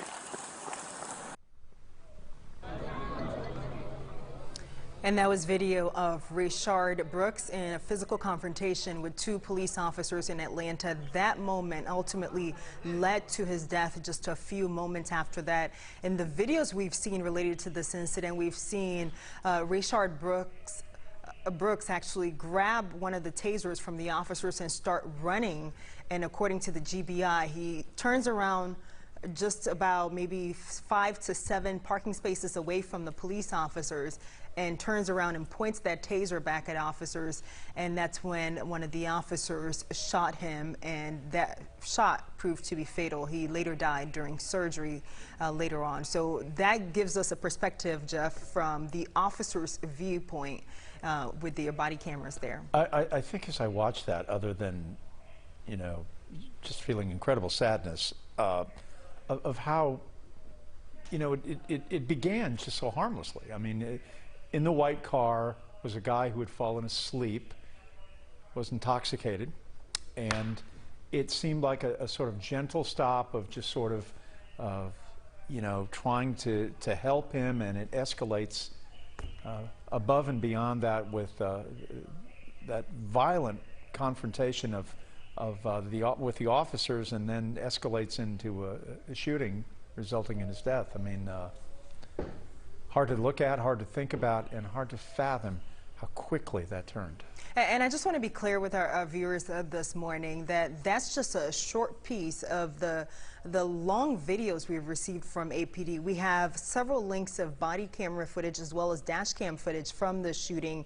And in this video specifically, this is just a snapshot of an hour, 30-minute video in just that one body cam footage. So this is about, the video you just watched, the last clip you saw there, was about 43 or so minutes into the incident. So, of course, we're working to try to get you as much as possible, but we also have to watch it first and make sure that we're able to show certain things on TV before we show it to you. So we're sharing those videos with you as we're clearing them after watching them here in the newsroom. You know, I'm also struck about, you know, we're seeing the final moments of a man's life, but we've seen, you know, so many different angles of this. You know, we saw that cell phone that we first saw on Twitter this morning, and then we saw the Wendy's tape, which is that wider shot, Faith, and then you see the body cam. So you see 3 different angles, which makes this even more surreal and certainly more horrific as we contemplate its implications and ramifications, not only to our city, but our state and our country as well. Right, and not, you know, we can have the discussion of whether the use of force, the deadly force, was justified or not, but that's something investigators are looking into right now. But we heard from Mayor Bottoms on Saturday saying that she did not think that the use of deadly force was justified in this case, and she was the one who called for the officer who pulled the trigger to be fired. And this evening, we were able to confirm with Atlanta Police that that officer has been fired, and that just gives us a look of what they were seeing on the ground, something that started with a man who was sleeping at the wheel in the drive-through line turned into a deadly officer-involved shooting. In a moment that ends one man's life, that changes the trajectory of the man who pulled the trigger, loses his job, who knows what his future holds, and it changes the trajectory, at least in the short term, of our city. We have seen what has transpired with anger, frustration. Here we go again.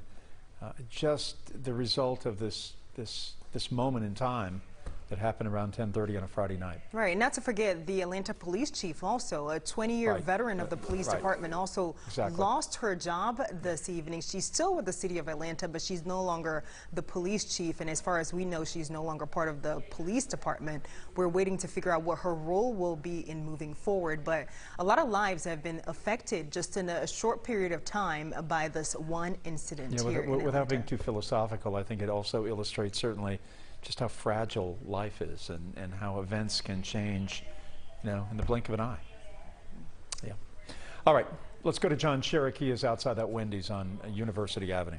John? Yeah, we just wanted to check out what that commotion was a moment ago as Hope was talking about people running in this direction. What happened is that somebody set fire to, it looks like a dumpster behind the Wendy's.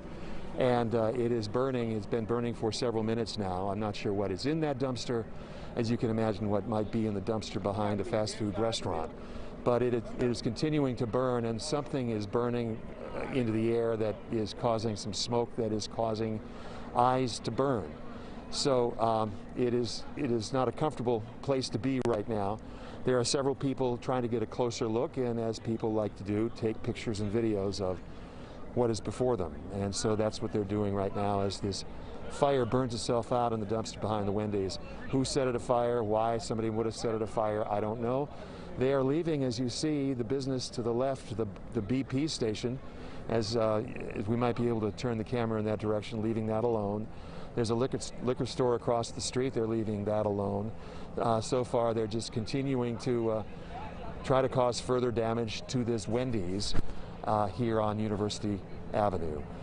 And some people are going around saying, be careful, there are gas lines that might be exposed, to the heat or might be exposed to the fire. But people are not heeding that kind of caution, those kinds of warnings, to get out of the way. They are continuing to just wander around the Wendy's, and a few of them are still trying to burn what hasn't burned yet. I guess if there is some good fortune in this tonight, it's that the Wendy's does have a little bit of a demarcation between that and that BP station. They don't sit on top of each other the way that, you see a lot of fast food restaurants all through Metro Atlanta, all through the country for that matter, man. They sit on top of gas stations, on top of hotels, very, very close. There is a little bit of buffer here that may have protected that from, a gas explosion, which would have been a horrific occurrence, and let us cross our fingers that it does not happen tonight. And Jeff, the people who live here, the people who live in this community, they don't want to see these businesses burn. Whoever is setting fire to this business, whoever keeps setting fire to this business, is damaging this community, as you know in your head, but riots know no reason, and they have a life of their own, and so this is what we're seeing as the morning goes on. A few minutes ago, we were showing the boisterous crowd and erupting, throwing water bottles at police. Moments earlier, there was a woman who was standing there crying, and I walked up to her and I said, "Are you okay?"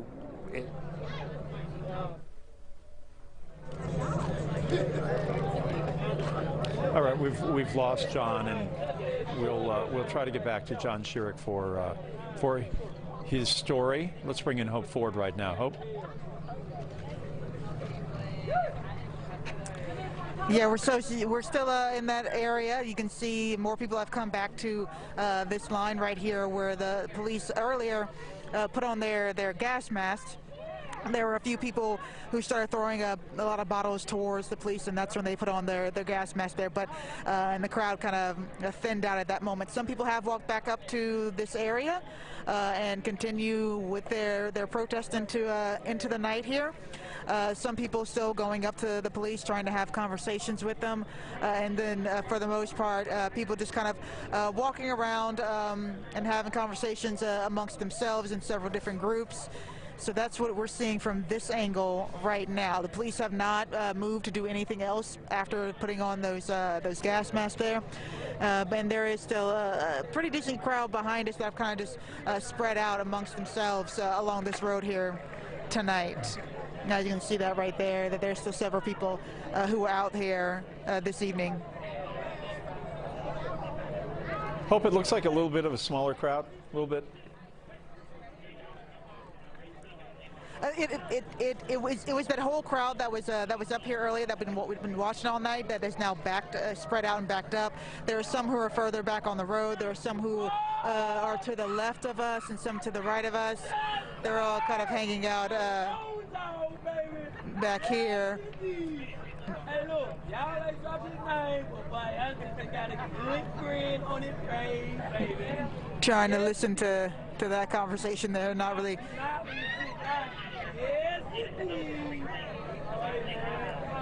So don't really know what they're talking about there. He's talking to one of the officers who's standing behind the line there. But so this crowd, again, you saw it you see it even now, still kind of filling back up as more people walk back up towards this area. So it's not that they've left; they've just kind of spread out in different directions, and now they're kind of coming back to this area right here.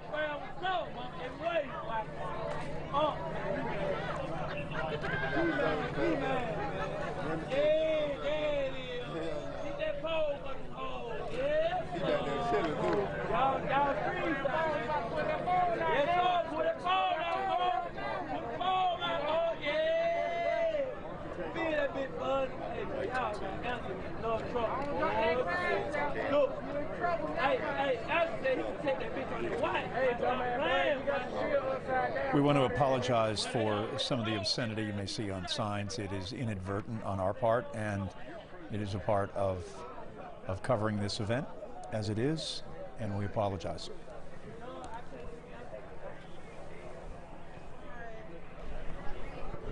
Atlanta police within the hour have released the names of the officers involved in the shooting of Rayshard Brooks. They are officers Devin Bronson and now former officer Garrett Rolfe. Rolfe, on the right, was terminated. He had been with the department for 7 years since 2013. Bronson, on the left, has been placed on administrative leave. He joined the department 2 years ago in 2018. NAPD just released the body cam footage in last night's deadly shooting of Rayshard Brooks. We're going to show some of it to you right now.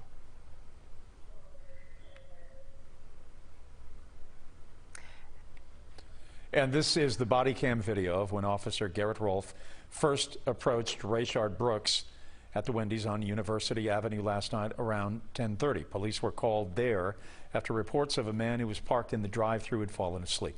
You can see Officer Rolfe asking Brooks a few questions before he took a field sobriety test. The GBI says when Brooks failed the test, there was a struggle over the taser between Brooks and the officers.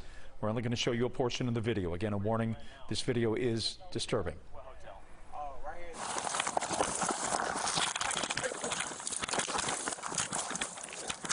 Stop fighting! Stop fighting! You're gonna get tased! You're gonna get tased! Stop! Mr. Wrong! Stop! Come on, man! Stop! You're gonna get tased! Mr. Wrong! Hey, hands off the taser! Hands off the taser! Stop fighting! Hands off the taser!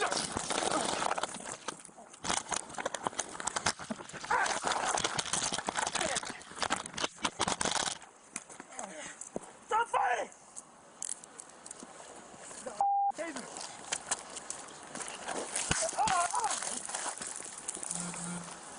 Oh, 63. And we want you to compare that to the surveillance video that was released from the Wendy's camera earlier this afternoon. And by this afternoon, I actually mean Saturday afternoon. The days are running together right now. You can see Brooks in this video running across the parking lot with an officer following him. A lot of the other cars in the parking lot still when all of this unfolded. In his car, just from the view from the Atlanta police body camera footage shows that his car is actually to the left of the footage that we're seeing here. So this video only captures the moment where we saw Mr. Brooks actually running with the officer after him. Again, a lot of cars still in the drive-thru at the time all of this unfolded and the shots went off. Okay, let's go back to Hope Ford now, live down the street from Wendy's of the other side. Yeah, I can hear you guys. So you see more people are kind of coming back towards this area. We're still seeing some of those police officers out here with shields up in front of them. And then we're seeing some more officers kind of join this this line right here. But that's pretty much the crowd has kind of come. It's thinned out a little bit. It has kind of come back towards this area as it kind of approaches what I believe it's almost 1:30 at this point in time. So earlier at around 11, we were wondering how long they were going to stay out here. I've heard a couple people say we can go all night if we need to. So it's.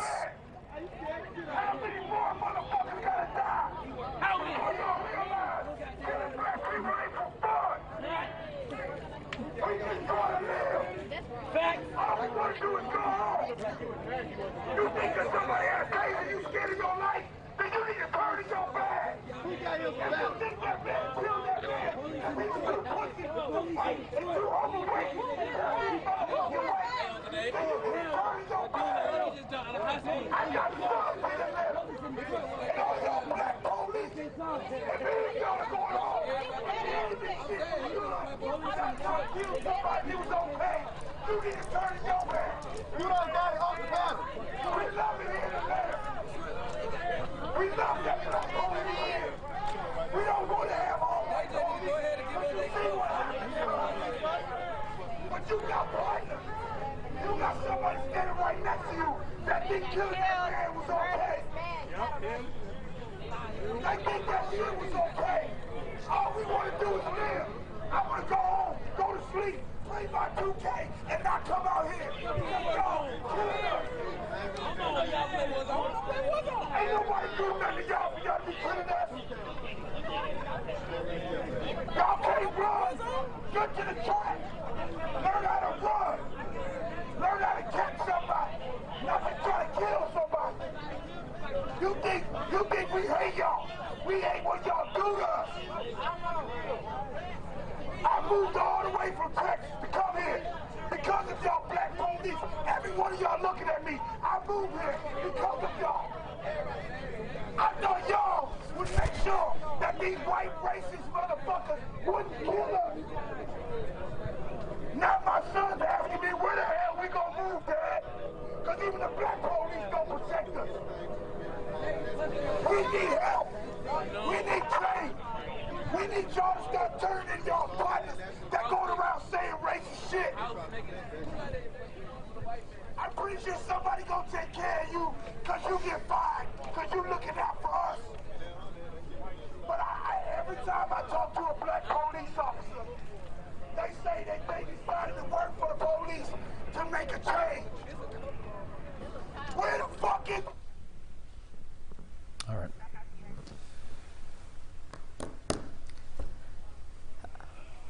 A passionate protester this evening, just a stone's throw away from where the officer-involved shooting happened that killed 27-year-old Rayshard Brooks. I couldn't make out exactly what he was saying, but he's very passionate in what he's saying. And the whole reason these protesters are out there is to protest police brutality, police violence. And they've been out there for the last 2 weeks or so, but all of this escalated yesterday, Saturday, throughout the day really, after an officer-involved shooting Friday night at 10:30 p.m.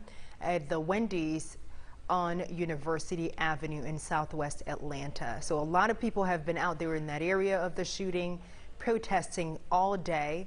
Earlier in the day, we saw rapper T.I. speaking to the crowd. We also saw the family of the deceased also talking to the crowd there. And then for the last few hours, we've just had protesters standing in front of police and just trying to talk to police, talking at police, and just a whole mix of emotions that we've seen this evening here in front of officers near the scene of the officer-involved shooting. And Jeff, this is the 48th officer-involved shooting that we've seen in the state of Georgia since January 1st in terms of the ones that GBI has had to investigate.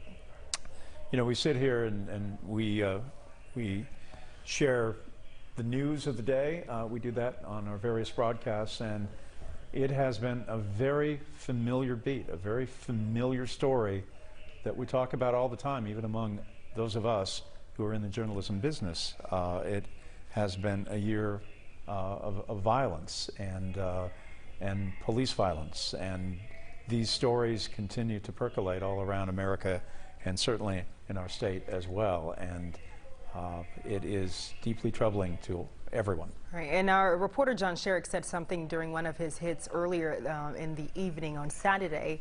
He said even though we've had 48 officer-involved shootings so far this year, it was still on par to be the same as what we saw in the last few years. So it seems it wasn't any higher, but it wasn't any lower than what we've seen in the last few years. And we've heard Atlanta Mayor Keisha Lance Bottoms talk about police reform.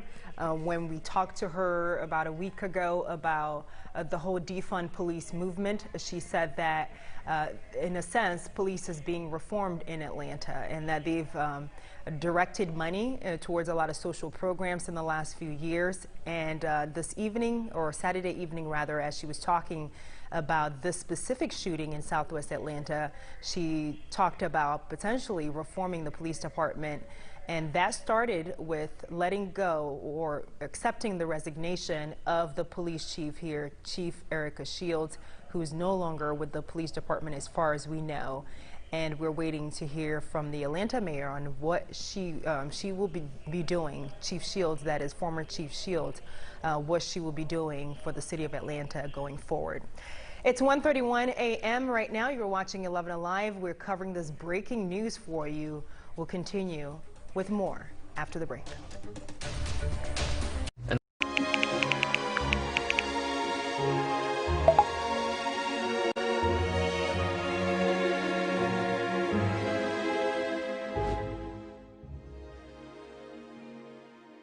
Today at noon on 11 Alive.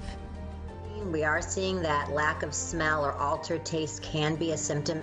We answer your coronavirus-related medical questions. Because 11 Alive is where Atlanta speaks. Televised newscasts not enough for you? Get even more at 11 Alive's YouTube channel, where you'll find uncut interviews, extended body cam footage, live streams of Atlanta's biggest trials, and more. Subscribe to 11 Alive today.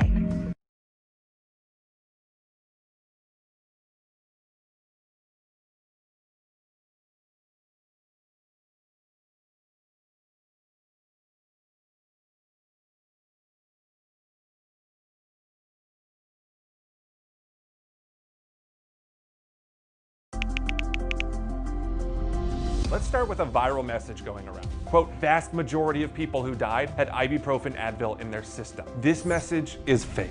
We just bought 20 dust masks for $97. Are you doing this to help people, or are you doing this to make money, or both? Both. Take this email sent to the Verify team. Is it safe to have your house cleaned by outside workers? The best practice is to limit guests to emergencies only.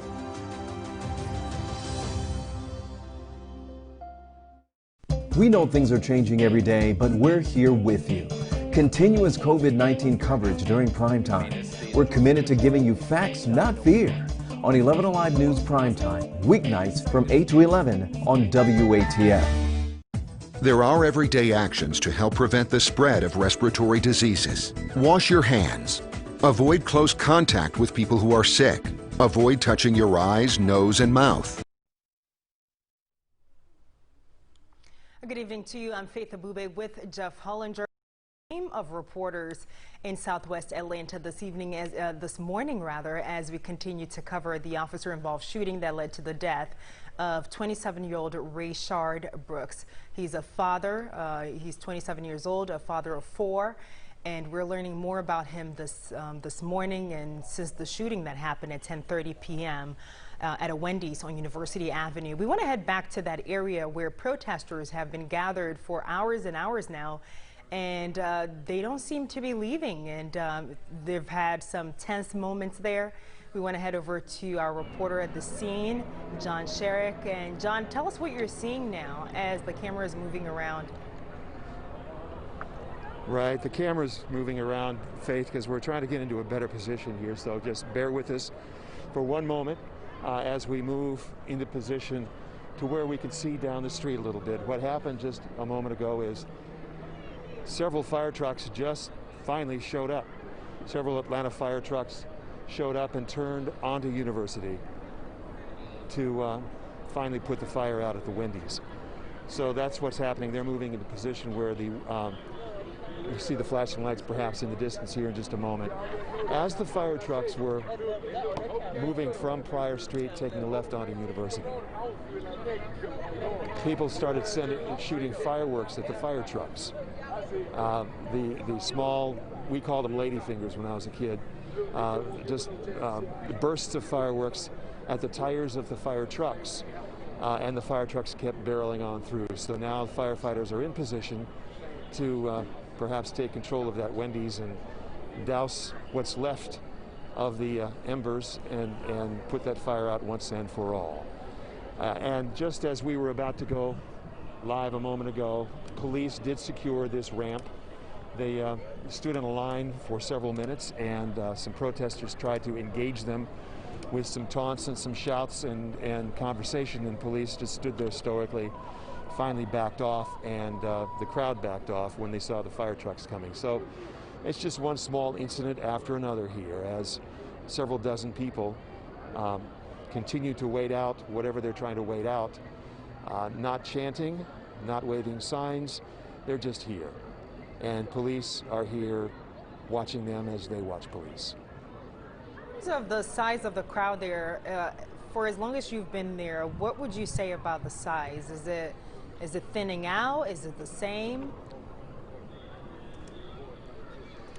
It's hard to say because different parts of the crowd move to different parts of this small area. So sometimes they're all gathered in one section where it looks like there's a few hundred people, and then they spread out a little bit where it looks like the ones who are here are just down to a few dozen. So it's hard to say if anybody is really moving away. And I'm looking off into the direction where some people didn't like what they saw and they're moving away. And that's the sound but we're hearing of some pops fireworks? in the distance, and so that's part of, I guess, what is happening. Something is on fire, as Jefferson was just saying, in the gas station parking lot, it looks like, in the distance. Really, I saw it go through the air, and then that smoke had started. And so that's what right there, it's a Jefferson firework is saying, right is more fireworks here at the intersection of Pryor and University. And police are just letting people do what they do. They're not trying to stop them. They're not trying to move them away. The people are just here hanging out. And police very patiently are just standing watch, and I guess, as Hope was saying, they're willing to be here all night. And other than the damage we saw at the Wendy's location where this fatal shooting happened, have you seen any other damage, or have they largely been peaceful? No, they're not causing any damage, as I've seen. A moment ago, we saw some people throwing water bottles at police. Now we see firecrackers going off every once in a while, fireworks, and most of the time people are just boisterous. I started describing a few minutes ago about a woman who I saw just standing here with her arms crossed, in tears. She'd come here from Cobb County, she told me, to be part of a peaceful protest earlier today, to pay her respects to what happened and to Rayshard Brooks, and continued to wait it out, and all of a sudden it just devolved. And so she was upset about that, and she was upset about Rayshard Brooks, and obviously upset about everything that's going on in this city and this country. So on the one hand, you have people here who are angry, others who are really having a fun time just being out here. And I don't mean that disrespectfully, I mean they're just hanging out. All sorts of people in all sorts of different moods right now as we can watch them. And then you have some people like this woman I was mentioning from Cobb County, who's taking this to heart, doesn't know what to do, doesn't know how to react, doesn't know how to fix things, wanted to be part of this, and is just grieving over it all. And I know we asked this question of Hope Ford earlier from her vantage point and who she's been talking to, but I want to ask this to you too so we can sort of get a better picture as well. I know the protesters have been out for the last 2 weeks, even when the news cameras haven't been there. They've been out in the streets of Atlanta protesting police brutality. They were protesting and asking for justice for Ahmaud Arbery, George Floyd, and many others. And now we have Rayshard Brooks added to that mix. As far as the protesters who are left there this evening, John, have you talked to any of them about what they need to hear tonight, or are they just going to hang out until they're tired? Faith? Yes. Faith, can you hear me? Yes. It looks like now people are moving in on the BP. Sorry about the language you're probably overhearing, but in the distance, well, I'm going to throw it back to you because this... Okay, we just want to make sure our crew is safe, so we're dipping out of John's shot here so we can make sure he's in a safe position and can figure out exactly what's going on. But you see here in this video, you see protesters throwing things. I'm not sure which building that is exactly, but they're throwing things and then running, and it looks like our cameraman is also trying to get to a safe place. So we'll give them some space and continue with some more information that we have this evening, or this morning rather, on what's been happening here in Atlanta as far as the officer-involved shooting. All right, we're seeing some smoke. And again, it's easy to say, you know, oftentimes you hear it described as tear gas. We don't know that to be the case. Smoke bombs have been part of the equation. Fireworks have been a very big part of the equation over the last couple of weeks among protesters at night. So we will know if it's tear gas or smoke by the reaction that we will see from those that are in the middle of that plume, or they're certainly surrounded by the outskirts of it. Right, and Atlanta police released the names of the officers who were involved in this fatal shooting late in the evening on Saturday. I'm still trying to get a handle on the fact that we're now in Sunday. It's now Sunday at 1:42 p.m. So excuse me as I keep confusing today and tomorrow. But on Saturday we heard from APD, and they identified the police officers who were involved in the shooting of Rayshard Brooks. They're the officers pictured here on your screen. We have Devin Bronzan and now former officer Garrett Rolfe. Rolfe was fired because of the shooting. If you were watching our coverage earlier, we told you Mayor Bottoms said that she did not think the use of deadly force was justified after watching the video. It seems the Atlanta Police Department also agrees, and they've now fired the Officer Rolfe, who fired the shots. He had been with the department since 2013. The other officer, Bronzan, has been placed on administrative leave, and he joined the police department in 2018. We want to head back to the scene near the Wendy's where this shooting happened. We have Hope Ford, who is now in a safer position as our other crew gets into a safe place. Hope, what can you tell us from what you're seeing from your angle? Okay, we're back. We're kind of moving out the way because there's the tear gas has made its way down to us. You see a lot of people coughing and choking right now. Whew. All right, we've got to give her a break. Let her get out of that area, as we I think we have a tendency to take Faith for granted. She is so terrific, and so excuse me, Hope for granted. It is 1:45. We've been on the air a long time, so if you call me Jim, I understand that. But look, Hope does such a great job of being in the middle of all of this, and we want to make sure she's safe and away from that tear gas for right now. Right, and while we are waiting for more video from that scene as our crews get into a safe position, we want to show you. Oh, actually, we're hearing that John is now in a safe place and can tell us what's going on now. John, if you can hear me, just talk us through what you're seeing. Well, we're just moving our camera into position now, Faith and Jeff, and as you can see, We are on the other side of the downtown connector as people move their way west, away from their tear gas. So they've all walked underneath the downtown connector as the tear gas moved its way in this direction. It looked like some people were perhaps beginning to set off fireworks or trying to vandalize one of the gas stations. And we're going to have to move again because the tear gas is still making its way this way. So we're going to throw it back to you as we move out of the way.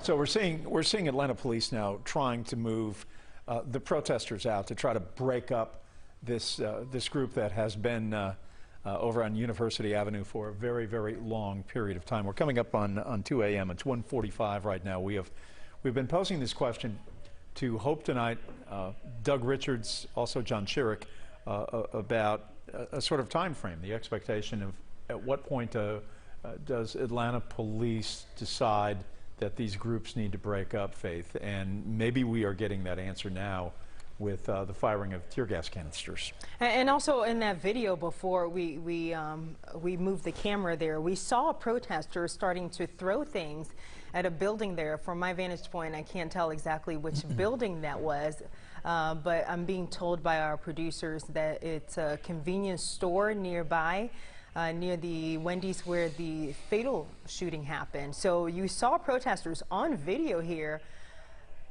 throwing things at that building and possibly damaging the building in some way. So you heard there from our reporters on scene that the officers deployed tear gas, and now the crowd is starting to disperse.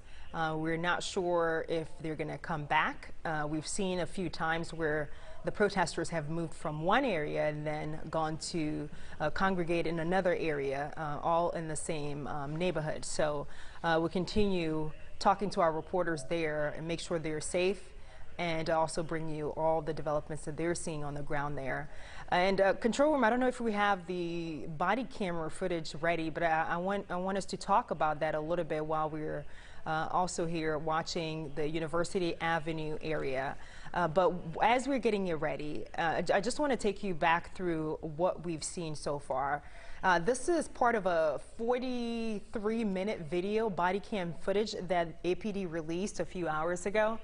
And in it, you see the officers walk up to Rayshard Brooks' vehicle.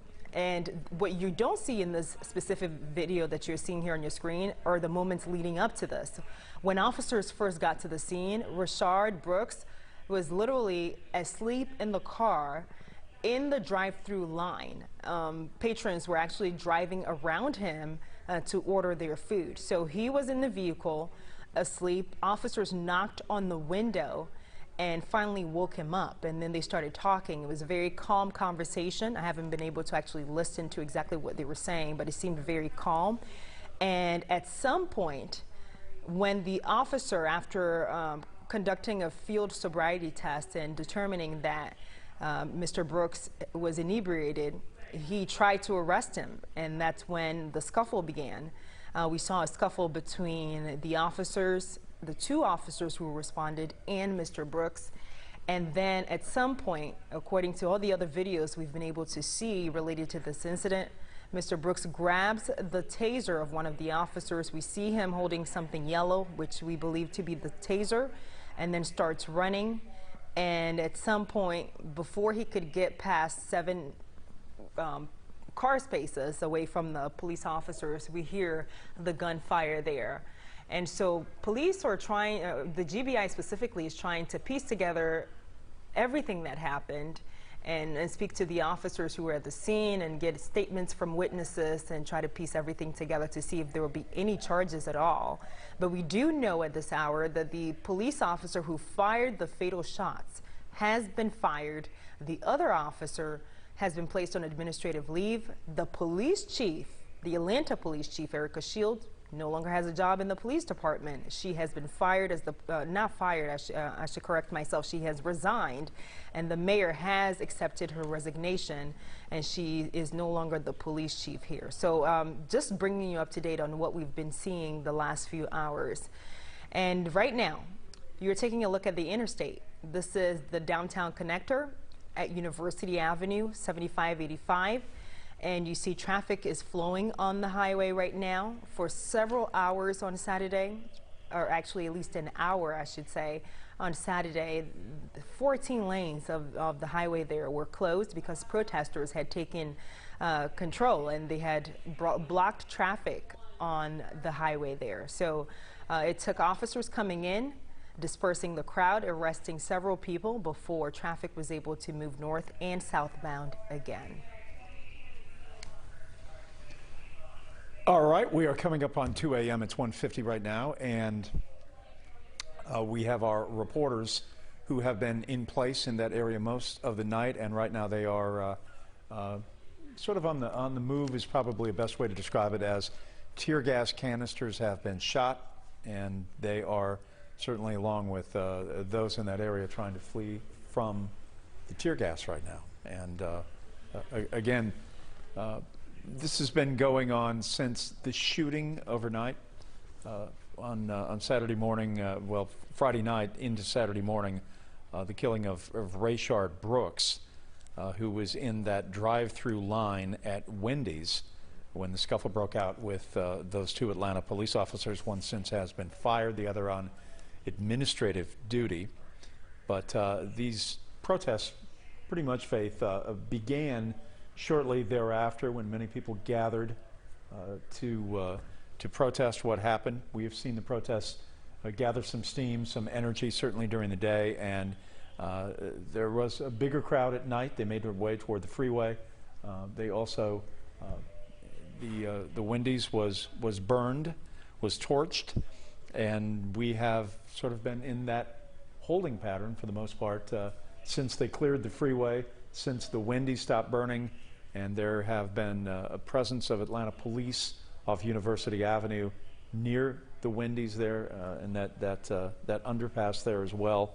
We've seen the Georgia State Patrol, but it has been mostly a group of people that have been expressing their rage about the loss of life of a 27-year-old man.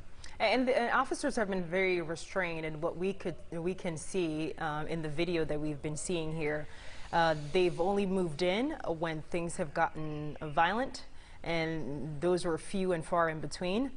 And so other than that, they've stood back and watched and listened to the protesters, and protesters have been literally getting in their faces, talking to them and expressing themselves.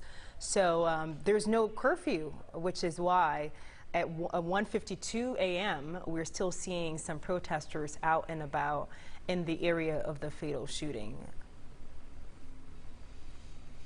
And this is one of the traffic cam shots. This is a static shot shooting back toward the city, right? I believe, let's see, that angle is, no, that is shooting away from the city. It's at 7585 and northbound at University Avenue, the ramp there. And traffic is flowing once again as it stopped for quite a while. You know, lanes were blocked. Began with 3, went to 7, then by the time the protest had reached its climax, 14 lanes had been closed. Well, let's check in again with Hope Ford, who has been on the move, trying to get away from the tear gas off University Avenue. Hope? Yeah, so you see the crowd kind of walking back toward that area, so we have come back. You can hear my voice is a little bit cracky right now. There were people who were throwing things and trying to break into that BP up there when police started throwing tear gas, and it was a lot of tear gas, probably also mixed with all the smoke that is still in the air from the Wendy's, and that just hit everyone really, really hard. I mean, everyone's eyes were just burning, and people could barely breathe, and just trying to get out of that area. And again, you can hear me right now. My voice is kind of cracked right now. Is that people up on the interstate at that point? Yeah, there's people walking on the interstate up there. There are people who are going back towards that area, and it does look like the police who were in their shields earlier, they are now moving forward. We saw them move forward on the road there right now. So although that did dissipate a lot of that crowd from that area, some of them did go back to that area. And now police have moved forward, and you see there are a couple of people who were walking on the interstate there a few minutes ago. But that was out of all the days that we've been out here, that was probably the heaviest dose of tear gas that I've seen police use. Every single person out there was feeling it and had to move from that area right there. And you can hear people saying that they are going back. They are going back to that area. So there are people who are walking back there, and a big chunk of the group did go back to that area as well once they came further down and kind of recovered from that heavy dose of tear gas that hit everyone. And Hope, are you hearing any chants at all? And if not, when was the last time you remember hearing them chanting and protesting, other than milling about? Probably just a few minutes before the group kind of broke off and some went over to the BP, and some were just kind of hanging back at that area with the police officers. You saw that, if you were still with us, there was probably about 20 minutes ago where a gentleman came out with a megaphone. He was very passionate. I've seen that gentleman at several of the protests over the last week, and he came out and he gave an impassioned speech about why he wanted to move to Atlanta, and it was because he had seen black police officers who joined the force because they wanted to make a change, and he continued to give a speech there, and he led the group in a couple of chants. And since then, I haven't really heard too many chants because the group mainly broke up into several little groups, and then once they threw the tear gas and people are running, there's not much time to chant at that point.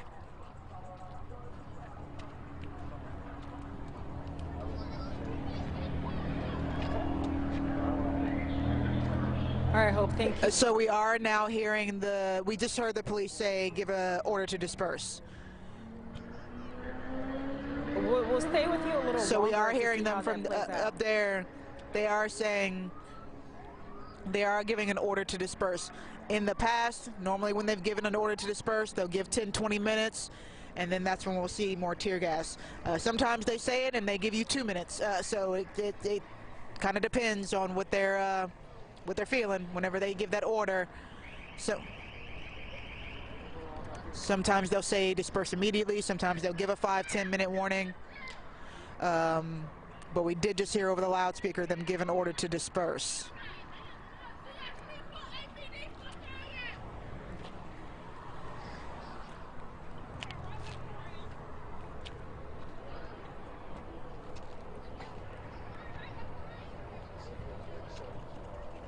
So from what I'm seeing here, from the video you guys were showing us from the scene, it doesn't appear that the protesters are moving.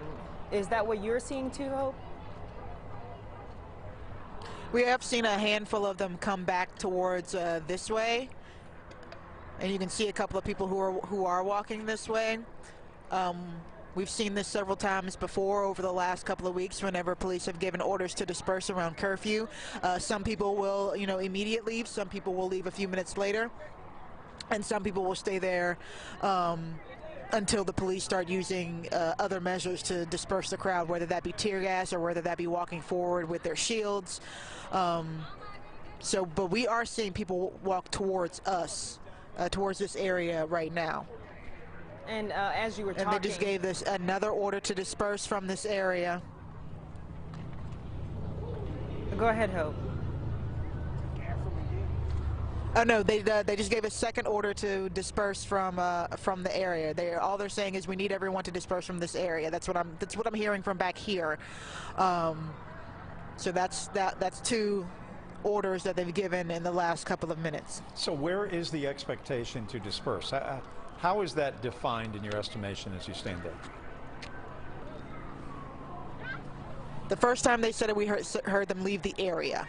Whether that area is the area that where they've been protesting all night, or if it's clear this road, we don't exactly know.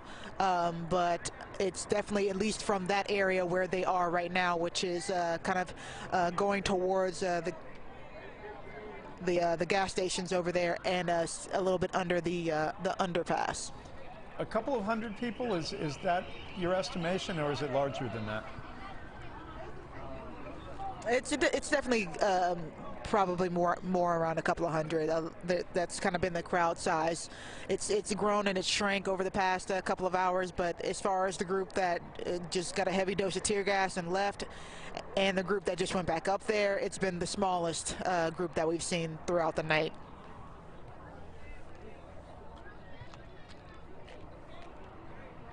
You know, Hope, as you were talking earlier, I saw one of the SWAT vehicles at the corner of that video.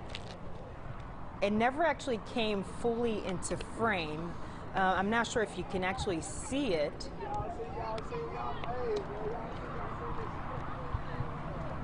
Were you able to see that as well? Say that one more time, Faith. I'm sorry.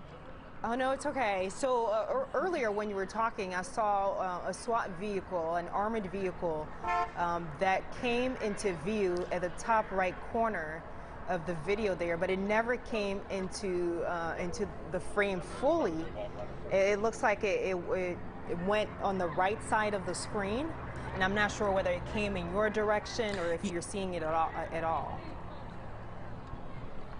Yeah, that vehicle has been behind, so that police line that we've seen all day, all night, that police vehicle was back there, and you're right, it did kind of drive by as the police were marching forward because people were walking, people were trying to get onto the bridge up there, but as you can see, people are coming towards us right now. So so we are seeing a couple of people who are, again, walking back towards this way. And it doesn't seem like there's too many people who are kind of in that area towards that police line. And I'm not sure if you can see from back here where I can see, I see more police than... Go ahead, Hope. Sorry. Go ahead. Now, I was just going to say, I'm not sure. I was saying up there, as far as I can see, I can probably see more police than we keep telling each other to go ahead. But it's just the delay. I do see more police up there. Yeah, I do see more police up there than protesters who are walking back towards this way. Yeah, and I'm not sure if you can see it from where you're standing, but our producer, Rick Garney, just told me that it appears officers who are starting to make arrests. Are you seeing any of that? I can't see from down here if anyone's being arrested. I'm gonna, my cameraman can zoom in a little bit further there. I'm not seeing anyone being arrested. Yeah. I do see a couple of people who are standing up against the police line there, which is what you're seeing. You're seeing that one person who is laying down in the road, despite the group being told to disperse.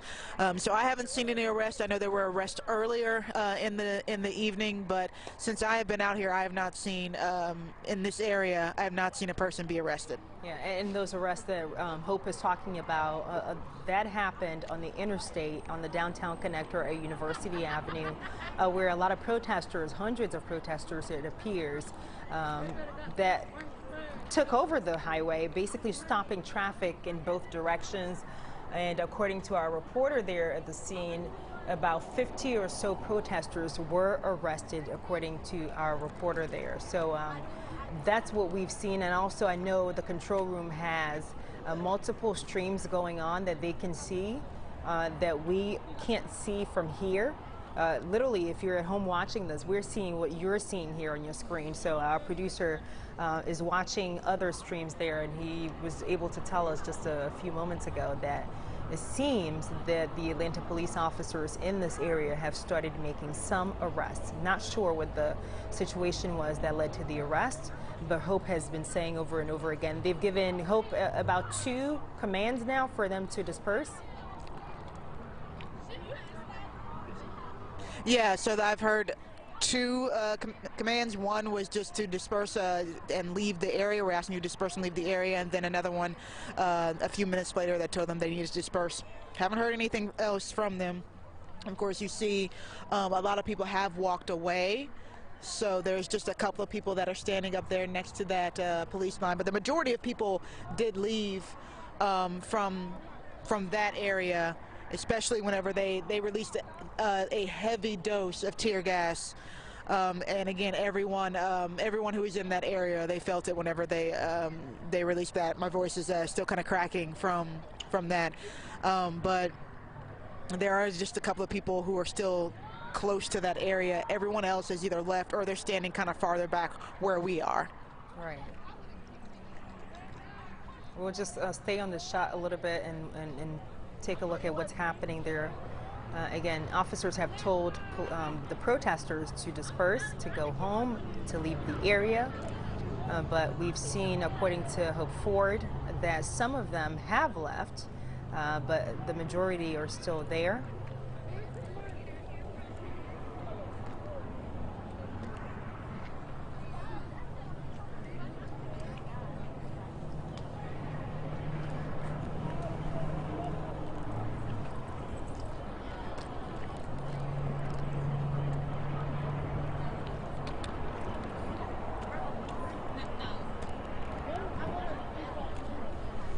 Seeing a split screen right now at 6 minutes after 2 o'clock here on Sunday morning. See Atlanta police on the left part of your screen as they stand on University Avenue. And on the right, you are seeing the police buses, and those other officers are also gathered in front of those buses as we continue to watch events unfold on what has been a very long day and long night into morning. And as you take a look at this, we also want to show you another video we received a few hours ago. It's the body cam footage from the deadly shooting. And again, before we get into this, I want to explain to you, at some point during the scuffle with police officers, between police officers and Rayshard Brooks, the officer lost the camera, so it doesn't actually, this camera, this viewpoint doesn't actually show the shooting. Yeah, and that's a great point. Ron Jones texted us that point. He, of course, our fine anchor here, and was an Oakland police officer for many years. And his point is that when you talk about the body cam, that you got to mention the camera did not capture the deadly shooting, because the camera fell off of the officer. So it doesn't give you that view, but there are the other views of it, the one from the Wendy's camera, the surveillance camera, and then the video that we had seen from someone that had shot it on Twitter early this morning, which was the original videotape of this shooting. Right. I want to draw your attention to the screen right now. Officers seem to be moving in formation. I'm not sure exactly where they are going. Perhaps our reporters on the ground can tell us exactly which direction they're moving in, and whether they're moving away or towards protesters. But you can see there a lot of officers coming together. I see several of them holding those white things you see in their hands. Those were zip ties. They've been using them to arrest protesters. And so I'm not sure exactly where they're moving at this point. Do we have any of our reporters on the ground who are seeing this, who can give us an idea? Faith, can you hear me? Yes, John, I can hear you. This is John Sherrick, Faith, yes. So we're watching the police move into position, moving toward Pryor, walking underneath I-75-85, moving toward the other police line, where we saw some protesters refusing to move. So it looks like they are boxing in the protesters here at the downtown connector, and in between the downtown connector and Pryor, as if they're ready to arrest them. And you saw the prison buses, the jail buses, ready to go to take away people who they might arrest, take them to jail. So they are prepared to arrest people. State troopers are now in position as well. They've already told us to stay back, that we should not go any further than where we are. So it looks like they are getting ready to bring this to some sort of conclusion and not let it go all night long, as we wondered if they might. So now it's just waiting to see when they get their orders to advance. We want to watch this for just a few moments to see. You can see officers there on the left side of the screen advancing.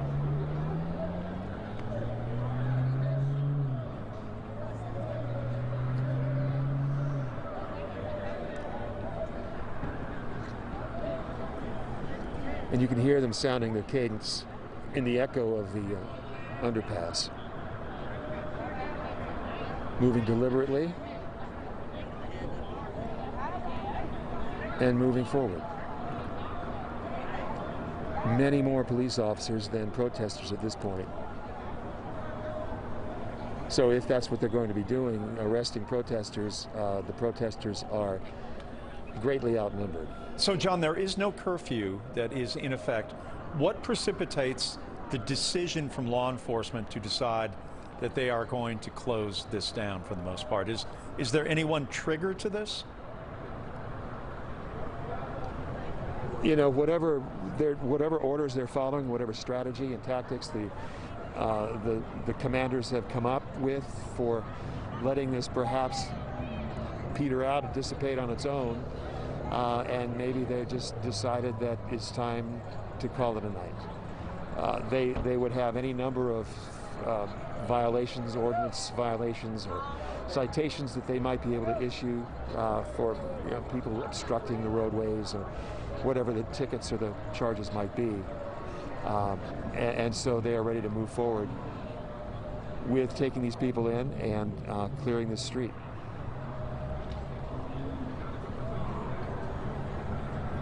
So we see law enforcement on the march right now, moving toward that Texaco station. And we are seeing fewer and fewer protesters as well, Faith. Yeah, that's right. And as Hope Ford was reporting a little earlier, when the second command came that they needed to leave the area, the protesters, some of them started leaving, but there remained another big group of protesters at the time. I'm not sure where those protesters are right now. We can't see them from this vantage point, but it seems officers are moving in that direction where the protesters were. And we've seen several of them with zip ties in their hands. Those are the zip ties they've been using to arrest any protesters who have been out of line. And so far this evening, our producer told us a while ago that there were a few arrests there at that location in that neighborhood where we are right now, which is the Southwest Atlanta neighborhood near University Avenue.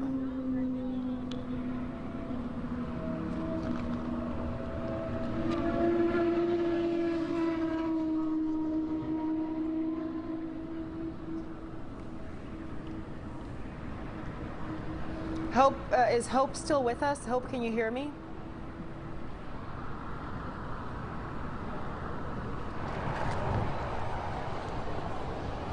Hello?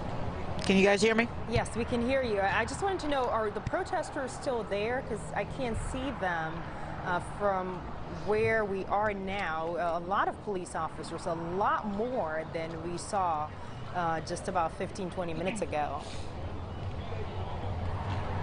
Yeah, for the most part, the big group that we saw all night, they have left this area. There are a couple of people who are hanging back more towards where we are. And then you see up front where John was just showing you guys, where that large group of police came out and moved towards the few protesters who were still in that area, kind of boxing them in. Between that area after they were given two orders to disperse from what we heard back here. And then you see this line right here of law enforcement that came out, and they lined this area right here to make sure that no cars or nobody else goes back towards that area where you see that large police presence. So there's probably maybe 20 people that are still kind of hanging out you know, in this area, kind of watching to see what's going to happen further down that area right now. The time right now is 2:14 a.m. These protests have been going on virtually since the officer-involved shooting happened, which was Friday night at 10:30 p.m. We've seen the crowds grow throughout the day on Saturday, and now it looks like they are starting to go home. And so officers are there, a show of force right now. They're increasing their presence in that area, making sure the protesters know it's time to go home. So we'll continue watching these feeds for you. But in the meantime, we want to show you again the police body cam footage that we've received tonight from the Atlanta Police Department of the shooting of 27-year-old Rayshard Brooks. Like I said, I'm sorry if I just got something to eat. I went to visit my mother's gravesite. I'm not causing any problems. Well, we got to make sure that you're safe to operate a vehicle. Now, do you know where you are? Yeah, absolutely. Where I'm are in you? Forest Park, Old Dixie Highway. Old Dixie Highway in The Forest Park? home lodge is there, right here. Subway. A subway, okay. So it's a subway right here. I'm cool. Like I said, I could. So you think that you're in Forest Park right now? I'm on Old Dixie Highway, Clayton County. Right. No, you're not. Well, Forest Park, Georgia. No. Jonesboro, Georgia. No. Try again. I have to. I mean, like I said, I'm on Old Dixie Highway. Nope. I'm not on Old Dixie Highway? No. Quite a ways away from it.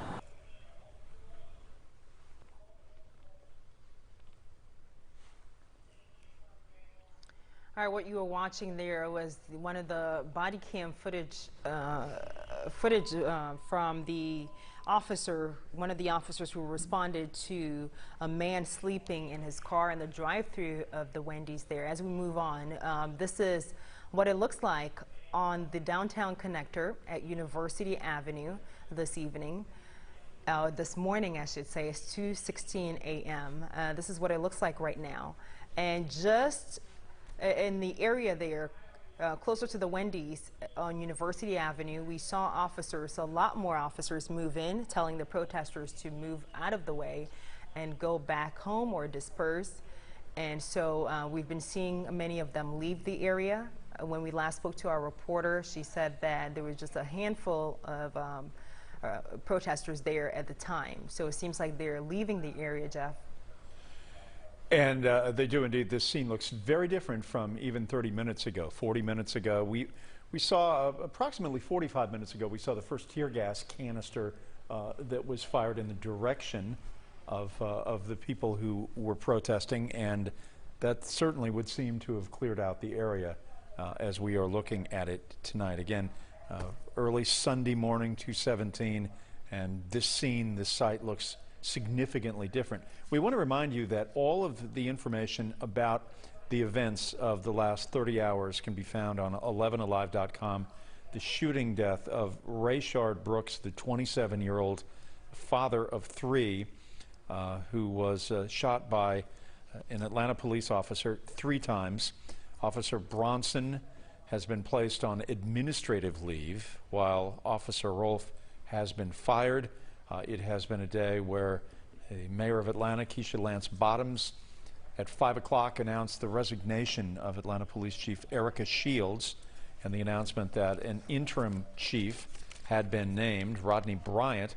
A nationwide search for a new police chief is currently underway, but that's where we stand on what has been a very, very difficult day and night in the city of Atlanta.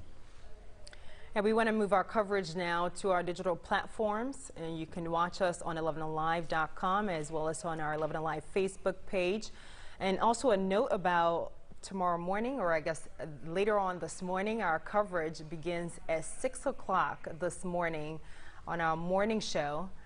It will be from 6:30, I should say, 6:30 a.m. That's when our coverage will begin. We'll have an extended show for you tomorrow morning, just covering everything else that's happened in the last 24 to 36 hours or so, and just telling you everything that's going on and what the plans are for Sunday. We've already received some emails into the newsroom about protests that are planned for tomorrow, so of course we'll have reporters on the ground ready to cover any developments for you there. We want to thank our reporters tonight, Hope Ford, who has done such a terrific job, Doug Richards, and Sean Schierick have been on the ground with our photojournalists as well. And Faith, we will have complete coverage tomorrow. We will have continuing coverage of today. Of today. Thank Right. you. It's it is Sunday. It's Sunday, 2:19 a.m. Thanks for joining us for our coverage of the officer-involved shooting that left a man dead, 27-year-old Rayshard Brooks. Be sure to head over to 11alive.com for complete coverage, and we hope you have a good night.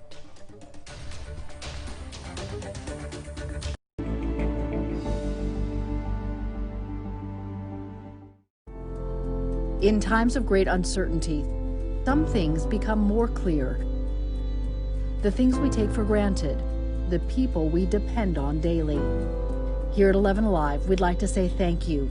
First responders, medical staff, sanitation workers, truck drivers, postal workers, and every brave Georgian doing their part to make a difference. We see you, we hear you, and we appreciate all that you do.